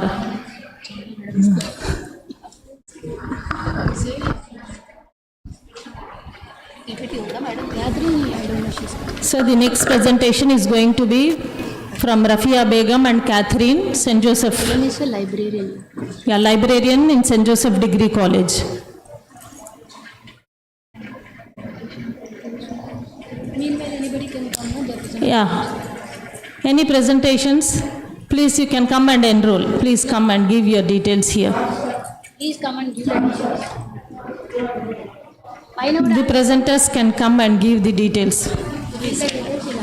Your name and your topic. No one's there.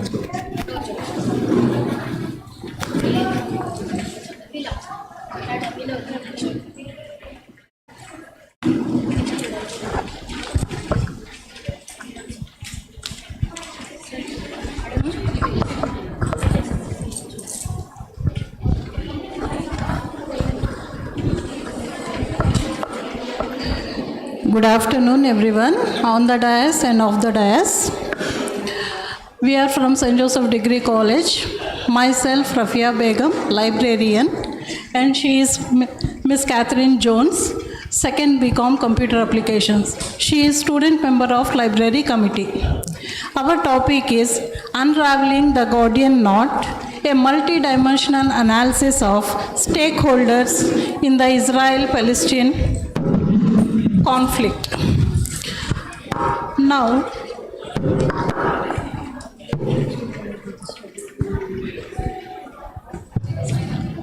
Let her start. Yeah, you can start. Those who want to present, please come and enroll your names here. Our topic deals with the Israel-Palestine conflict is a Gordian knot with the ideologically opposing narratives and various religion, international stakeholders. This research aims to shed light on these stakeholders' roles and impacts, informing diplomatic discussions for potential conflict resolution. Israel-Palestine dichotomy. It refers to the long-standing and complex relationship between the State of Israel and the Palestinian people. The Israel perspective emphasizes their historical and religious connection to the land, while the Palestinian perspective emphasizes their rights to self-determination and statehood. It is further complicated by issues such as borders, security, settlements, refugees, and the state of Jerusalem.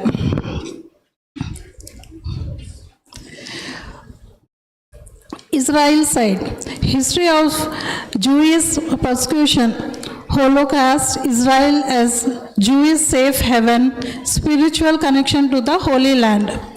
Palestinian side, Jewish immigration, refugees of 1948, the 75 years of occupation, spiritual connection to the Holy Land. Before World War II, the land of Palestine was inhabited by Palestinians, Arabs, 80% Muslims, 15% Christians, 5% Jews. The main players and stakeholders are the dominant stakeholders include Israel government and military, the Palestinian authorities, Hamas, Israel settlers, and Palestinian refugees. Significantly, international actors include the United States and European Union and Union nations, each playing a unique role in mediating the conflict and providing aid. Now, my student Catherine Jones will continue from here. Proceed, Catherine.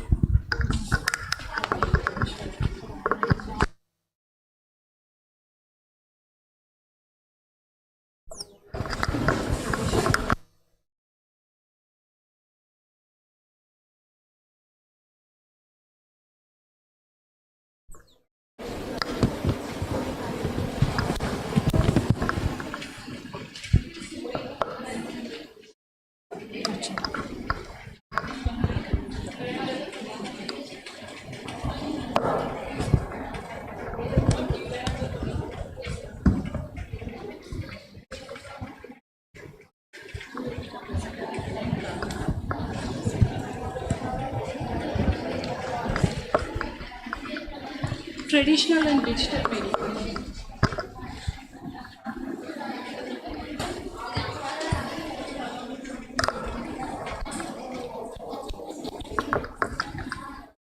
So this is our presentation and our title is Unraveling the Gordian Knot.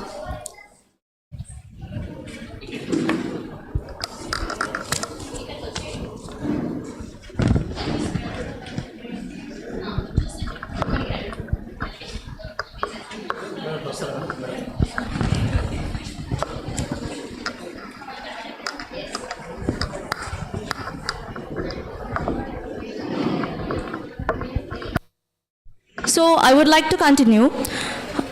I would like to discuss about the traditional and digital media narrative of the Israel-Palestinian conflict.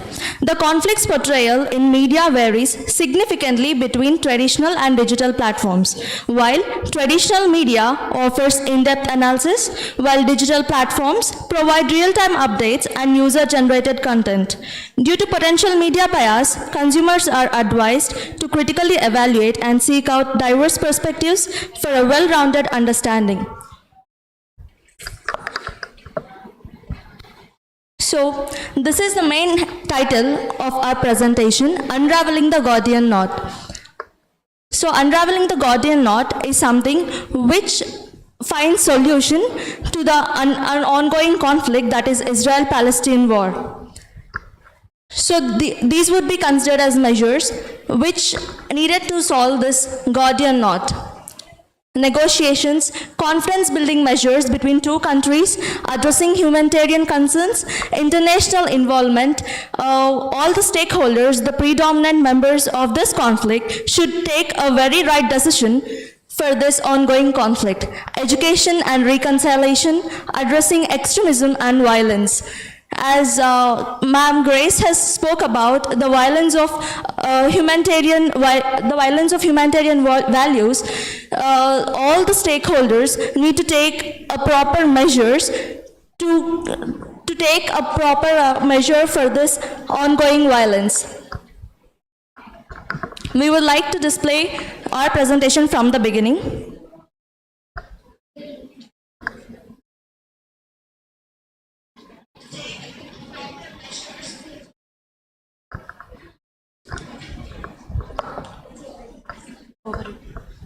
So the flow of our paper presentation goes like this: unraveling the Gordian knot, Israel-Palestine dichotomy, predominant stakeholders, traditional and digital media narrative, and the final touch. So this is all about our paper presentation. Thank you one and all.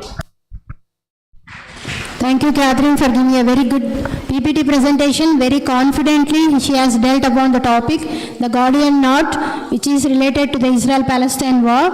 So, the next paper presenter will be Noah George, JL in Civics. Please welcome Noah George. He is our lecturer from the Town Model College, Kurnool. Please welcome. Sir, would you like to come here?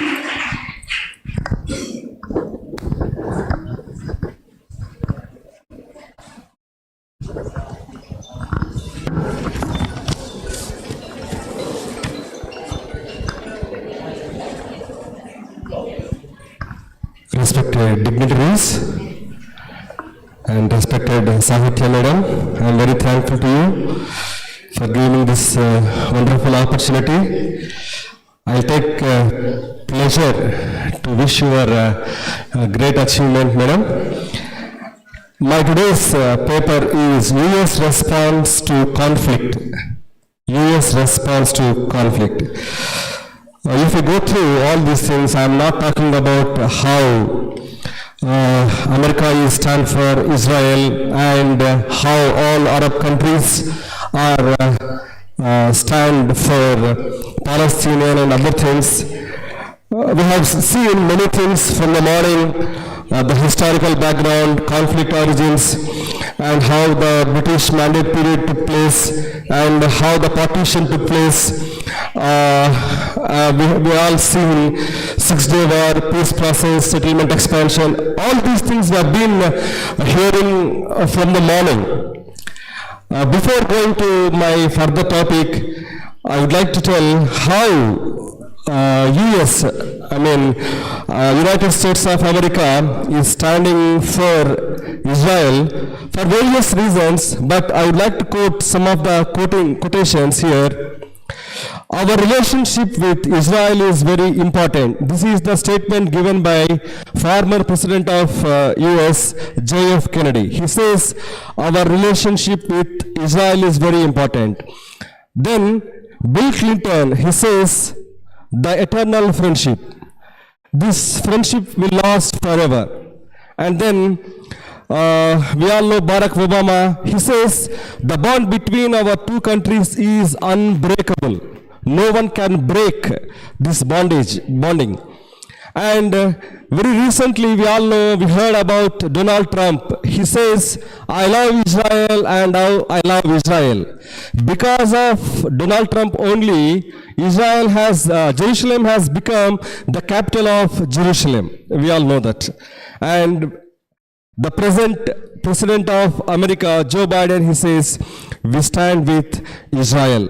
So, if we understood all these statements given by the different presidents of America, we all can know America is standing for Israel very firmly. Whatever may be the consequences, are going to take place, America is going to stand. Of course, there are military aid and economic support from US to Israel. There is political support, and they are ready to go whatever may be the extent. So here, my conclusion is, apart from the religious and political, economic stance, America is going to be with Israel forever and ever, I think. But before I conclude, I would like to say my opinion regarding this.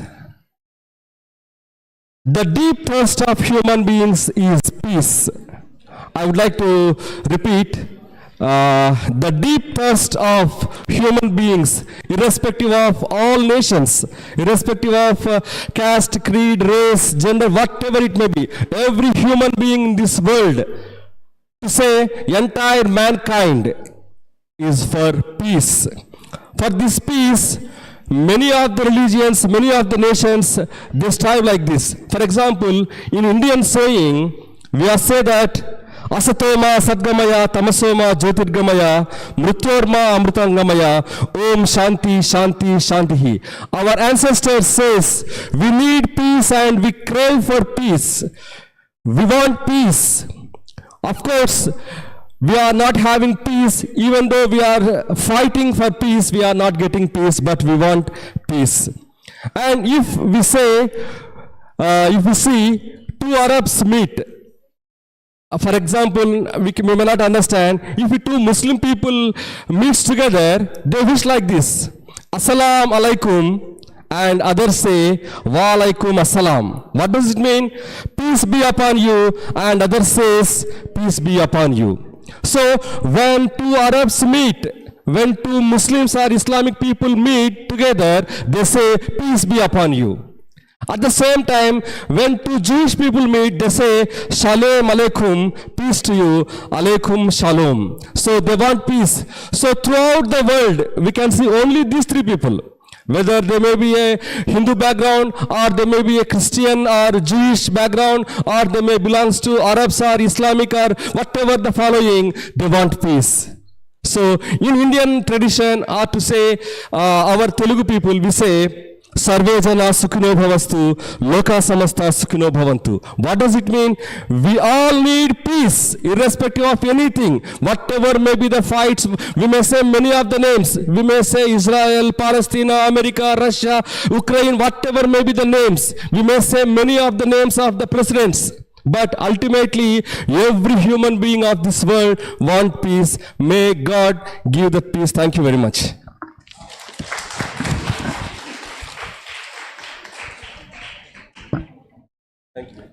Yeah, thank you, Noah sir, for your wonderful presentation, and finally, hoping and expecting peace. Let us hope for that.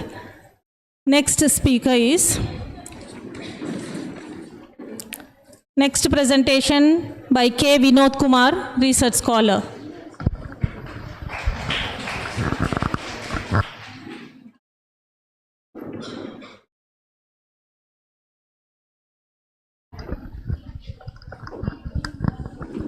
Good afternoon, one and all. So I really thank my Sahitya madam for giving me this opportunity to present my paper. So firstly, I will introduce myself. My name is K. Vinod Kumar.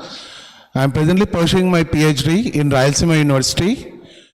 So here I am here to present my topic about this issue regarding the Israel-Palestine conflict and what are the steps taken by United Nations to solve. So United Nations, what is that United Nations? What is that organization? So it's a peace organization established to see that there is no conflicts between the countries, to protect the human rights, to maintain good relationship between the countries. Since its establishment in 1945 after Second World War, I want to study what it has been taken to solve the problems of Israel and Palestine, which is having more than 100 years of problem. So the problem starts with more than 100 years back. So I don't want to go into depth in basics, but I want to see that who started the problem. Basically, it was the time of the First World War, between 1914 to 1918. Britain was in need of money, resources, and people. So people it got from India, and money it needs from other countries. So it gave different promises to different countries at different times. Okay, so in 1915, Makkah leader, ruler of Makkah, Sharia Hussein in 1915, he promised to revolt against the Ottoman Empire, where Palestine is in the hands of Ottoman Empire at that time. So Britain promised that if you revolt against the Ottoman Empire, I will give Palestine to you. Okay, he did it. In 1916, Britain had a similar promises with French that you support me in the war, we'll divide the Arab territories. Okay, France also supported. In 1917, it has entered into Balfour Act. Like Balfour Agreement, it was money of the Jewish people. So, as a part of Zionist movement, so Britain promised to the Jewish people that once we'll win the war, we'll give the Palestine to you. So that was a basic thing, like 3 promises done by the Britain. So the problem is now it's still going on. After Britain won the war, so from 1920 to since 1939, there was an inflow of Jews into the Palestine. Many of the people are moving as a promise given by the Britain, and in the verge of Nazi Holocaust, Nazi leader Hitler, he was doing genocide and killing many of the people belonging to the Jewish community, and all over the world because of the Zionist movement, everybody was rushing into Palestine. And after the Second World War, even the Britain couldn't do anything, and it passed the problem to the United Nations organization. So UNO in 1947, November 27th, it has passed a resolution number 181, in which the Palestine will be divided into 3 parts. 55% of the place to the Palestine, 42% is for the Israel, and remaining 3% is for the Jerusalem. Jews have accepted it, but the Palestinian people, they didn't accept it. So here we need to see the United Nations seriousness about solving the problem. So United Nations responsibility is to take care about all the countries. It has to see that there should be no problem between all the countries. But where the problem is with the powers they are having. Who are the permanent members of United Nations? Can anyone tell? How many countries are there in United Nations Security Council? How many countries? 5 major superpowers are there. What are they? United States of America, Russia, China, France, Britain. So these are the 5 countries which are the founders of United Nations who are having veto powers. What is veto power? So all the countries have the power to reject the decision taken by the other members. If all the members can accept it, if any one country will reject the decision, then they can stop the decision. More than 33 to 35 times, when there was a resolution to stop the war in Palestine, United States of America has used its veto power to stop it. So United Nations here weaknesses is that to solve the problem is that the main founding members are creating the problem. So they have to see that they are bending the rules of the United Nations in order to have their own goals and objectives. The another main issue here is that not about the Israel and Palestine, but due to the oil reserves found in that region. Everybody is telling Israel is getting support from all over US countries, Christian countries, but where is the problem with the Palestine? Palestine is not getting any support from the other Arab countries. We need to find out that word. Zionist movement and this, where all the countries are supporting their hand, but Palestinian Liberation Organization, Yasser Arafat, he was going around the world to take the support of the Muslim leaders.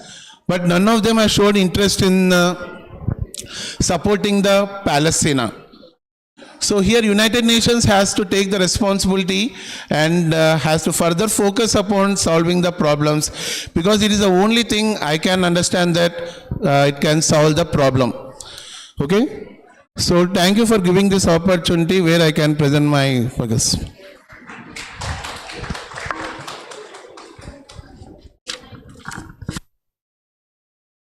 Yeah, thank you very much, Vinod Kumar, for your... Thank you very much, Vinod Kumar, for your comprehensive presentation where you talked about the ground reality. You just spoke about the background and the pragmatic solution that is actually necessary for this conflict. Okay. Next presentation is by Kavya Shri, KL University, Tumkur University, Karnataka. Yeah, welcome. We welcome you for your presentation.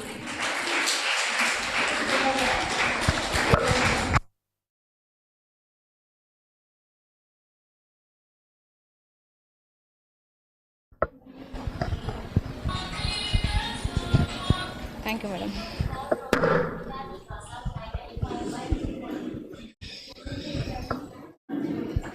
Andariki namaskaram. My name is Kavya KL. I am from Karnataka, Tumkur University. I have guest faculty in Tumkur University, overall 3 years experience in teaching. So, firstly, I would like to in this college, that is discipline from girls section, and I have good coordination in teaching staff and very good teaching environment in this college. So I'm heartfully thanks to invited this college to present my article. So once again, thank you all. And then I will go to my presentation topic is Israel and Palestine conflict, a historical and conflictual perspective. Just I will shortly tell the conflict between Israel and Palestine. That is, so only one and one slogan in Sanskrit word. Everyone please hear the Sanskrit word, that is Om Agnanati Mirandasya Gnanagnana Shalakaya Chakshur Unmilitam Ena Tasmai Shri Gurave Namaha. Because secondly, just I will conclude this statement. I would like to thankful to invited delegates, Mr. Abdul Tamim and Grace Jantan, because both of you gave a good conclusion between Israel and Palestine conflict, that is religious ethnicity is a great impact on political and economic problems. That's why the great in Sanskrit word Agnanati Mirandasya, that is Palestine and Israel, there are closed their eyes between there are not understand political impact, economic impact and education. Moreover, that words is meaningful about Tasmai Shri Gurave Namaha, because that Guru is UN. So all are know about UN, United Nations. That's why we are all invited and support to UN. So that's why when UN come to so resolve the conflict between Israel and Palestine, that's Guru is so UN. So we are all coordination and support the UN. So when the Israel and Palestine conflict is resolved, so we are all like to, so UN once the enter the conflict, that conflict is so resolved. So that is my small topic. Thank you one and all. Thank you so much. Thank you, Kavya Shri, for her wonderful presentation. She has come all over from Tumkur University, Karnataka, to just give the presentation. Give her a big round of applause.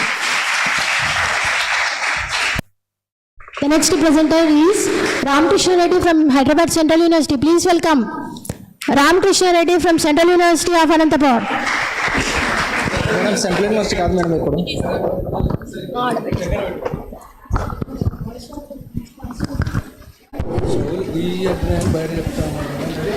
Good afternoon, one and all. First of all, I would like to convey my thanks to Sahiti ma'am. So I was the colleague to ma'am when I was working in this Ferment Degree College. Thank you ma'am for remembering me and sharing this pamphlet to attend this seminar. So now I will introduce myself. This is Ramkrishna Reddy. Now I am working as a faculty in Central University of Andhra Pradesh, so which is located in Anantapur. So it is not HCO. So before this, I would like to say a few words about my university where I am working. So it is newly established university. So I hope you all are going to complete your graduation soon. So you are welcome to our university, which is there in Anandapur. We are going to shift to the new campus. So we are offering 20 programs. So you can see our university website. You can attend the CU set which is going to be held soon. So you are welcome to that university, which is our university. So now before going into my topic, ma'am, with your permission, I would like to discuss with foreign delegates few things, sir. So here we are having two foreign delegates. One is Abdul Tamim, sir, and another one Grace Johanne, ma'am. So as a political science student, I am aware of we are hardly remember the great powers, great countries only, like USA, what sir said, we are having 5 superpowers, and also we hardly remember the G20 countries. But we are aware of Lesotho, ma'am, if I am correct, it is a percolated state, which is surrounded by South Africa, right? So it means we hardly remember this one, and also another part, we are from Afghanistan. So these are the two different continents, two different regions, but though those two countries are not directly having an impact or influence over these two countries, but being an international issue, all these countries are having a certain kind of influence. But in my presentation, my title is Israel-Palestine conflicts, role of United Nations for peace. Basically, whenever we look into the United Nations, we hardly think of only political side. So any issue will not be addressed by only with political solution. Apart from this political solution, we need to have the another kind of solutions like cultural, social, and other things. So basically, whenever we look into whenever we look towards the United Nations, we focus only United Nations Security Council. But being a political science student, being a student of international relations, especially I am in favor of the idealism. If you want to understand the international relations, we are having the two ideologies. One is realism, another one is idealism.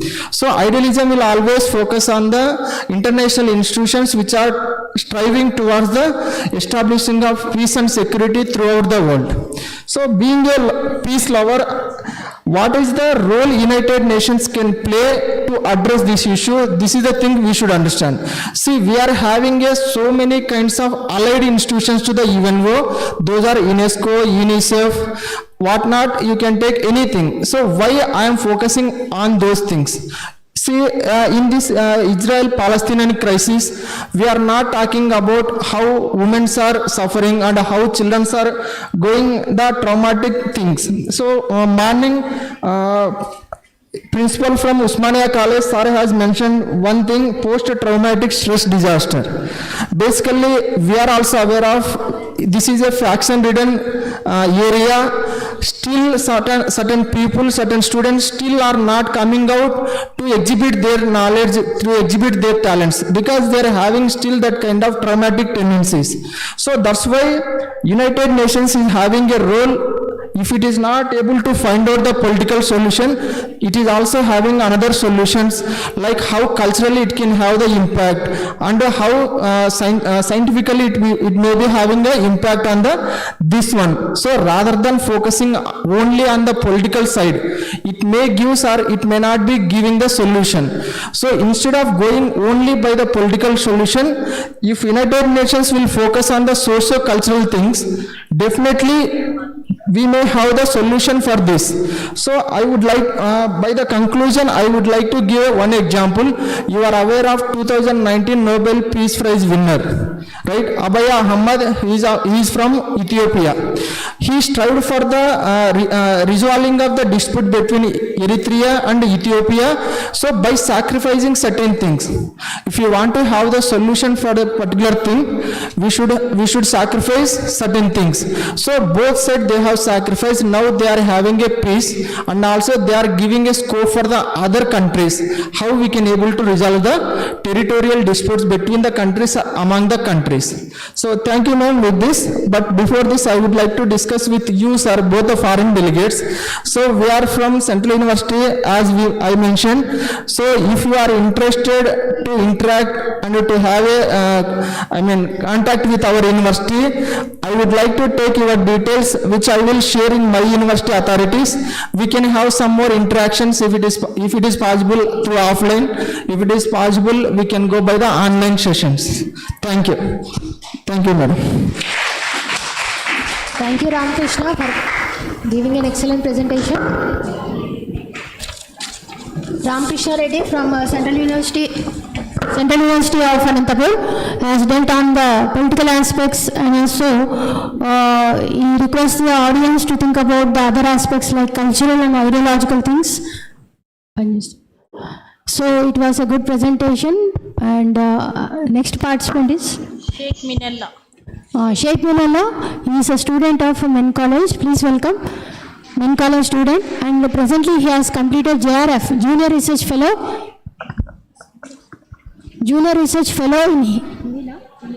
in Hindi, and a very highly talented student from the college, from the junior college. He has completed his post-graduation and attained JRF, Junior Research Fellow. Is not a joke.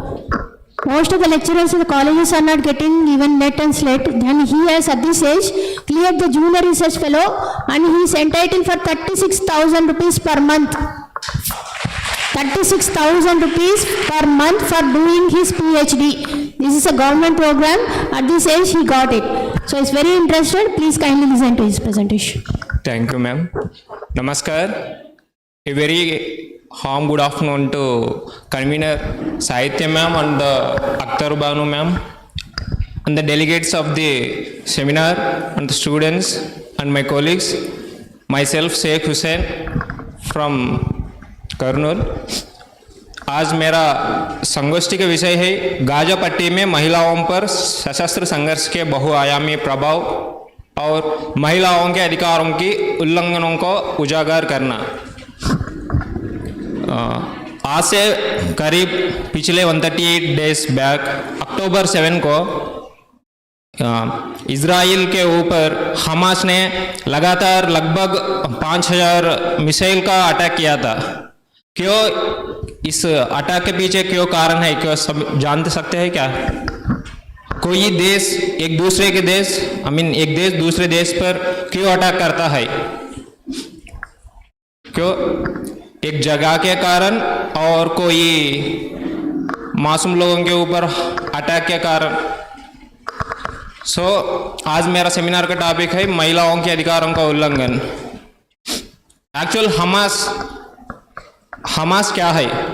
Hamas एक फालिस्तीन में उपस्थित एक उग्रवादी संस्था है। इसकी स्थापना 1987 में हुई थी। इसी 1987 के बाद 1997 में अमेरिका और यूनाइटेड नेशंस ने इसे एक उग्रवादी संस्था के रूप में घोषित कर दिया।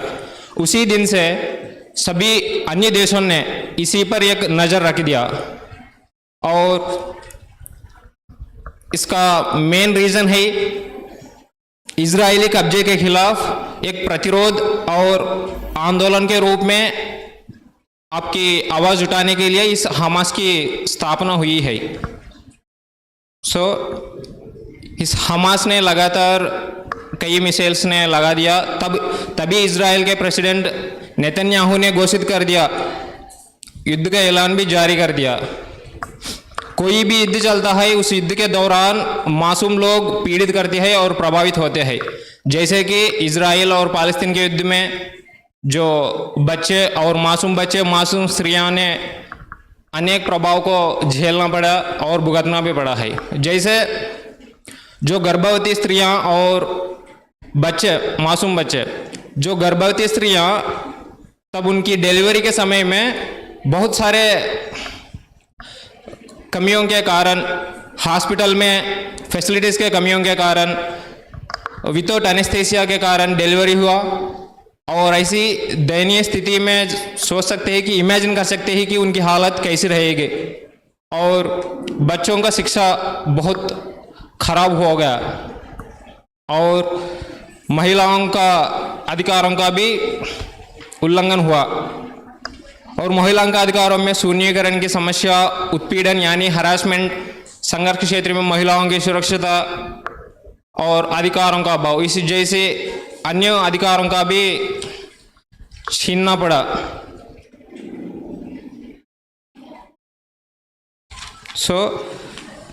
साथ ही अब तक जीवित रहने वाली कई महिलाएं उनके परिवार के शेष सदस्यों को एकमात्र देखभाल करने के लिए एक रूप में छोड़ दिया गया। यानी कोई भी महिला युद्ध के पश्चात जीवित बची है और उन बच्चों के, उन महिलाओं के रहने वाले उन बच्चों को देखभाल करने के लिए दिन में 3 बार नॉर्मल से हम लोग खाते हैं, लेकिन उन लोगों ने एक ही बार खाकर वो खाने में भी उन बच्चों के लिए देखभाल करने के लिए भी किया गया। और इन महिलाओं को और बच्चों के लिए स्थानांतरण किया गया, क्योंकि युद्ध के दौरान कहाँ पर मिसाइल पड़ने वाली है और ऐसी स्थितियों में उनको स्थानांतरण किया गया है। लगभग लगभग 150 महिलाओं के लिए और बच्चों के लिए एक ही बाथरूम की फैसिलिटी दी गई है। सोच सकते हैं कि कितनी खराब हालत वहाँ पर है। और विदाउट एनेस्थीसिया के कारण महिलाओं की ऑपरेशन वगैरह वगैरह किया गया है। और गर्भवती महिलाओं के लिए जो डिलीवरी होने के पश्चात तुरंत बाद ही हॉस्पिटल खाली करना पड़ता था, क्योंकि वहाँ पर फैसिलिटीज़ बहुत सारे कम है, बेड्स कम है और दवाई वगैरह वगैरह बहुत सारे कम है। इसी कारण उन महिलाओं को विदाउट एनी एनेस्थीसिया, और उतनी ही डिलीवरी से कितना पेन होता है सबको मालूम है, उतनी पेन में ही हॉस्पिटल खाली करना पड़ता था। खाली करने के बाद भी फूड वगैरह बेसिक नीड्स को अभाव के कारण उन सभी ने आपके बच्चों की जान भी गंवाई है। ऐसी स्थिति में यूनाइटेड नेशंस ऑर्गेनाइजेशंस और हमारे अन्य देशों ने भी सहायता करना जरूरी है, क्योंकि आज वहाँ पर चलने वाला आतंक कल हमारे देश पर भी चल सकता है। इस स्थिति में जो देश पर भी ऐसी दयनीय घटनाएं घटित होती है, उन देशों पर हमारी जरूरी आर्थिक सहायता होनी चाहिए, क्योंकि हम सब वसुधैव कुटुंबकम की एक सूत्र लेकर चलना पड़ता है। अंत में मेरा संगोष्ठी के विषय समाप्त करते समय कहना चाहता हूँ, युद्ध किसी भी समस्या का समाधान नहीं होता। हम सभी शांति से रहना है और एक दूसरे से साथ रहना है। धन्यवाद ma'am.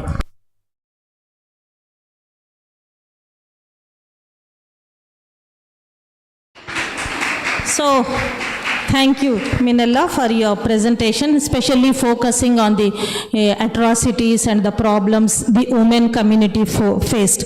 And now, let us have a break for tea, and we are going to have few more presentations after tea break. And this session, it really covered on various aspects, like I would like to very briefly put in a nutshell as what the paper presenters highlighted in this session. To begin with,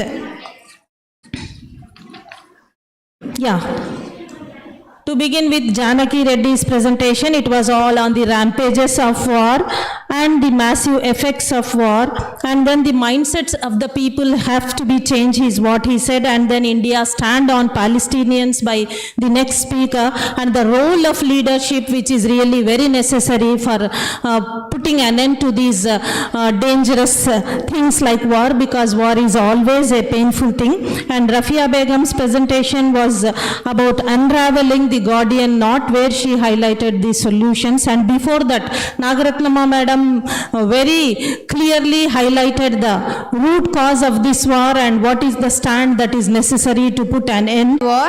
So our topic title is Israel-Palestine Imbroglio historical background.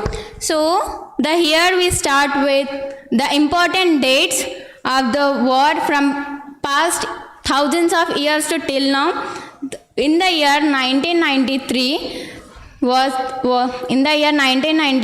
Israel and Palestine were very close to draft a peaceful solution. But what happened after that? The situation turned to very worse conditions, and which leads to a war which goes on. Welcome Vedavati madam. Please come to the dais to chair the session. Please come. For the better understanding of today's crisis, we need Welcome, to look madam. into the past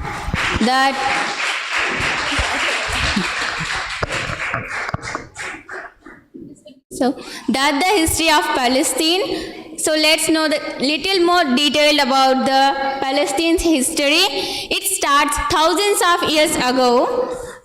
The people believed that Jesus Christ was born in the family of Jews.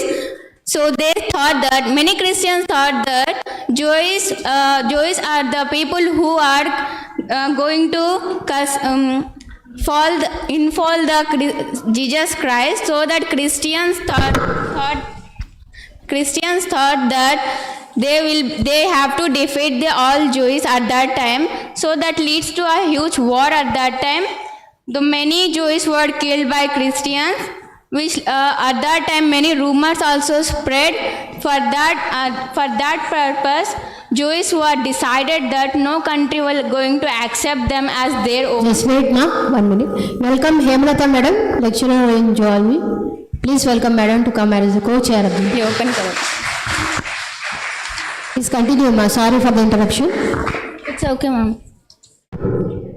So after that period of time, the Jews were strongly planned for that. They believed that they need to have a specific place like their own country for the peaceful survival.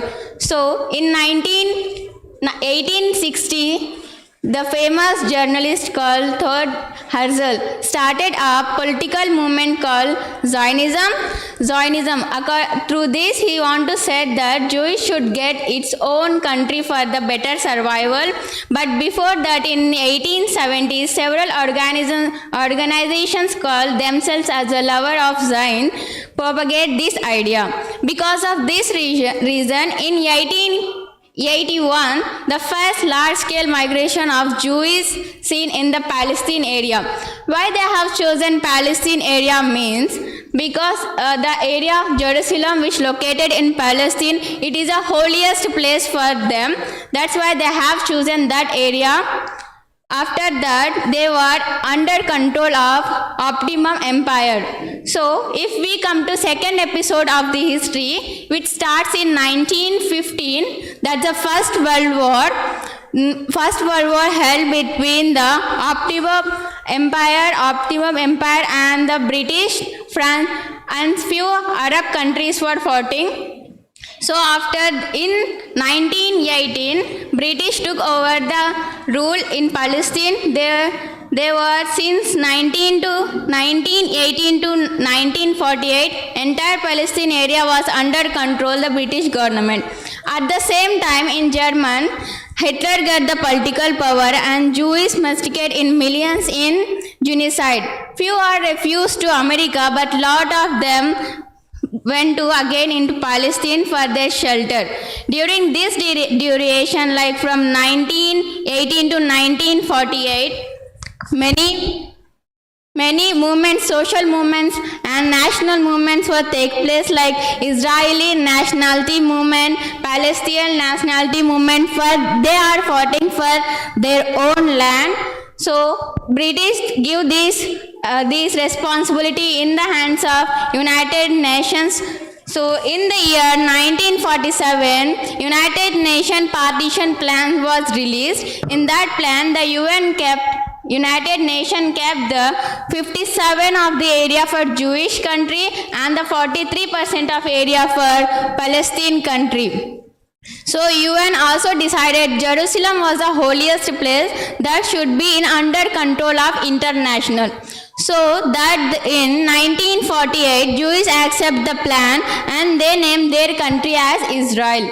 So here the birth of Israel takes place in 1948. So in 1948 first war between Israel and Arab countries also takes place because Arab countries would not agree with the decision which taken by the UN because they don't want to share their land with Israel people. So the first Arab-Israel war takes place in 1948. After that, in 1949, after defeating the countries, means a huge number of population fought against the small number of population, Israel population. Even though surprisingly Israel win the war, in 1949, after defeating the countries, the area which supposed to be a Palestine according to the UN, Israel occupies the several places of that area too. So in that episode, in 1948, Palestinian exodus also seen, means more of the Palestinians were ill-treated, they were migrated from their own places to Arab countries, takes place in this year, 1848, Palestinian exodus. So after that, in 1967, Second Arab-Israel War also takes place for, it is for 6 days and Israel also won that war. After that, in 1964, Palestinian Liberation Organization was found that initially their aim was to arm struggle, to use weapons to get their own country. USA and Israel declared that it as a terrestrial organization. In 1947, PLO was officially recognized by the United Nations General Assembly. In 1979, peace talks between Egypt and Israel was successful. In 1967 to 1980, there was more than 10 years since Israel occupies the Gaza Strip as well as West Bank.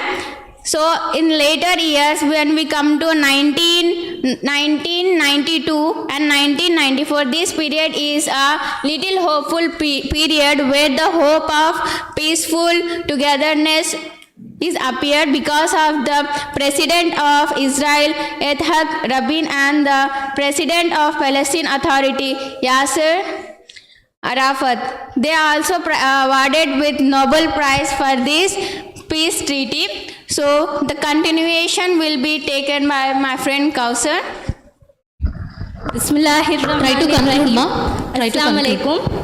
Try to conclude in 1 minute. Okay.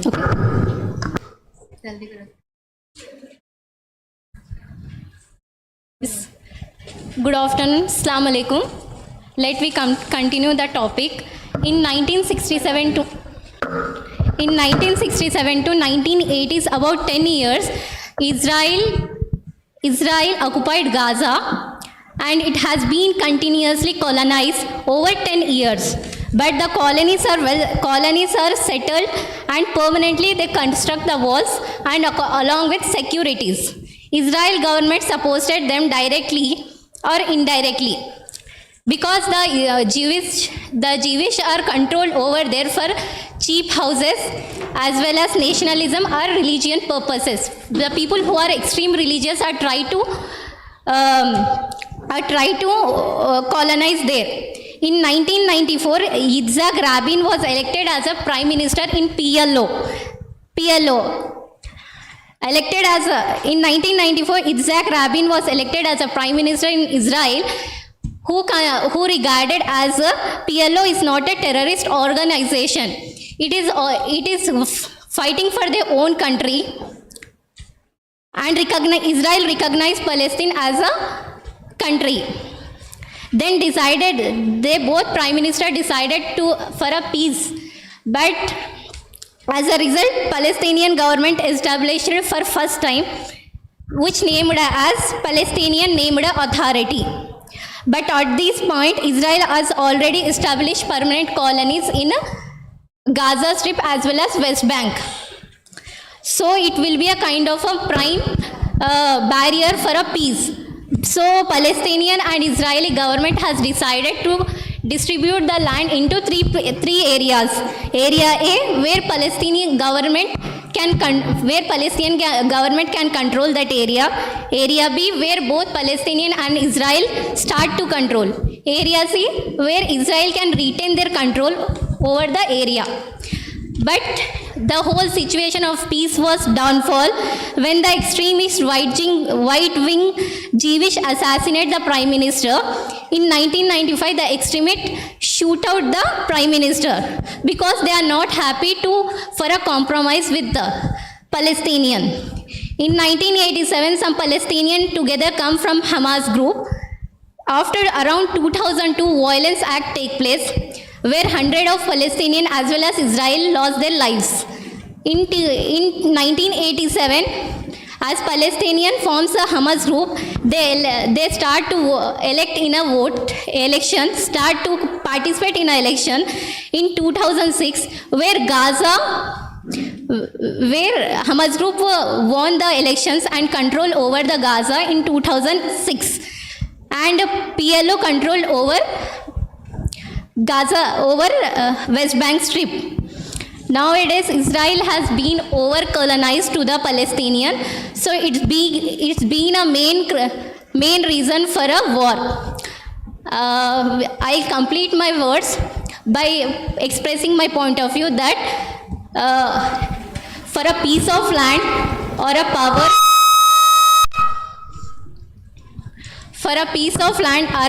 it's not worth to lose someone's life.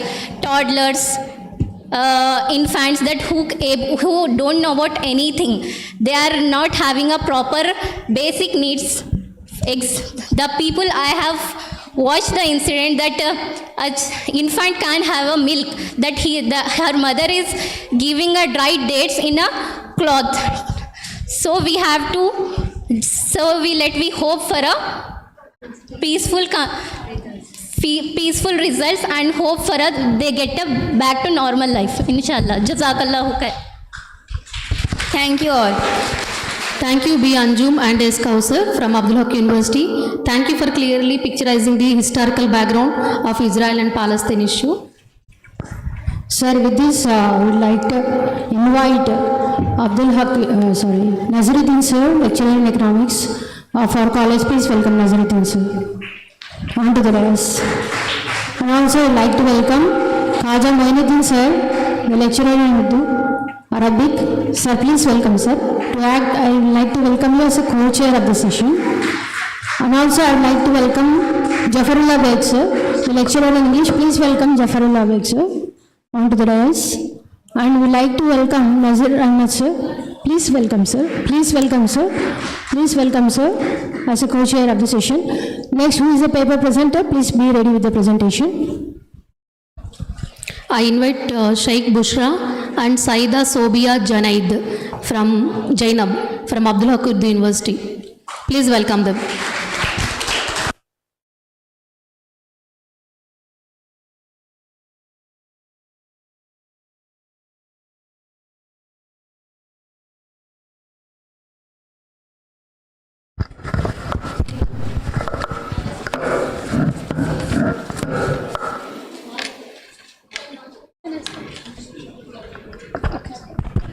Hello.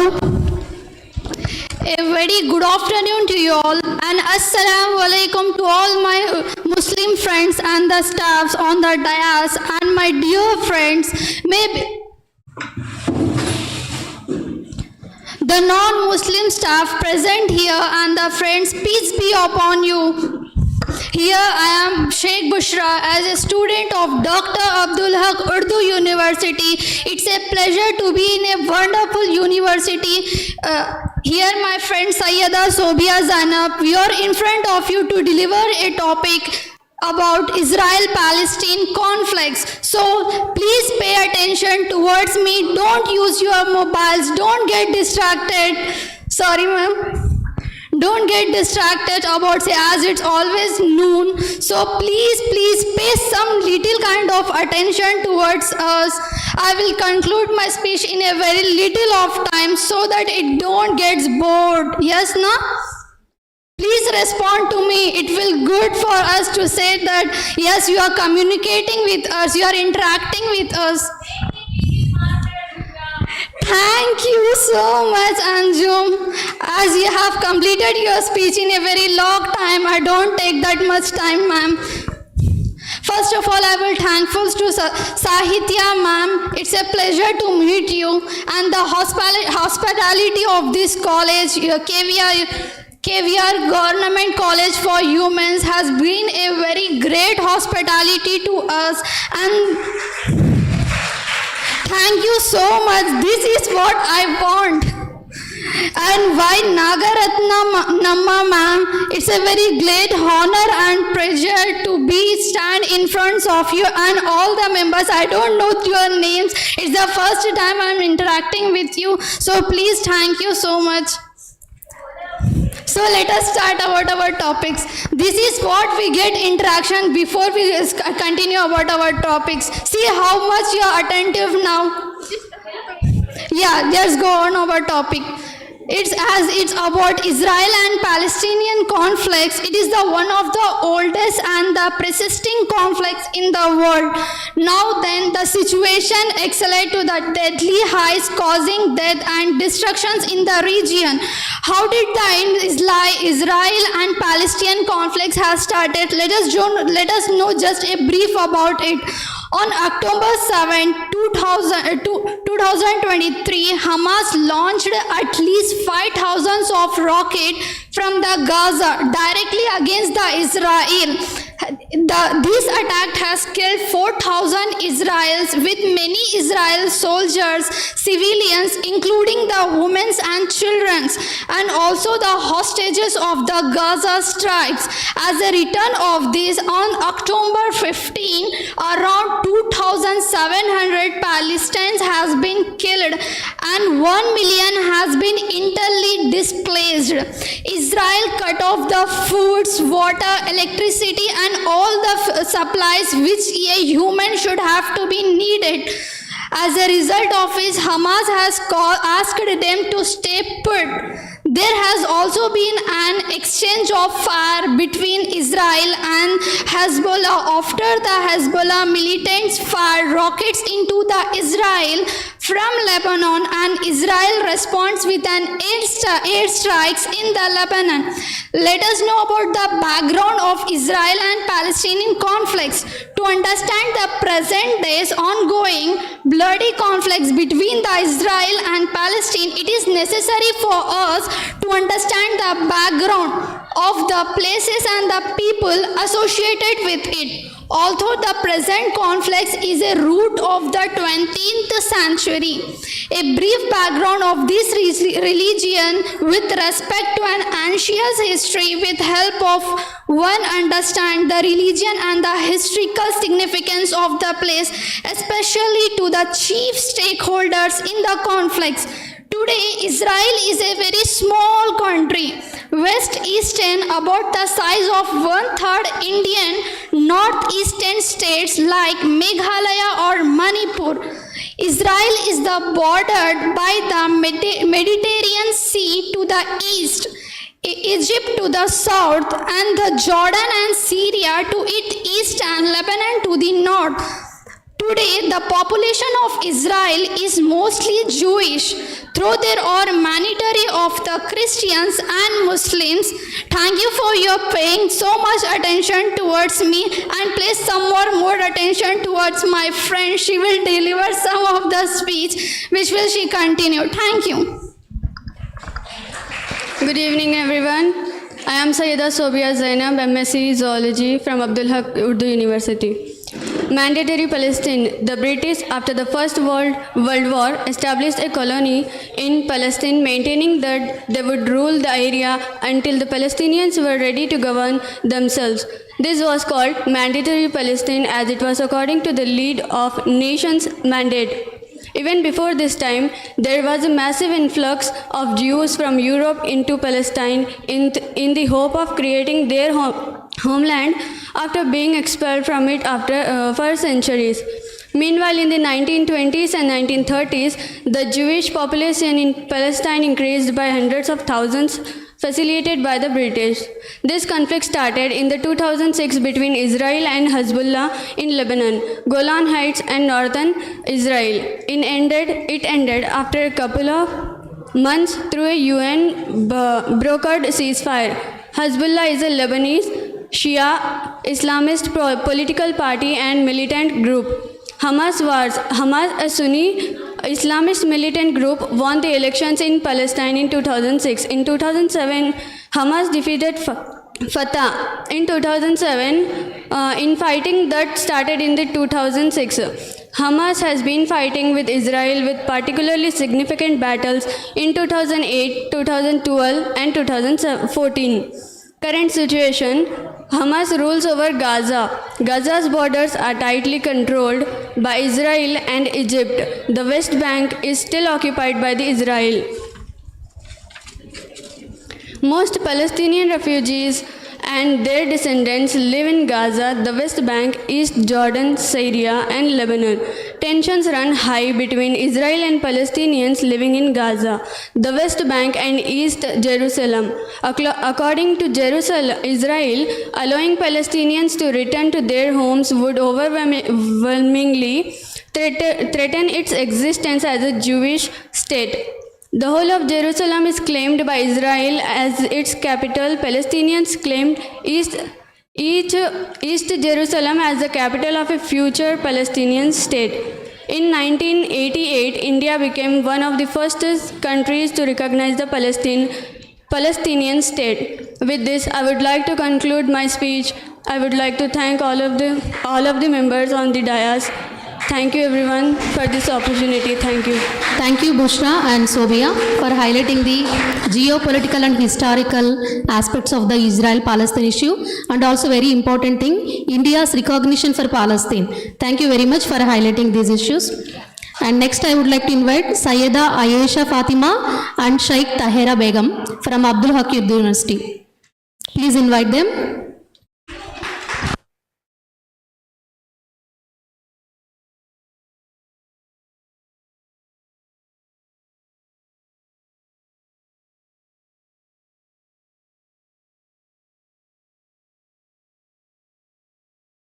With a woman. Without her consent, sexual harassment, verbal abuse, threats, exposure, unwanted touching, incest, and others. Every day in every country in the world, women are confronted by discrimination and inequality. They face violence, abuse, and unequal treatment at home, at work, and in their wider communities, and are denied opportunities to learn, and to lead. History about women's rights violation in India. Women during the early Vedic period enjoyed sexual equal status with men in all aspects of life. Works by ancient Indian grammarians such as Patanjali and Katyayana suggested that women were educated in the early Vedic period. Rigvedic verses suggested that women married at a mature age and were probably free of select to their own husbands in a practice called Swayamvar, or live-in relationship called Gandharva marriage.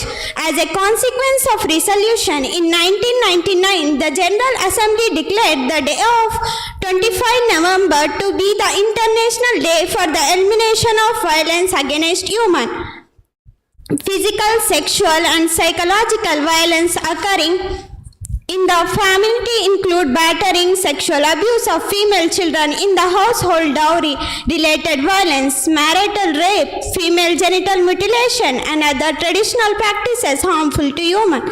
Physical, sexual, and psychological violence occurring within the general community, rape, sexual abuse, sexual harassment, and intimidation at work, in educational institution and elsewhere, to trafficking in women and forced prostitution. Physical, sexual, and psychological violence perpetrated and condoned by the state wherever it occurs.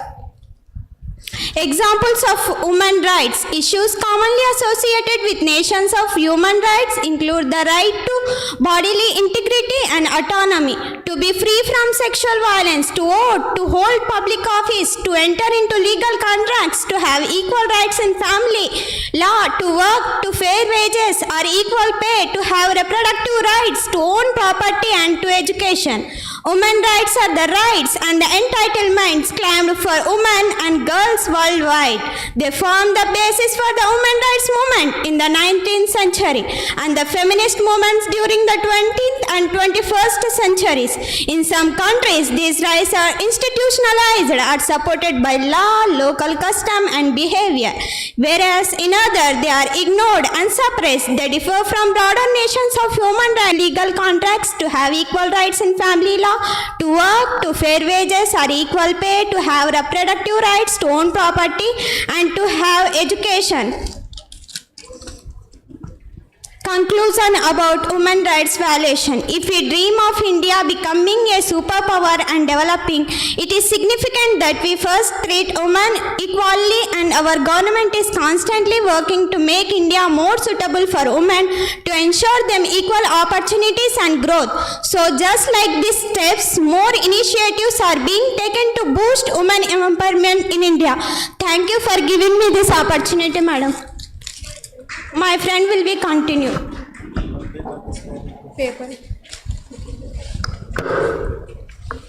Good evening, everyone. This is Sayyida Aisha Fatima from Dr. Abdul Haq University.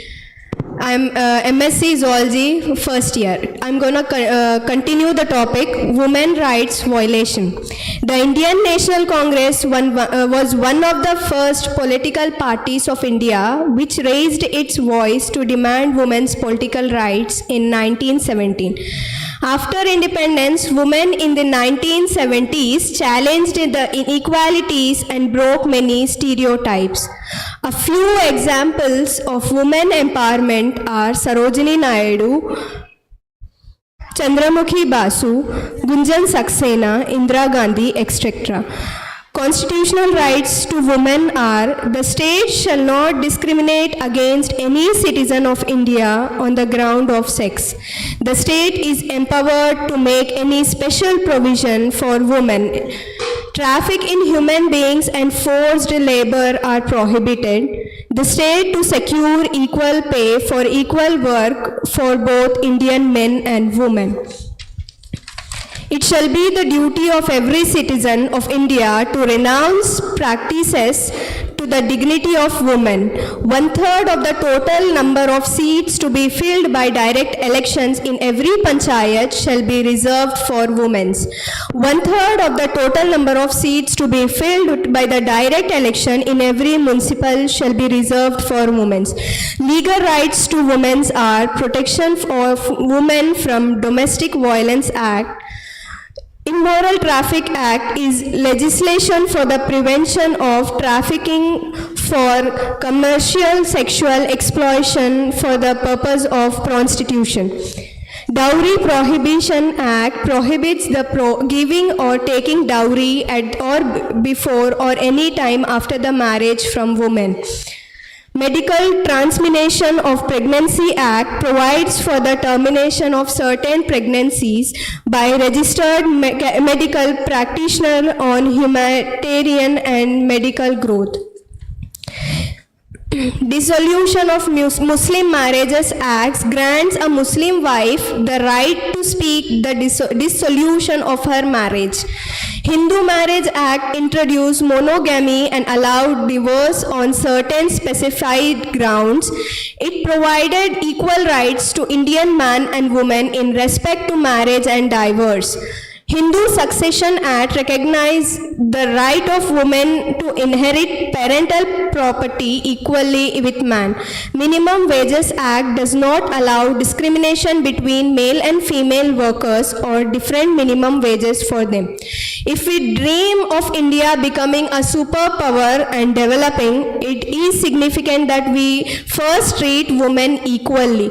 Our government is constantly working to make India more suitable possible for women to ensure them equal opportunities and growth. The Indian government also declared the military schools also will be available for women from now onwards. So just like these steps, more initiatives are being taken to boost women empowerment in India. I want to conclude my topic by a small quote, that is, Islam has raised the status of women from below the earth to so that high that paradise lies at her feet. And human rights are women rights and women rights are human rights. Thank you for giving me this opportunity to present women right violation. Thank you. Thank you, Tahira Begum and Syed Ayesha Fatima, for highlighting the national and international laws relating the protection of women rights and importance of protecting the women rights. Next, I would like to invite J. Louis Akanksha from Abdul Haq Urdu University.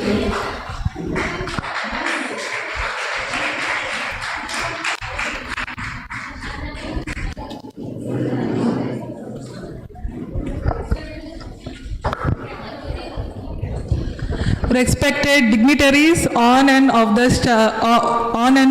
dais, and respected Sahitya ma'am, my co-partners and students, a wonderful noon to one and all. I'm here to address the seminar. I'm here to address the topic in the form of seminar, which is about the Israel and Palestine war and its effects on economy. Before entering into the topic, I want to give a brief introduction about the topic, and which is about the Israel and Palestine war. The Israel and Palestine war, which is began in 20th century, and it is one of world's longest continuing war, and the key areas of war includes the Israel settlements, the borders and security, water rights, the Palestine freedom and Palestine right to return, and the status of Jerusalem, and the Israeli occupation of the Gaza Strip and West Bank. Now we will enter into the topic, the Israel and Palestine war and its effects on the economy. The socio-economic shock of Israel-Gaza war, which has led the hundreds and thousands of people of Palestine into the poverty.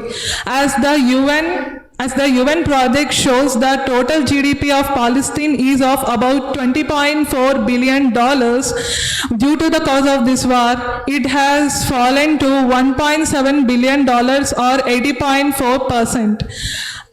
The Assistant Secretary General of UN Development Programme, Abdullah Al-Dadri, reported in news conference that there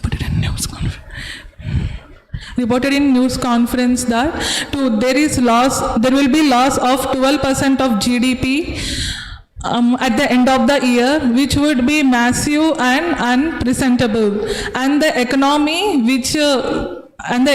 which is shrink to total of GDP of Palestine is 12%, with the loss of $2.5 billion, $2.5 billion, and more than 660,000 people were led into the poverty. And as the war extended to one other month, the 61% of unemployment of Gaza, which is equivalent to 182,000 jobs, which is estimated to have been lost, which is reported.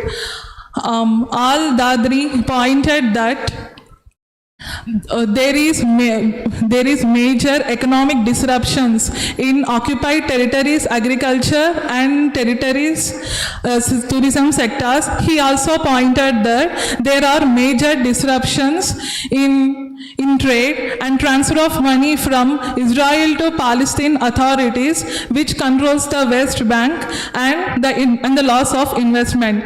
As of November 3rd, there is estimation of 35,000 housing units have been demolished, and 220,000 housing units were partially damaged, and finally reported that at least 45% of housing units of Gaza Strip have been destroyed or damaged.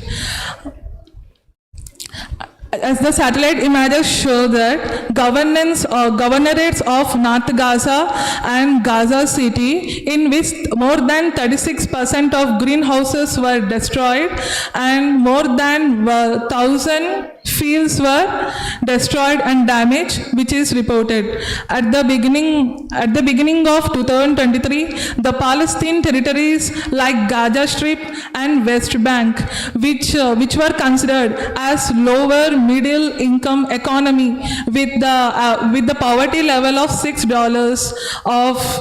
per each person per each day, which was set by UNESCWA Executive Secretary Rola Dashti. Thank you. Very good presentation, a live presentation without preparation. You should encourage this type of presentations, not just reading from the paper. This is extempore presentation, that's what we expect. Very good. And she is the last presenter. So anybody, the co-chairs want to talk means they can take 5 minutes and we will end the session, day 1 session. So already 5 o'clock, 10 to 5 is the stipulated time. Few words. Okay, sir.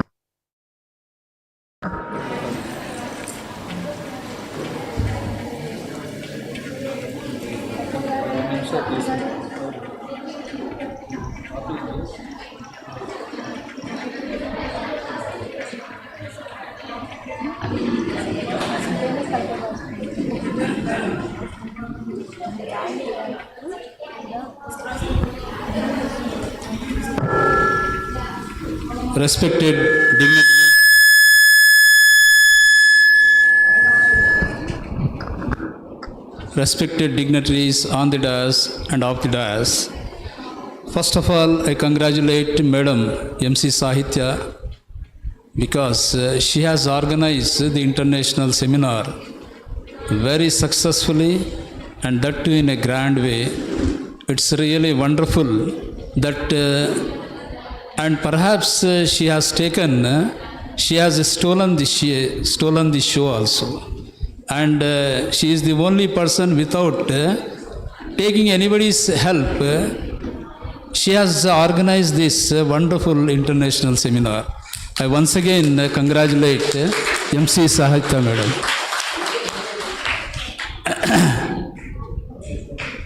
So in the afternoon session, it's a technical session and nearly 4 papers have been presented by the students and all they have come from Dr. Abdul Haq University.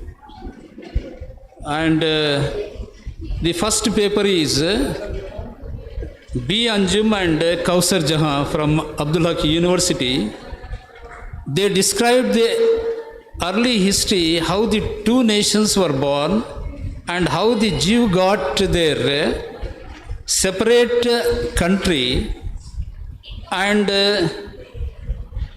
they spread how they are going to shown the atrocities towards the Palestine that they have described. And the second paper is Sheikh Bushra and Sayyid Zobia Zainab from Dr. Abdul Haq University. They throw light on Israel-Palestine conflict history. Further, they described on the background mandatory Palestine, Hamas wars against Israel and the present situation. And the third paper is Sheikh Tahira Begum and Sayyid Aisha Fatima both presented their research paper on women's right violation. And the fourth paper is Z. Louis Akanksha, Dr. Abdul Haq University. It's economic impact of Israel and Palestine. So of course the fourth paper is a worthy one because she described a lot about what is the economic situation is going on, how the economy is suffering in Palestine. And as far as the third paper is concerned, women violation, Sheikh Tahira Begum and women rights violation. I think in all the 4 papers, the crux of the paper is what I feel that they hadn't suggested how to overcome with this crisis. I think that is the crux of this, all these papers, what I feel. Had they thrown light on the suggestions, recommendations, and other new ideas, it would be a better one. And even the 3rd paper, women rights violation, it is no way connected to the Palestine. Had they thrown light on further that how the women have been targeted in that the ongoing war, that I think it is going to become a worthy, and it is going to be a worthy paper one. So anyway, I must congratulate all the students that we must encourage all the students that they have presented all the research papers, they have collected the data from various sources, and they have presented in a beautiful way. For this, we must congratulate all the students, and all the 4 papers are very worthy one. Madam, I once again giving heartfelt thanks to you for giving me this opportunity on this occasion. Thank you, madam. Thank you.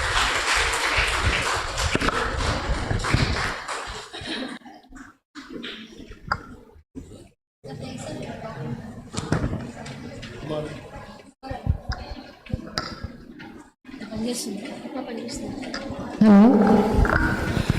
Now I announce the end of the day one session. Please everybody stand up for Janaganamana.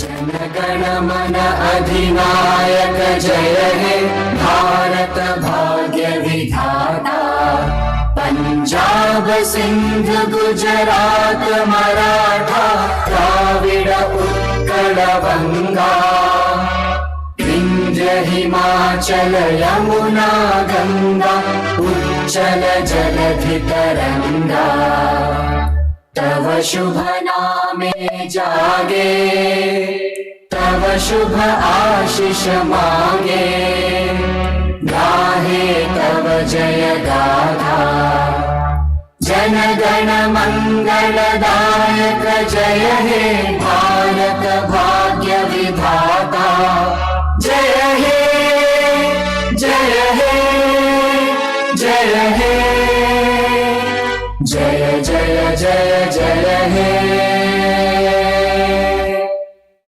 Jai Hind. So I request the students to come tomorrow at sharp 10 a.m. Tomorrow second day sessions will start at 10 a.m. I request all the BA students to be available in the assembly hall, and I'm happy to announce that TG Bharat is coming tomorrow post lunch.